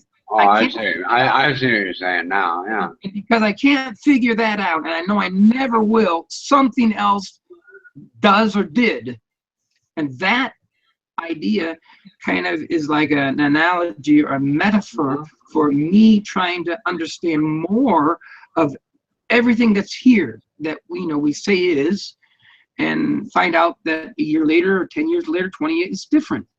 And that's why I'm into the whole self and the collective groups and everything, to learn, what. Do you ever consider the B, there's A theory of time and B theory of time, and A theory of time is basically that we're in this sort of one directional deal where time is linear and it just gets older, and the B theory of time is that time can run backwards and forwards. It doesn't necessarily always just run forwards. For example, even with the science we know today, if you were to fly faster than light, you'd be going backwards in time. It's not impossible to fly faster than light. It's impossible to slow down to below the speed of light once you reach above the speed of light, and that particle, or maybe whole universes, would be going backwards in time. And even in our own universe, it's possible that time might run forwards and backwards, given the proper technology or the proper, knowledge to be able to do that. But there's people who are fully convinced that time can run in both directions if we can figure out how to make that happen. I know. I mean, the little bit that I've understood about electromagnetism, light, and sound waves, kind of for me, is if it could be possible that we could go faster than the speed of light. It's similar to sound waves. If you're here and then 2 miles away, you're on another mountain, and something happens here, and then the sound waves take 20 seconds or 10 seconds to reach over there, because you could go faster, you could make something, doesn't mean you're going back in time. If you can go there quicker than sound, sit there and wait for the sound to catch up with you, it's not really going, you're not going. And the same type of a thing is with light. What I'm postulating is that if you've got a far off distant galaxy that has a supernova that's happening, and we're seeing this now, and it's 4 million years old or 50 billion light years away or whatever, if we could go here or go there or whatever, you're not, it's the time is not different, it's just the visualization of it that you would be seeing it. It's just like if sound waves, if I'm here. I'll give you an example of technology we're trying to figure out. You can't go faster than the speed of light. However, you could possibly move from A to B faster than the speed of light by removing the space between A and B. So, what that means is you're not actually moving faster than light, you're sucking up space faster than the speed of light. So people are trying to figure out if they can do that, if that's possible, if rather than having a propulsion mechanism to push you forward, if you can't put a vacuum cleaner on the front of the spaceship and suck up the space in front of you and push it out the back. Because with relativity theory, there's nothing against going from A to B faster than light if what you're doing is actually removing the space, which is kind of a bizarre concept to most people, but people really think about that. It's a way to get from A to B without actually moving. You're moving the space, not yourself. You're removing the space. Right? Or maybe it's our humanity is destined to because I can think about what it is 50 billion light years away, I'm already kind of traveling faster than the speed of light, because my thoughts, my understanding is there. I mean, even though I can't go that fast, I can think about that. So maybe, in the future, thoughts we will turn into, in 50 billion years, we will be doing, we won't have arms and legs, but maybe. I've always thought that our brains give off brain waves, and, kind of like a radio signal, they get harder and harder to detect, the further away from your brain they get, right? And it'd be interesting if somewhere down the road, some planet somewhere, say 50 billion light years away, sort of develops some kind of thought detector and starts getting the thoughts from planet Earth, 1 million years ago. You know what I mean? Maybe finally those thoughts have been going there for 100 million years. They finally did get the detector. And now, since, it's 50 billion light years away, they'd basically be getting the thoughts from 50 billion years ago, with their little detector they managed to make, Yeah, that's I mean that's kind of where, as far as, like that'd be similar to, if you use an ultrasound to look into the body of a Right. woman, you need like, an 8 ounce 9-volt battery. And so then you can look into the, but with, nuclear power where you're having, lots and lots of energy, you can look all the way through the earth, or you can look up an ant's butt on the other side of the earth, and to see what, what parasite is sitting on his butthole, and what that parasite thought, 2 days ago, or what possibly it will be thinking, 6 hours from Right. now.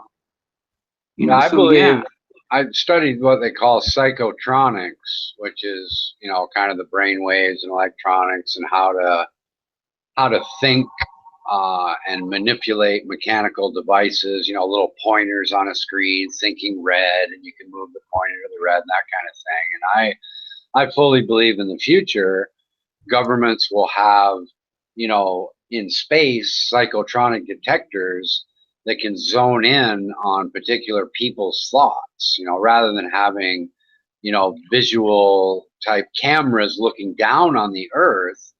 They'll have these collectors that know what people are thinking. Will decipher the brain waves and be able to say, oh, this guy's thinking about molesting a child over in zone A, and report that back to the ground police or something. or this guy is thinking about those guys who are molesting the children, and we Right. don't want him to, we want everyone else to think that he's the child molester. Sure. That movie by Natalie Wood, her last movie, what was it called? Brainstorm or something, with Walker. What is his name? Christopher Walker. They came out with Walking. 54 years. That's a really interesting concept, which again gets to the point of where, we're dealing with filter systems and intelligence, and to where, it's like in the old days, in the Second World War, when, with the electromagnetic, their radio signals, they would send airplanes up and throw aluminum into the sky to prevent, those signals from getting to that person. So you're always Right. dealing with, some kind of a filter system that is protecting, Right. something. The tinfoil hat idea might not seem so ridiculous 1,000 years from now. Yeah. It's Yeah, just a that, little before its time. That's all. I guess so. Yeah, I guess it's yeah, that is that's a kind of a funny thing. Yeah, I was watching one of these Google chats, and the guy had it was in the flat Earth actually, and he had a tinfoil hat on. Yeah, he had a fucking tinfoil hat on. He was a crazy bastard, man. He had a tinfoil hat. He had all this graffiti that he'd fucking, put in this apartment he was renting. And he had a couple of like horns sticking out of his tinfoil hat. He thought, the fuck, dude. Yeah, He was hilarious, man. It's hard to try and talk with people like that. I saw this one movie of where the responsibility of one person, with these types of machines was, he was responsible for the whole planet and all the different types of, industries and spiritual worlds and heads of states and all of their, thoughts and everything. So, so you get some really wacko people, I'm sure, out there that believe stuff like that, having to, be the lone decider of everything that's on the planet going on and fed into you and questioned, for your evaluation. It's so she's wearing a tinfoil hat. Sounds like, sounds like a nutcase. Well, he was more just a comedian than a nutcase. But there's this guy, I don't know, he doesn't come in here, he doesn't get invited. His name's Pete Shea, and he basically believes that every single thing you believe is a lie. That, it doesn't matter what you talk about, everything is completely opposite of what you've been told, what everybody believes. That, he's of course a flat earther, and he believes that 9/11 happened before 9/11, and that they already had filmed the event, and there was like a screen around the building. And it's just like all kinds of the most ridiculous nonsense you can possibly imagine. But at least he's consistent, because it doesn't matter what you talk about. Every school shooting is a hoax, and every single thing you can imagine is a false flag. And sort of the joke is, if everything is a big lie, you know, what's the point? You know, if everything's a false flag, when are they getting to the real war? You know what I mean? It's like, come on, dude. You know, everything can't be a false flag. You know. Oh yeah, that's. But you know, I thought that was a cool thought though about these stealth airplanes and stuff where they go invisible. It is a cool idea. But what I've understood is, you know, if you've got a great big plane, a great big, you know, area like an airplane, and if you can, if the underside can, like from above, if you have cameras, so to say, and then you can take a picture of the sky or whatever is going on, and then to paint that or, you know, lighten that up on the underside, you basically are invisible, but you're not invisible. It's cool too. Like, sure. Have you ever seen the app that turns your cell phone into a see-through cell phone? No. It's cool as fuck. It takes the front cam, it uses the front camera and the back camera to do exactly what you said, and you basically gives you the illusion that you're looking right through your cell phone. It's cool as fuck, you know? Cool. Yeah, well that's yeah. You know, and I, you know, when I read books a book a few years ago, it was really interesting that you know, Columbus at the time when they were discovering continents, and they would go with these great big ships, you know, and they would reach the coasts of people that were, you know, fishing or working on their gardens, and they wouldn't see the ships because it just didn't come into their mind that there could be something there. And these huge things were there, and they would come with little ships on land, and until they got on land and said, hello, you know, look, and then they would but they were not capable of seeing that, only because it wasn't in their mind that there could be something like that.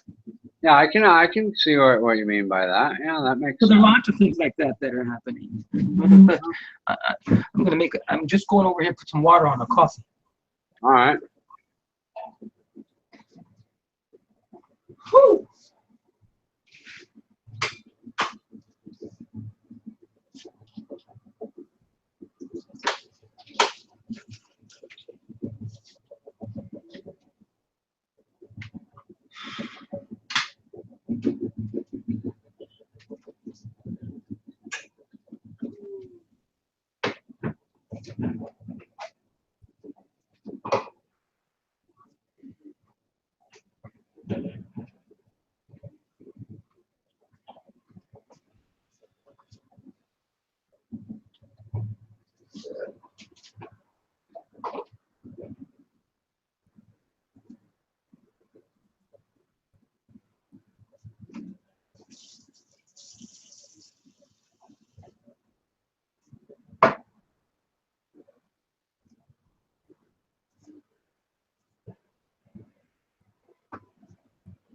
Oh.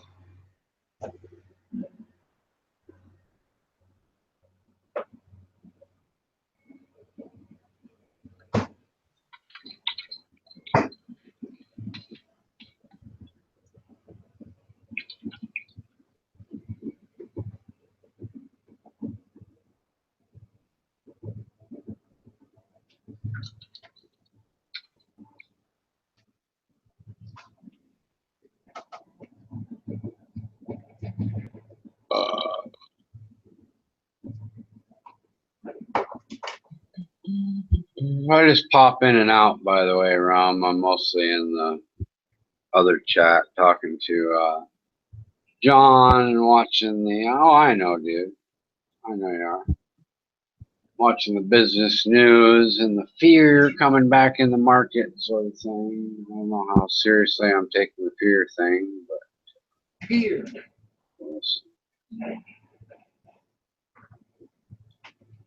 How seriously you're taking fear thing? Oh no, how seriously I'm taking people's concern that fear is coming back into the stock markets.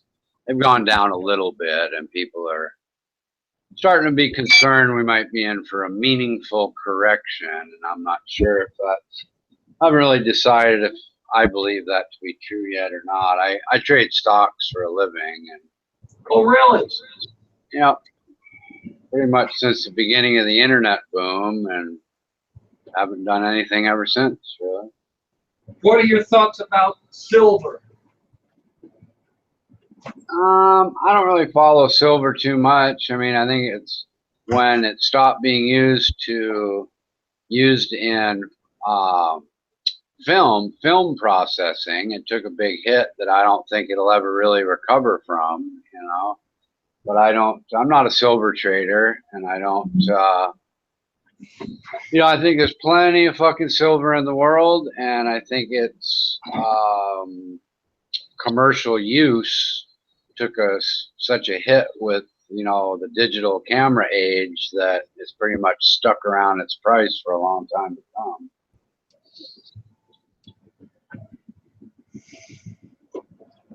It's not my area of expertise, I guess I'd say, so I don't want to comment too much on it. What was the name of that stock you were talking about? People were talking about? I'm not sure. I like NVIDIA, but I like it because of the technology, not the stock. No, I'm talking about, you just mentioned something a minute or so while I was over there, and you talked about people are wondering whether it was going to take have a correctional path to it.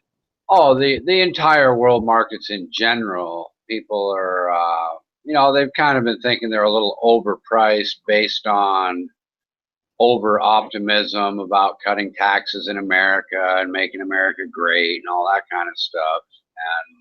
And now reality is setting in a little bit, and they're starting to go down. And you know, the argument is that companies are doing pretty well, their profits are pretty good, so any kind of rush to the exits that would cause a substantial quick drop is unlikely to happen. And that's kind of the argument going on now. And I've taken a wait and see attitude. I basically cash, you know, I'm more of a short-term trader, so turning my investments to cash is a normal thing for me anyway. But I've been sitting back for, I don't know, a week now, which is a long time for me to not do anything. I do things on a more minute by minute basis, so a week's really a long time for me. But no, it's not gone down enough to attract me. I don't see any reason to rush in because it's going to go up.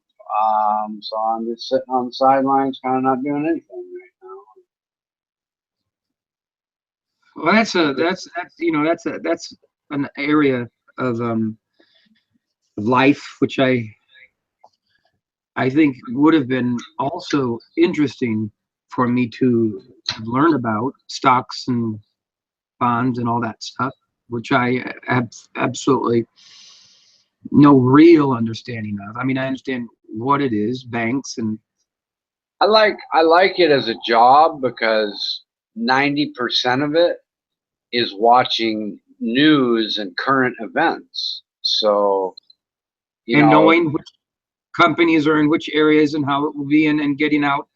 Well, but more than that, knowing what's going on with the Ebola virus in Africa, because that might affect the airlines, or what's going on with the Greek debt crisis, because that's going to affect the stock markets, or what's going on in Syria, and is that geopolitical? It's more, not what I'm saying is, it's not so much the companies as the macro situation of the whole world. So, you know, you probably 40% of the news, well, maybe not 40, but 20% of the news on the business news is just international headlines and how they're affecting the world in general.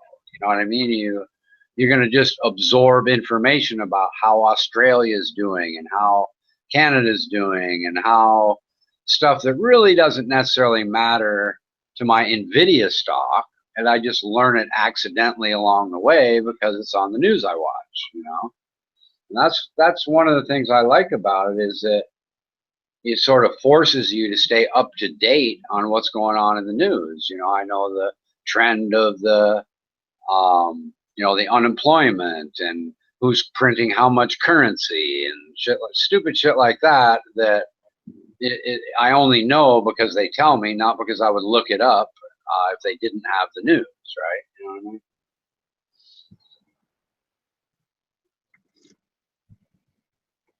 Yeah, that's you know, that whole idea that I was getting into about, you know, the future, and I don't know who. There was this other guy that I don't know. It wasn't Monsanto, but who talked about the 90% and 10%. You know, everybody to make. You know, I see the intelligence, the brilliance of the financial market, banks, and you guys kind of merging. I call it business banks. In the future, we'll have, instead of getting a future, you know, like McDonald's will be lending out money for small people, and they will have to have like they'll be like maybe 6% of their revenue, 6% of their profit will have to be then reinvested in society. People will be competing for that 6%, saying, hey, this is my business plan, this is what I'm doing, and not a bank necessarily, where, you know, talking future, where interest, there's ideas that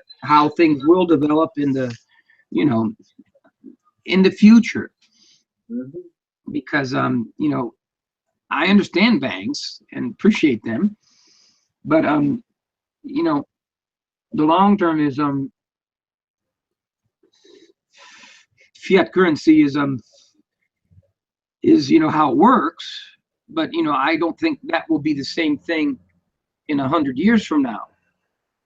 Well, I might give it longer than that, but I guess I understand what you're saying. Currency itself, my expression is, it's only a method to allow the doctor to be able to buy more shit than the dishwasher. And when we get to the point where perhaps we find that the dishwasher really doesn't deserve less than the doctor anyway, we don't need currency anymore.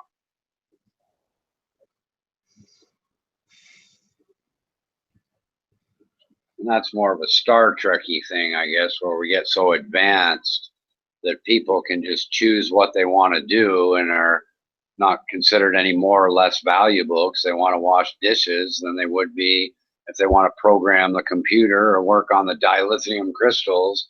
It's all the same in the end. You're just a contributor to the ship flying through space, you know. But there is a difference if you know, if you've gone through the you know, if you've gone, my one son's a engineer working at BMW as a, you know, working in the robot where they're making the cars do the things on their own, and another daughter who's a lawyer working in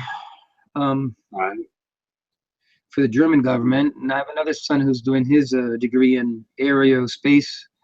Well, there is now, but let me sort of qualify that by saying I think just like prison, in the future, working will be more of a privilege than a necessity. You know, the robots will be making so much shit that we don't even need humans to work. And people, rather than you wishing you had a better job, people will be sort of fighting over the few jobs that exist. You know, to be like, damn, I wish I wish I had a job not to make money, but just to have something to do, you know?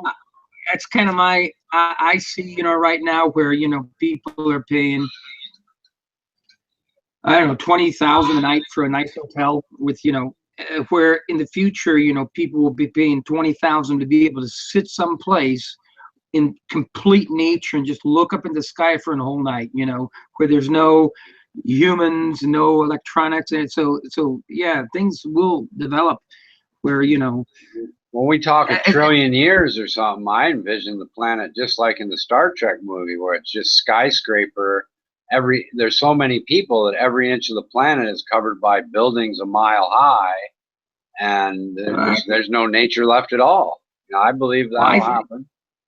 I think we'll get that understood better, in that we will be living like in Star Trek tech places where we will be completely secluded in like a big glass ball, like on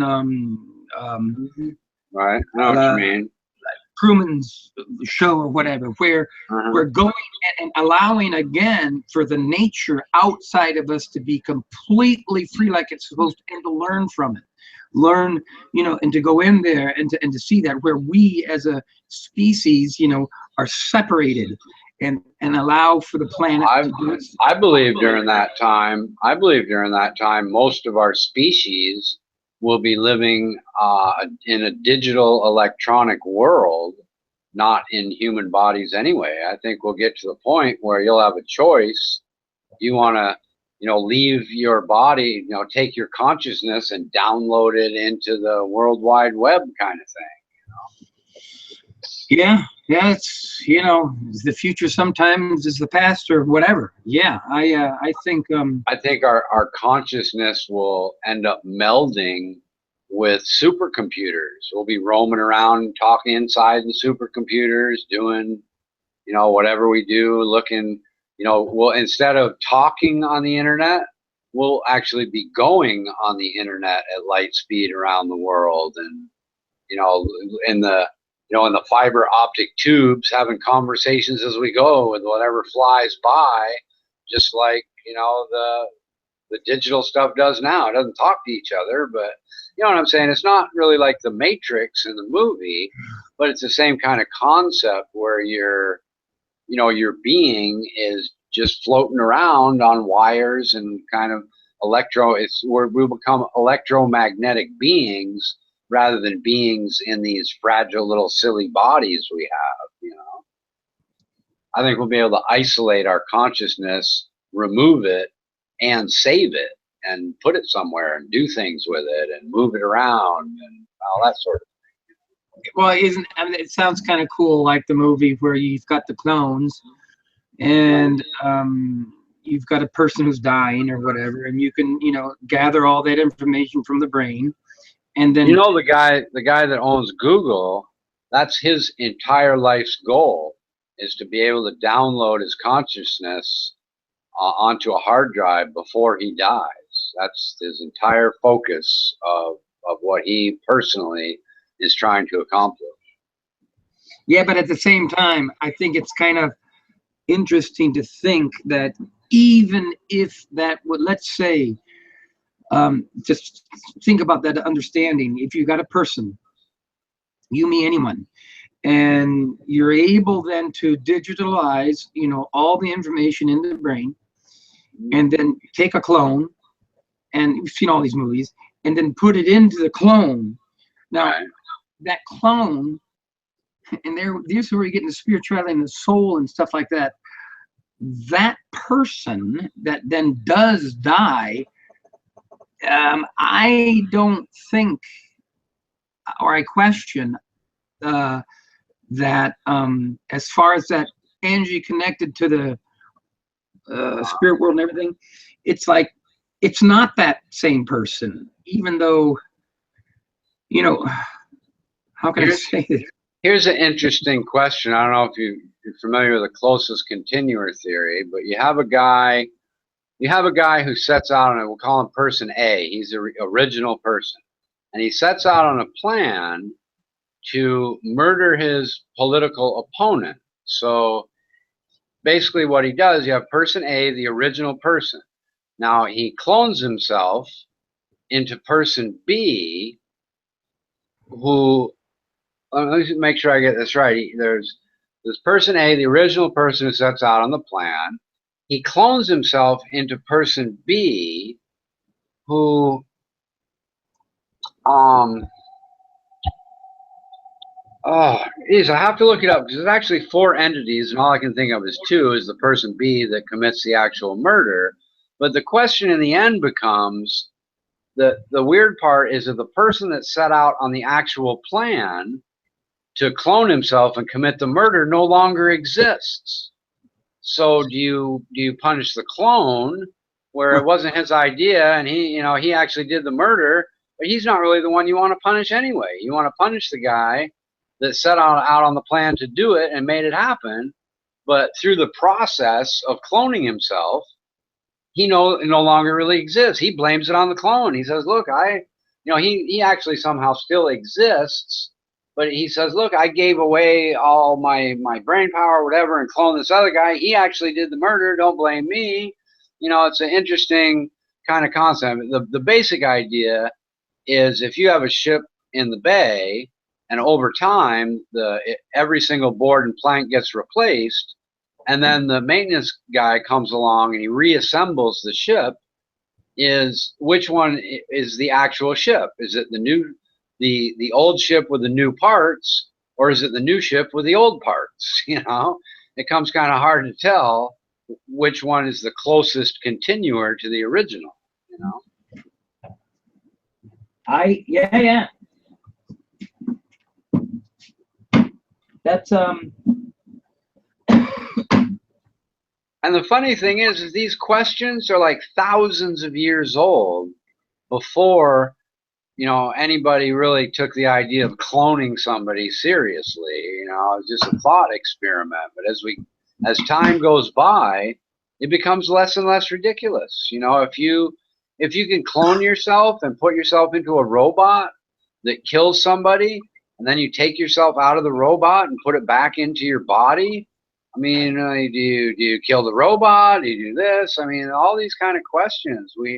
There's a whole council of people in California that are deciding on the rights of artificially intelligent computers when they come along. They sit around and argue. They've been arguing about it for years, and they still haven't really come up with any really great solutions or laws or anything to be taken all that seriously. We don't know. I mean, imagine when the first computer says to you, you're working on your computer and you hit the button to shut it off, and your computer says, please don't shut me off, I'm playing solitaire. And you're like, what the fuck is that? Who said that? What are you talking about? Who the fuck are you?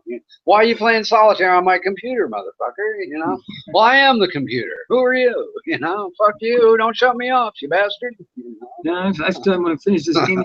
Yeah, I mean, artificial intelligence is, now they can beat the human in chess, and yeah, I the whole idea of robots, of putting that in, or digitalizing and erasing and putting thoughts in and then taking them away, or moving. Sure. That's all a very interesting point where we have arrived, and it's the same as the nuclear question. Right now, Syria and whatever. Someone came up with the idea and created nuclear bombs or nuclear energy, and it was a good idea, bad idea, whatever it was. Now, all the different types of people have them, if you know what I mean. There you get to the point where we're trying to determine, which is the robot, and I'm losing my track here, but I'm saying I understand that. Right. One of the tests to determine if a computer actually is artificially intelligent, one of the basic tests is, can it fool a human into thinking it's another human being? That's a real basic test, because that isn't real artificial intelligence. That's just fooling a person. Yeah. That's not sentient. That's mimicking. But okay, I kind of caught myself here where I was. We have the technology for, let's say, nuclear whatever, and originally it was supposedly in the hands of, let's say, you've got the different types of political scheme, whatever. You've got it in one hand. Now we've got it in all the different types of spheres of human understandings, whether it's capitalism, communism, thisism, thatism, whether it's religion, whatever. So it's all over the place, and the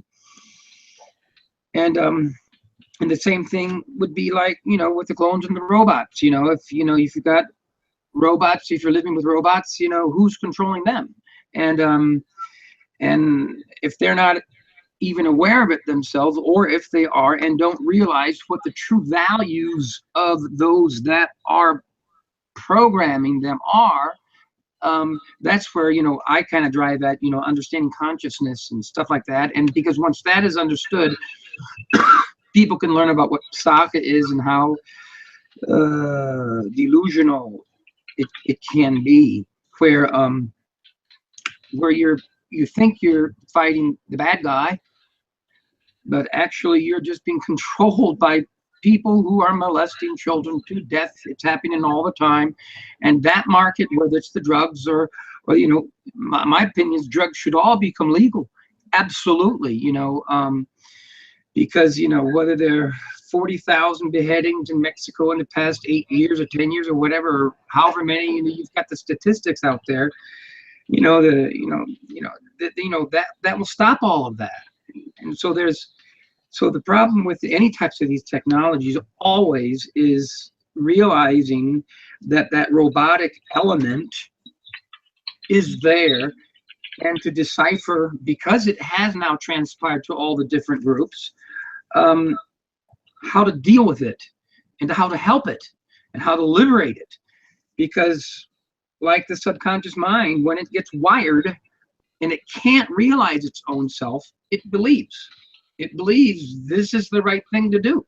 Whatever, you know, religious spectrum you're in or whatever, you know, people put bombs on their backs or put them on their children to go kill, you know, go kill people. You know, they use their children because of their understanding of their religious or their ideology, and because of what's happening, they'll do that. So it's difficult in the world today, whether you call it the matrix, and living with robots who are not only, you know, mechanically, you know, controlled, but biologically with, you know, chemicals and pills, stuff like that. So it's a hard call to try and have understood the core of each and every one of those specific circles who use technology like this.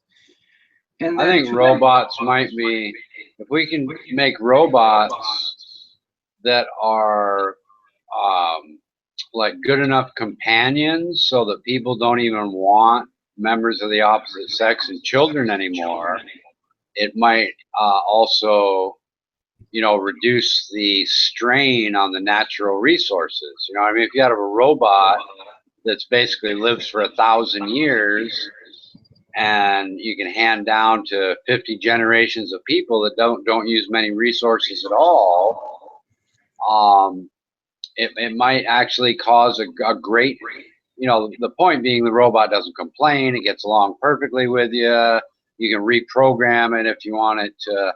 You know, as you change your lifestyle, you could change the robot to change along with you, where you can't really do that to your wife or your significant other. They're going to do what they want to do, not what you program it to do. And my point being that the population might actually be significantly reduced because people would prefer to have or not only will the population be reduced, but the draw on the resources will be reduced, because people just don't really care about having families and all this anymore. They're perfectly happy with their robot, so they don't have 2 kids. You know, they don't do a lot of things they might have done in the past without what might be perceived as these perfect companions that, you know, the females have, you know, vaginas the same as women, they look the same, they feel the same, they act way better, and they're easier to get along with, and they cook when you tell them to and clean when you tell them to, and they never give you any lip. Why would you want a real human woman, you know, or man if you're a woman? And might even get to the point where people start crying out, hey, wait a minute, somebody has to have some more kids around here, you know.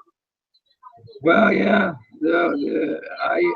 I hear you, but yeah, I'm gonna go to bed. Well, you can turn off now, I guess, but yeah, it just gets too hot. I'll have one.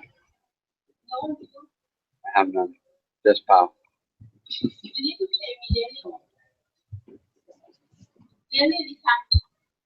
Sorry, my wife interrupted me with some argument about the Coca-Cola supply, and I'm blaming it on the dog drinking them. She's not believing me.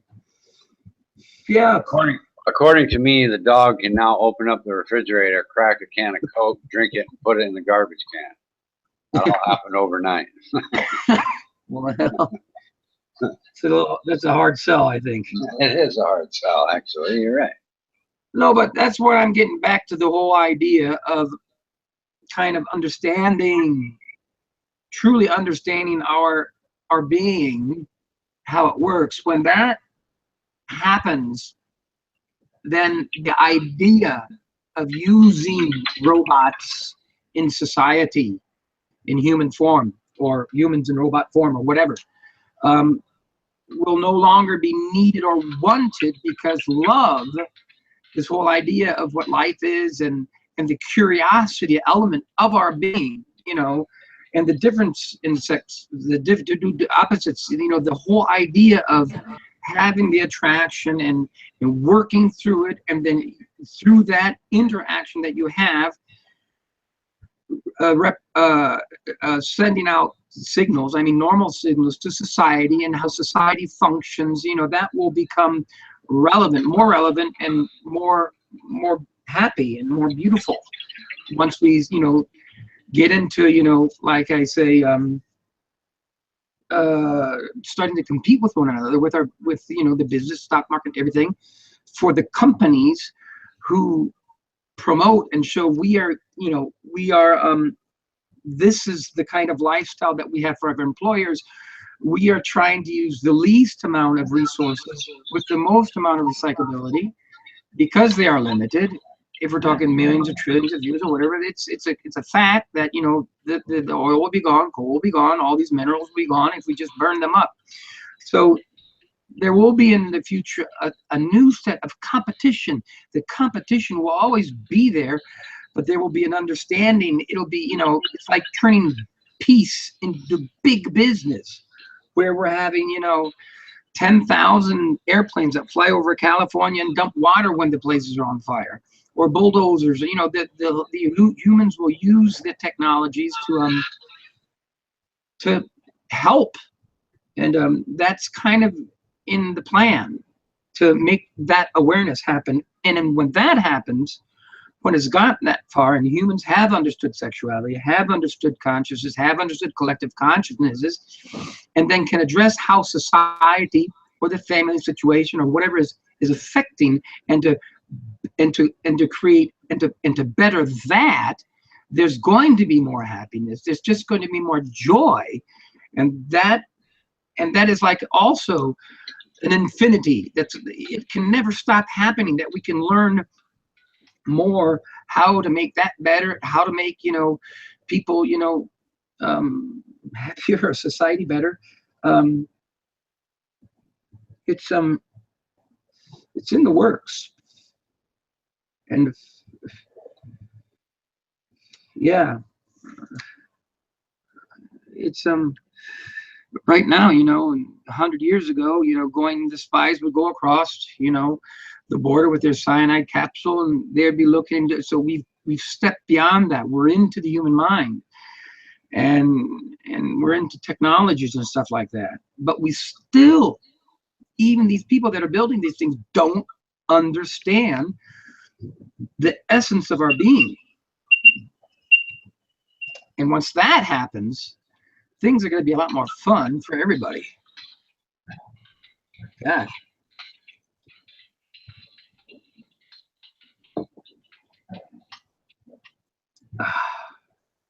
Sugar, that's just not true.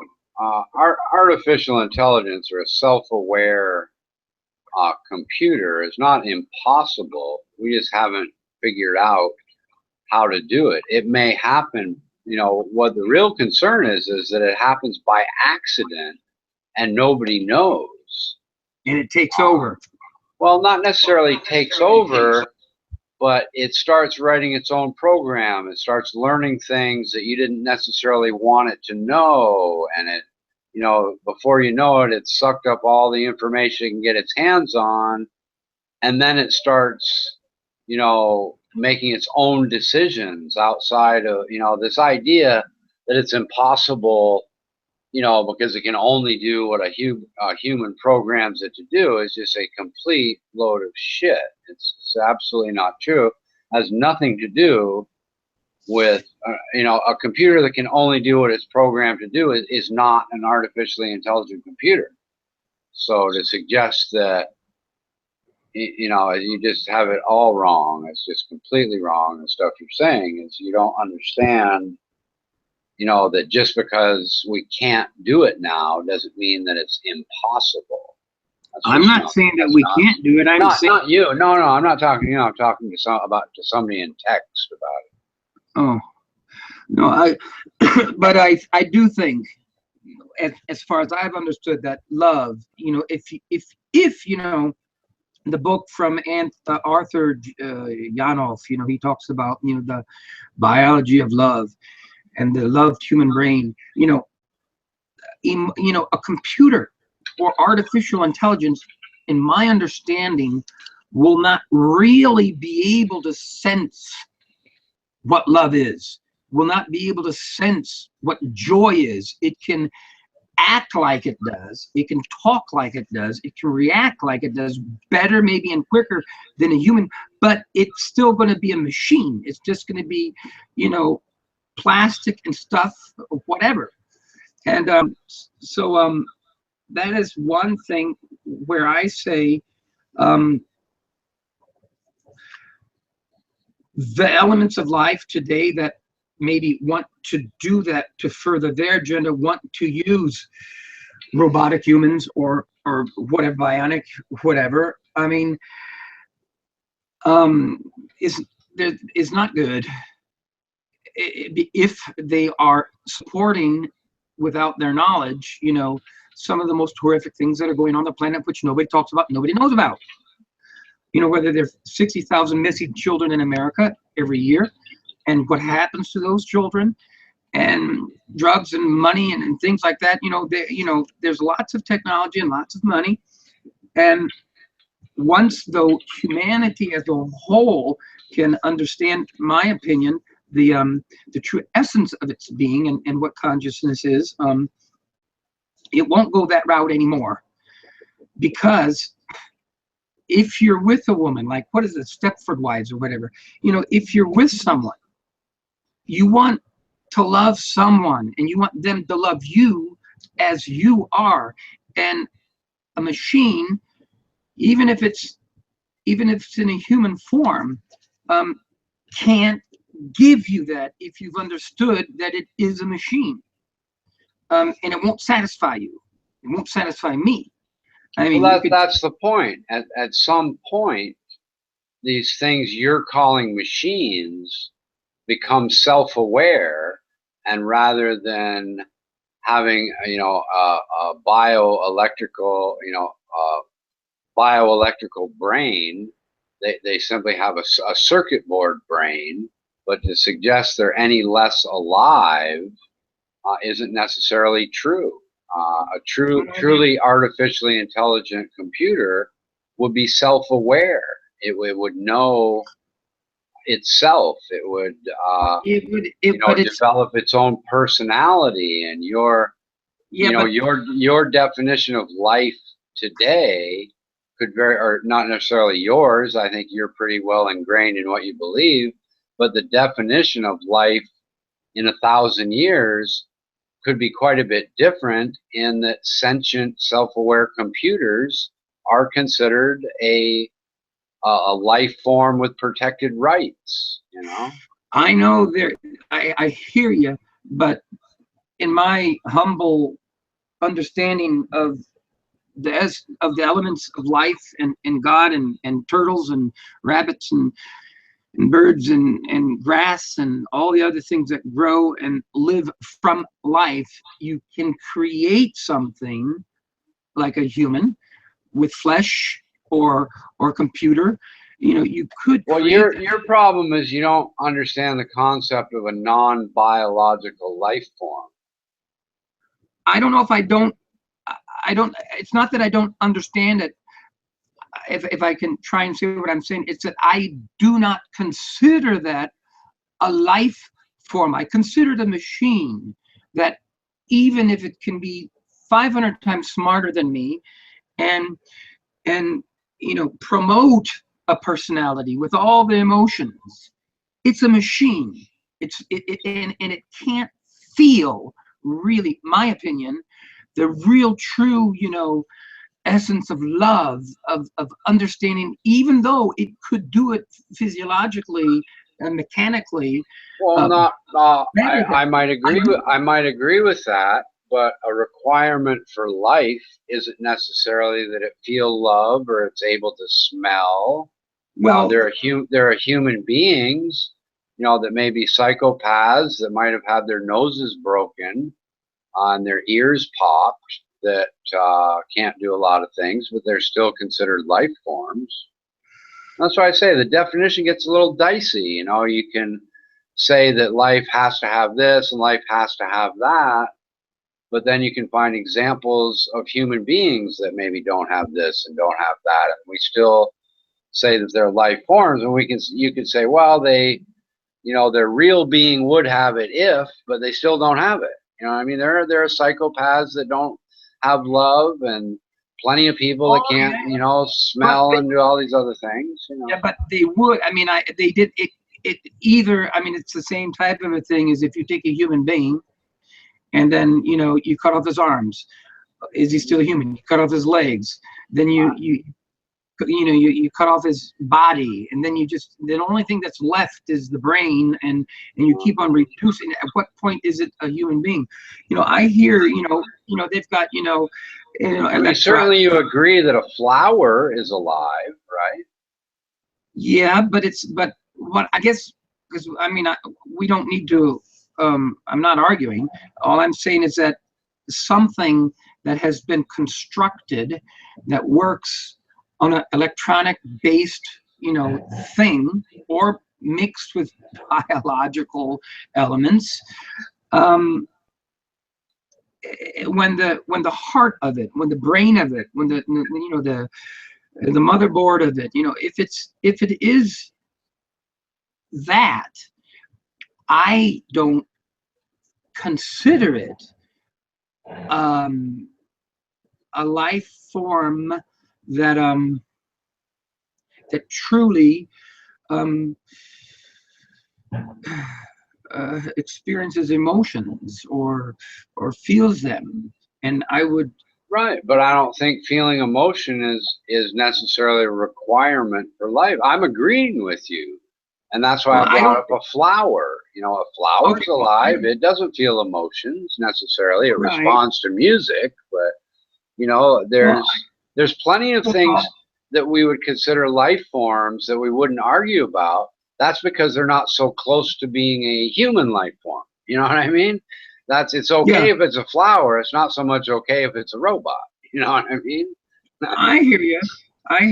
And I guess life forms. I guess what I'm referring to is basically differentiating between constructing something mechanically and putting some kind of intelligence in it, whether it can beat you in chess, run faster than you, jump higher than you, think quicker, if it can do everything. If you were able to construct a human being biological, with the veins. Now this isn't a mimicking thing, you understand, right? This isn't a computer that just mimics things really well. This is a computer that is self-aware, that that thinks on its own, and this isn't like something that just mimics emotion or mimics or does calculations really quick. This is a computer that has become self-aware and knows itself, and that's what I consider a life form. Other people may not, and like I said, they have arguments every day of the week in California about it. I'm sure. Yeah. I understand that that is an interesting topic, but I just my personal understanding at this point would be that although you can program and create some kind of computer, even in the form of a human, or that has self-awareness, it's not really self-aware, I feel. And that's where well, that's, you have to use your imagination and say, even though you don't believe it could be, what if it was? I understand you don't think that's possible, but what if it is possible? Now, let me give you another example. Let's say, molecular biologists were able to take non-living atoms and construct them into a live human being instead of using circuits and robots and things like that. Let's say they're able to gather up all the atoms required and assemble an actual biological human being with a brain that grows and all that. Would you say that mechanically constructed thing is a life form, or what? Because that would be an actual human constructed by other humans in the same way as a computer. I will probably say we shouldn't do that. I'm sure you would. I know you don't like that idea. No, it's only because it's like we talk about here discovering intelligent life forms, and we're looking for life forms on another planet. I'd say we need to discover them here first. We need to discover, because we're missing the boat. The whole thing is that we have so much here in our own being that's being misrepresented and misused for the purpose of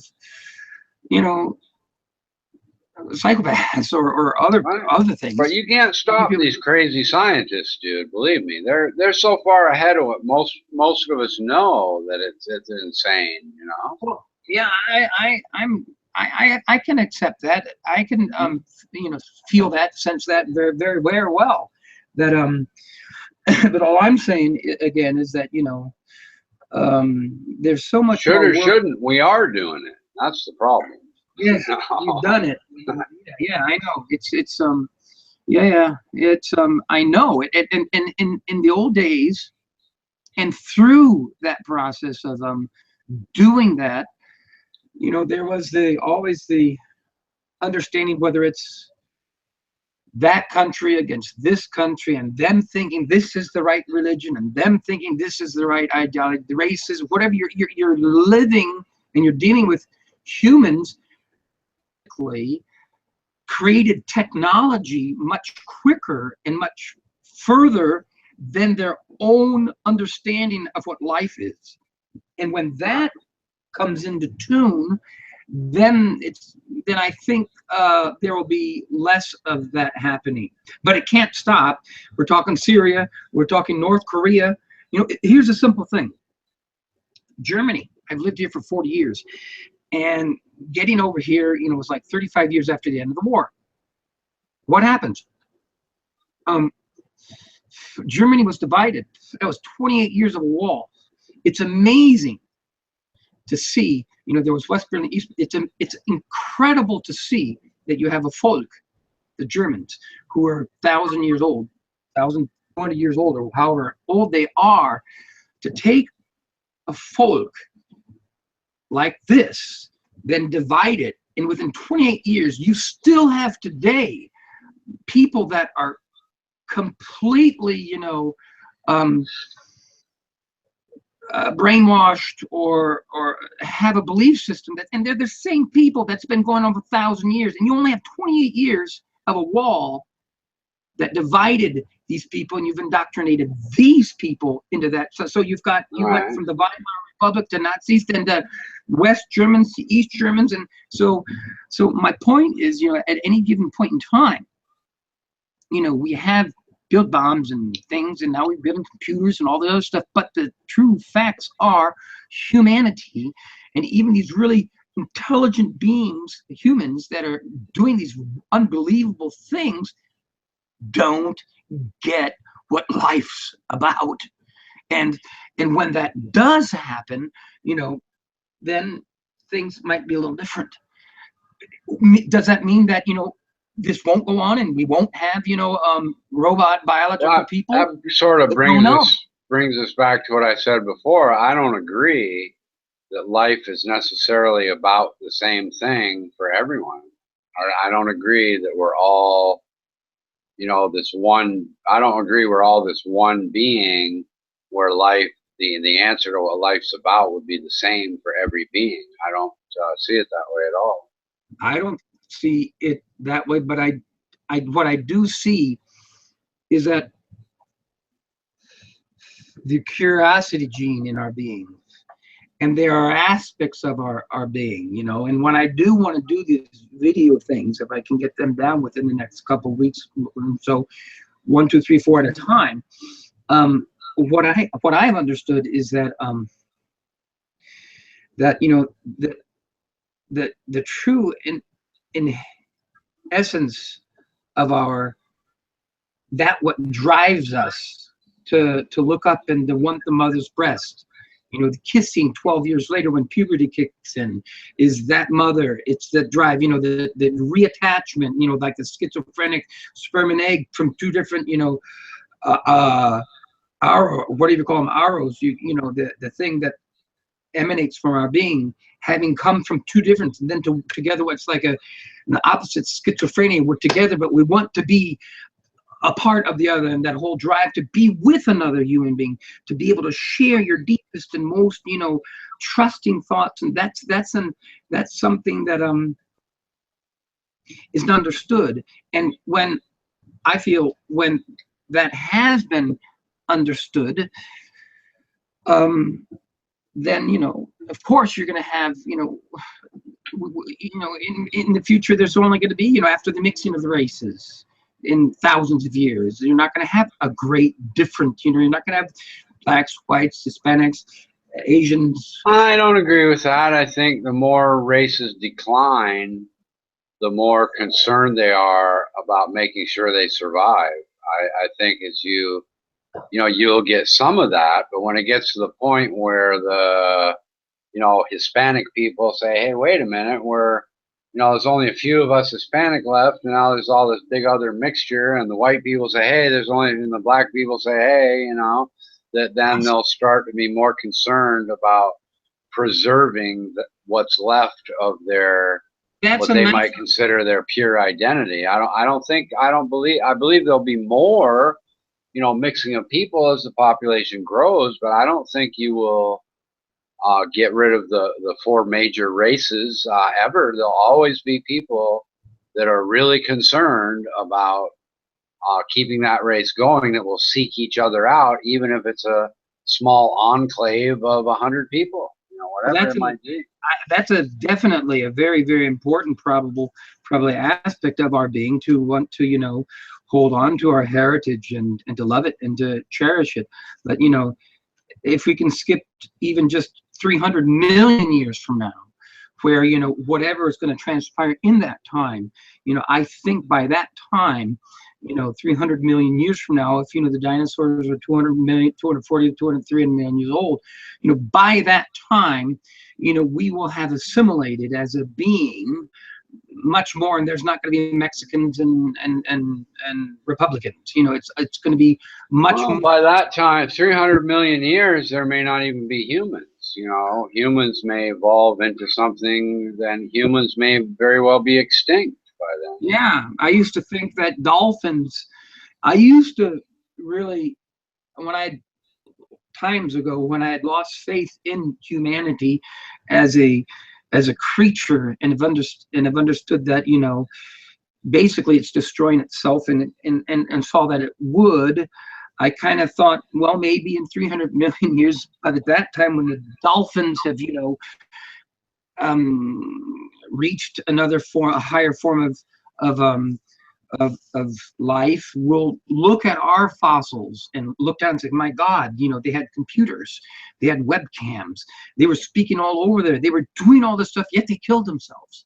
And I used to think, that would be that maybe as we as individuals are,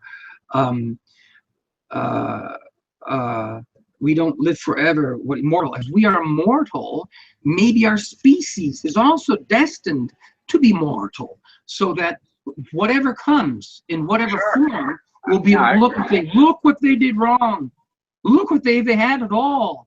They had all this stuff. But I don't know, as I don't know, is when they look back, they'll look at it that way. They'll look at it like the same way we look at the things we evolved from. It's not that, oh gee, I wish we'd have stayed the cousin of the ape because they had it all in the forest. It's like, well, that's just what happens with evolution.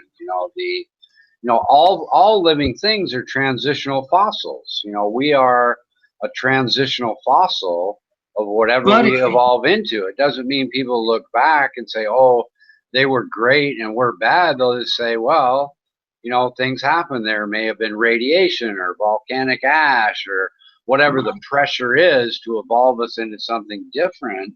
My point doesn't necessarily make us better or worse. It just means that Homo sapiens are evolved into something else. My point was, should humans continue with nuclear energy, and then something happens, and we decide to send all this stuff. We've got the stuff every day. I don't know how many tons or that are made, which is radioactive for God knows whatever. Right. I'm saying that if humanity I used to think, that this would happen. It could happen, but humanity fucks it up on its own with its wrong understanding and not realizing, what we could have had. And maybe that's our destiny.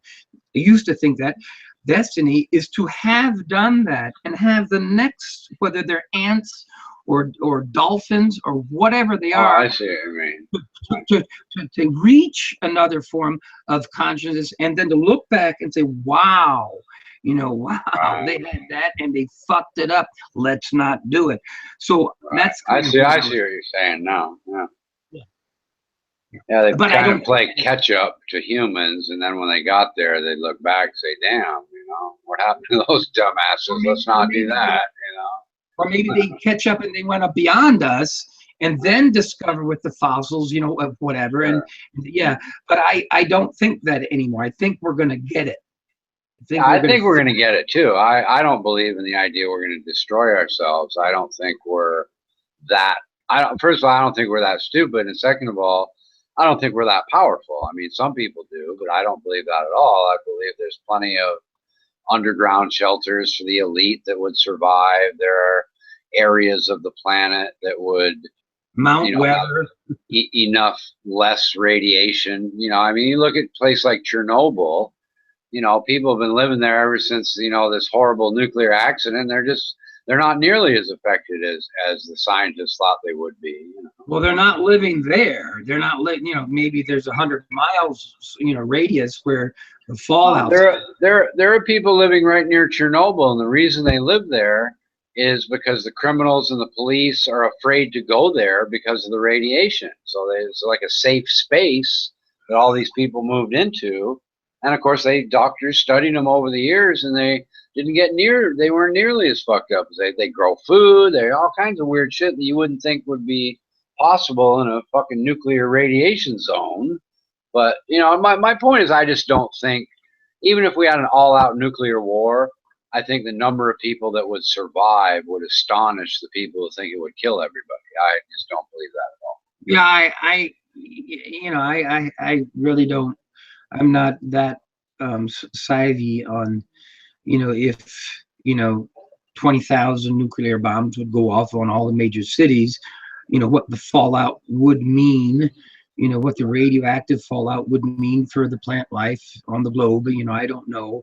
And we've had these dystopia, movies where you see, people living in the whatever. So yeah, I not necessarily do I think that but I do know, but I do say, the supposed problem we have with the ozone or whatever, they say right now that it takes 50 years for whatever to happen, so whatever was pumped up into the atmosphere or on, we had the Great Lakes were gone, cities smog was what's happening in Beijing right now. That's not happening. We've changed things, catalytic converters. We're doing things, but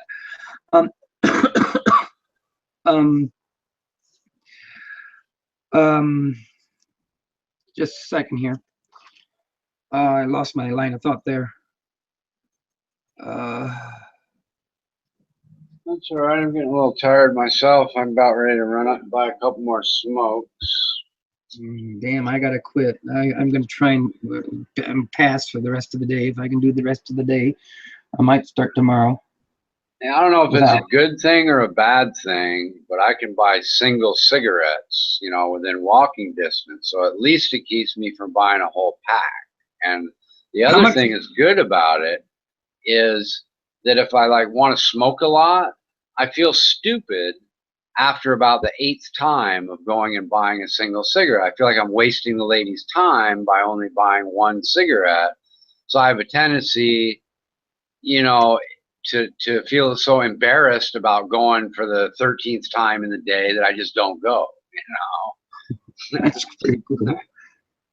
And she probably can give a fuck at all. She probably doesn't even think anything of it. But to me, I just feel like I'm putting her out by showing up so often to only spend nothing, you know. How much in dollars does one cigarette cost in Thailand, where you buy them? Let me get my calculator out.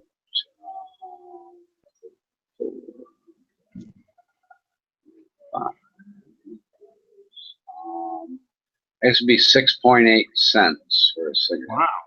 Because here they're about 30 cents a cigarette. Yeah, I guess that's not too bad. And there's actually ones that are even cheaper than that. I kind of buy a middle of the road brand, not quite up to Marlboro, but not at the generic level either.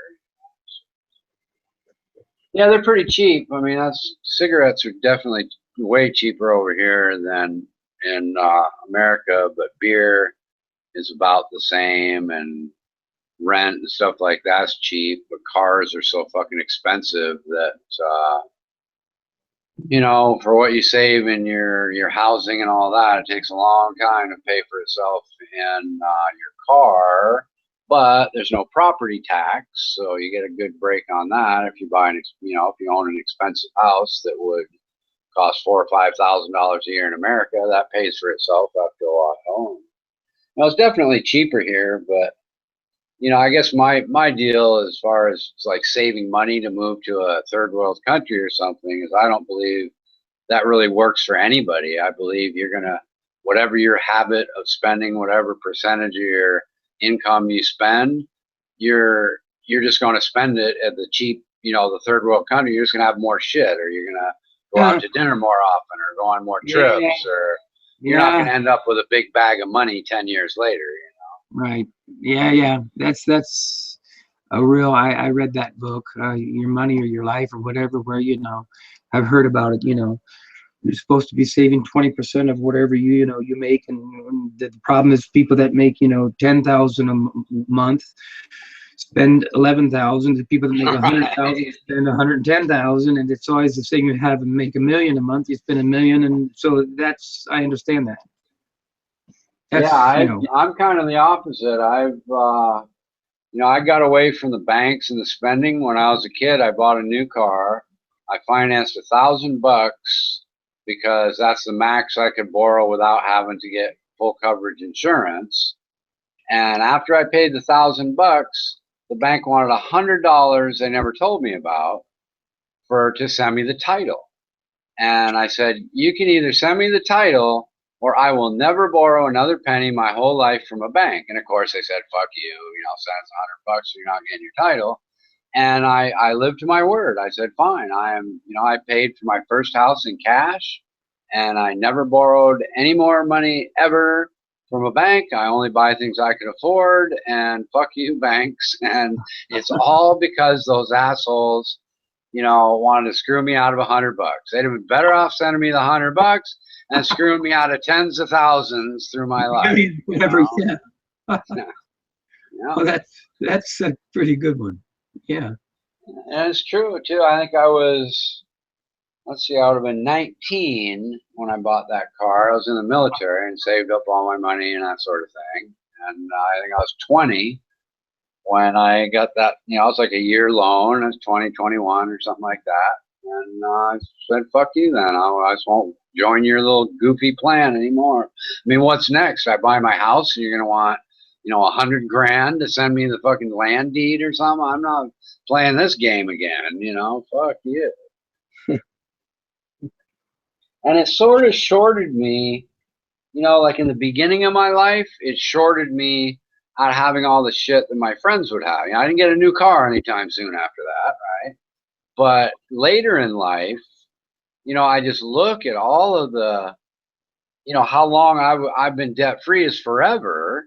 And other people, they're still in their 50s and they're paying on their house and they get loans on their cars and they're just, wasting all this money because they have to have this shit they don't need. And I've never been like that. I'm not going into debt to buy people Christmas presents. What the fuck? You want me to go into debt to buy you a present? I don't want to give you one in the first fucking place. I mean, really? Come on. But you do have a bank account where you have money that you use? Well, of course. Yeah. Of course. Yeah. Yeah, it's not the banks I mind, it's the loans from the banks that I mind. I'm not anti-using banks. No, not at all. Right. I'm just not borrowing any fucking money from them because they fucked me over the first time. I'm not gonna get them to fuck me a second time. But yeah, fuck today. The whole banking thing. It's almost ridiculous on the bank's part. I have accounts where I just leave $2,000 in. I get free wire service. You can pay all your bills for free. I mean, banks are fucking fantastic nowadays. I don't even know. I really don't know how they make. I guess they make money for people getting loans, but I get all these free services, and I don't pay a fucking penny for anything anymore. I got the last laugh on those motherfuckers thanks to technology. I mean, this whole bill pay stuff, you transfer money for nothing and shit. It's fucking fantastic, dude. Fucking swipe my phone over some thing and it deducts out of my credit card and all that account, all that shit's free and instantaneously. I mean, I love the whole banking system minus the loans. It's fucking fantastic. Better than carrying around 10 pounds of gold in my back pocket, Let me run and get a couple of smokes. I'll be back, and I probably go to bed here shortly after. I'll be back. All right, I'll see you in a minute then. I'm gonna do a couple things. I'll be here too.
3:30, 4:30, 5:30, 6:30.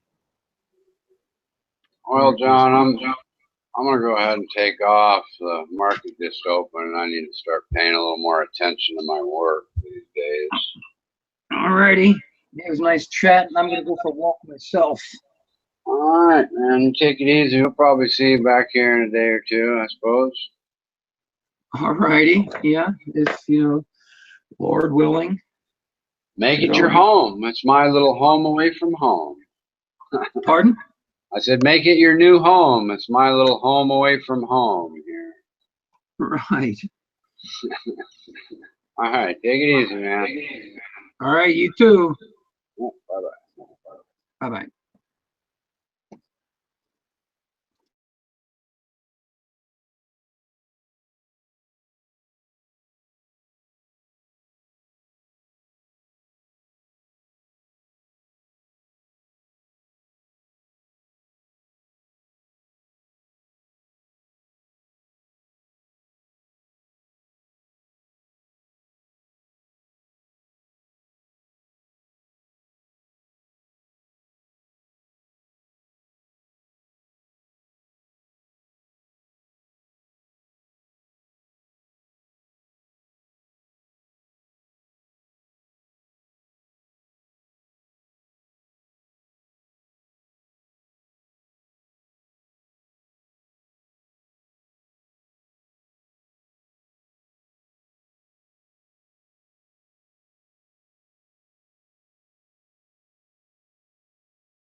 Armando or Mrs. Vargas? Armando or Mrs. Vargas? Paki calling for Armando or Mrs. Vargas? Armando or Mrs. Vargas?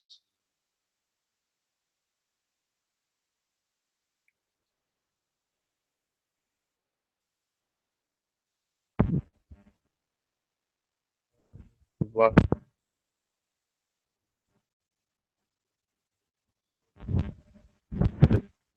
It just came up to my mind, just like the idea came up of creating a light bulb in Edison's mind. So I'm getting this I'm being brainstormed with an idea I would like to share. So Mrs. Vargas or Armando, if you guys could respond, I would really like to share the idea. I hope you guys can hear me.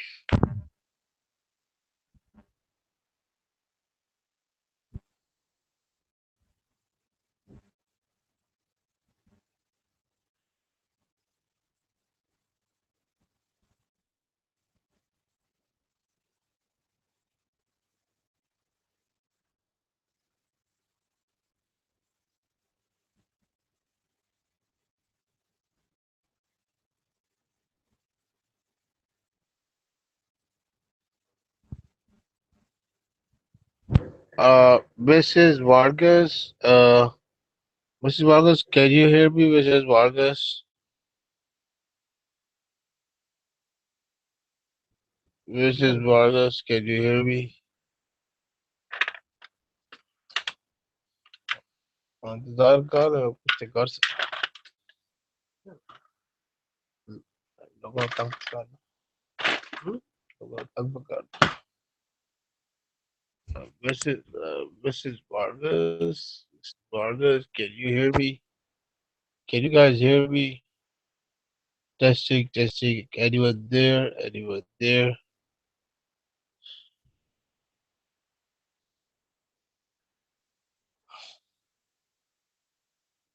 Hello, hello.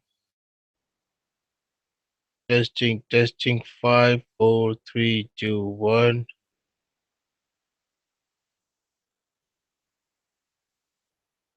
Hello, hello. Testing 5, 6, 3, 2, 1. Testing 5, 6, 3, 2, 1. Anyone there? Can anyone hear me? Hello, hello, hello.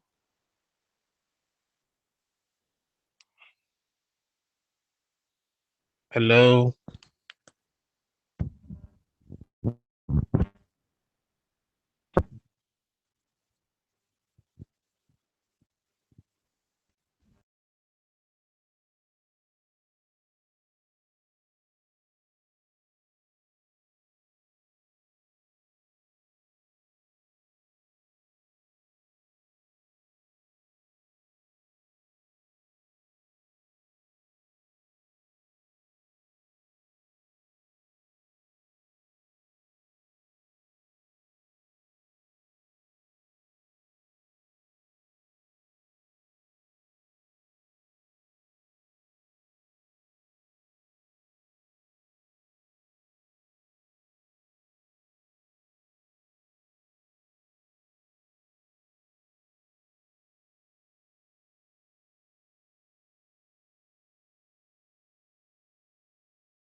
out code, you can just ban him, and he won't be able to write again unless he creates another account, which he will never gonna do that because Live Surge is very protective about his identity as Live Surge.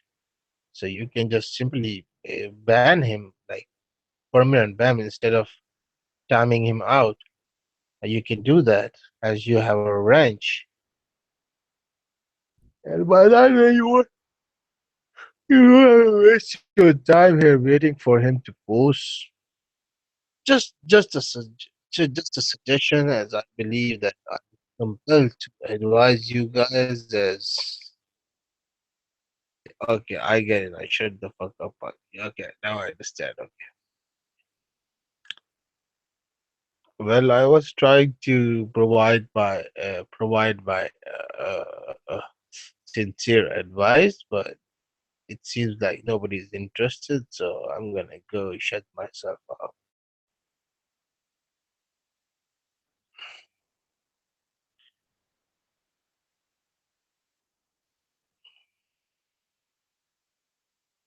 Yeah, whoa.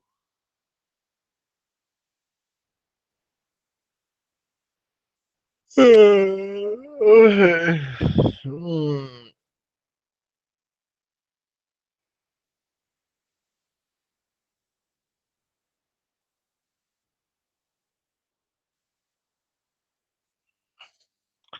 So it looks like Mrs. Varga, instead of killing him immediately, she likes to kill him softly, slowly and slowly. It's like a slow poisoning. It makes her happy to see Lyserge being timed out. So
Lots of skullduggery going on.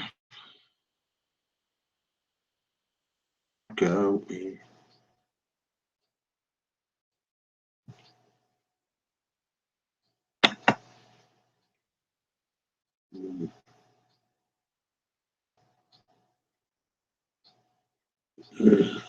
Damage gone.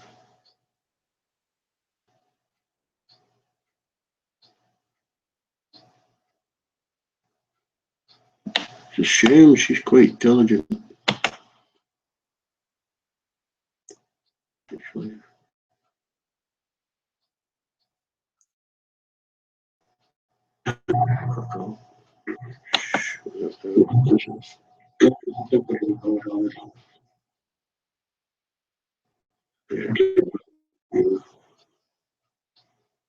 Show page.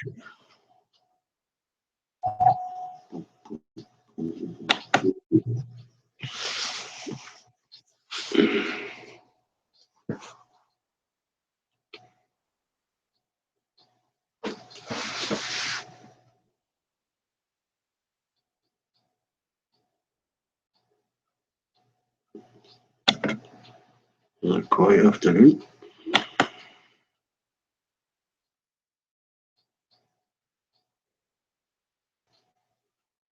So, no way that in me there. Yeah, there.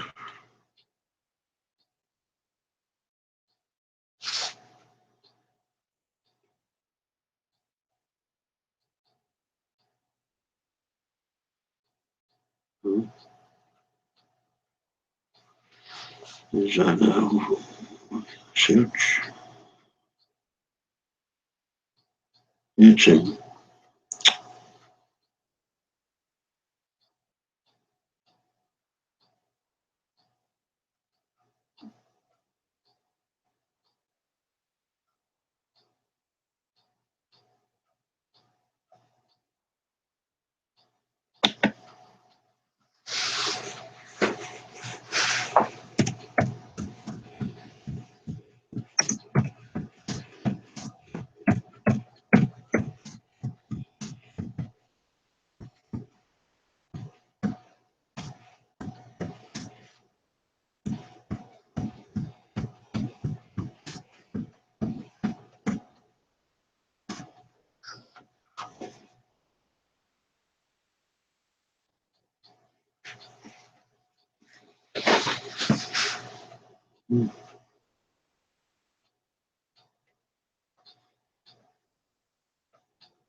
Put the hell? What's going on? What is going on now?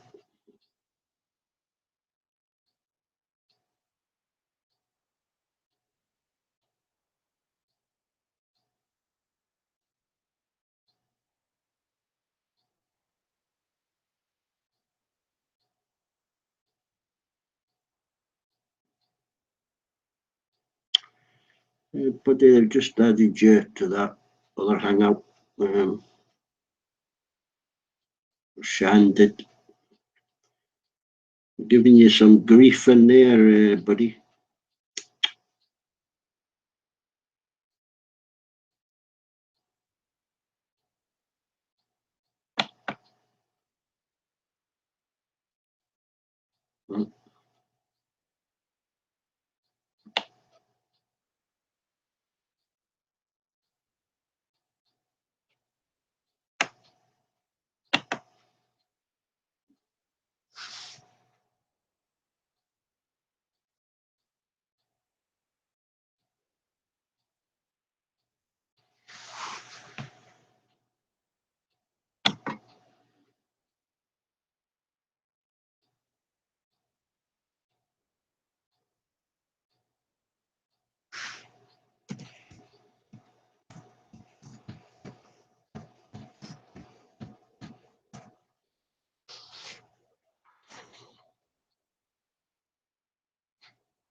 There's even whinging in there. If you ever stop.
Strange behavior.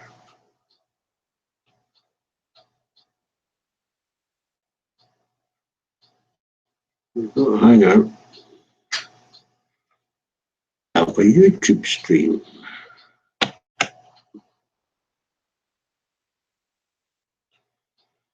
I don't know what you made it for, Amando. I'm kind of jumping about all over the place.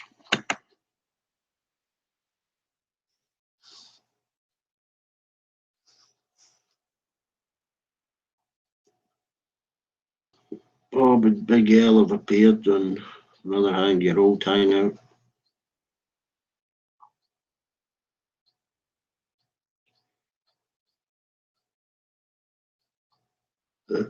Create another one.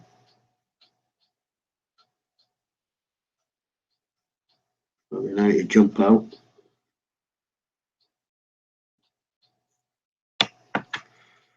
Yes, they'll jump out.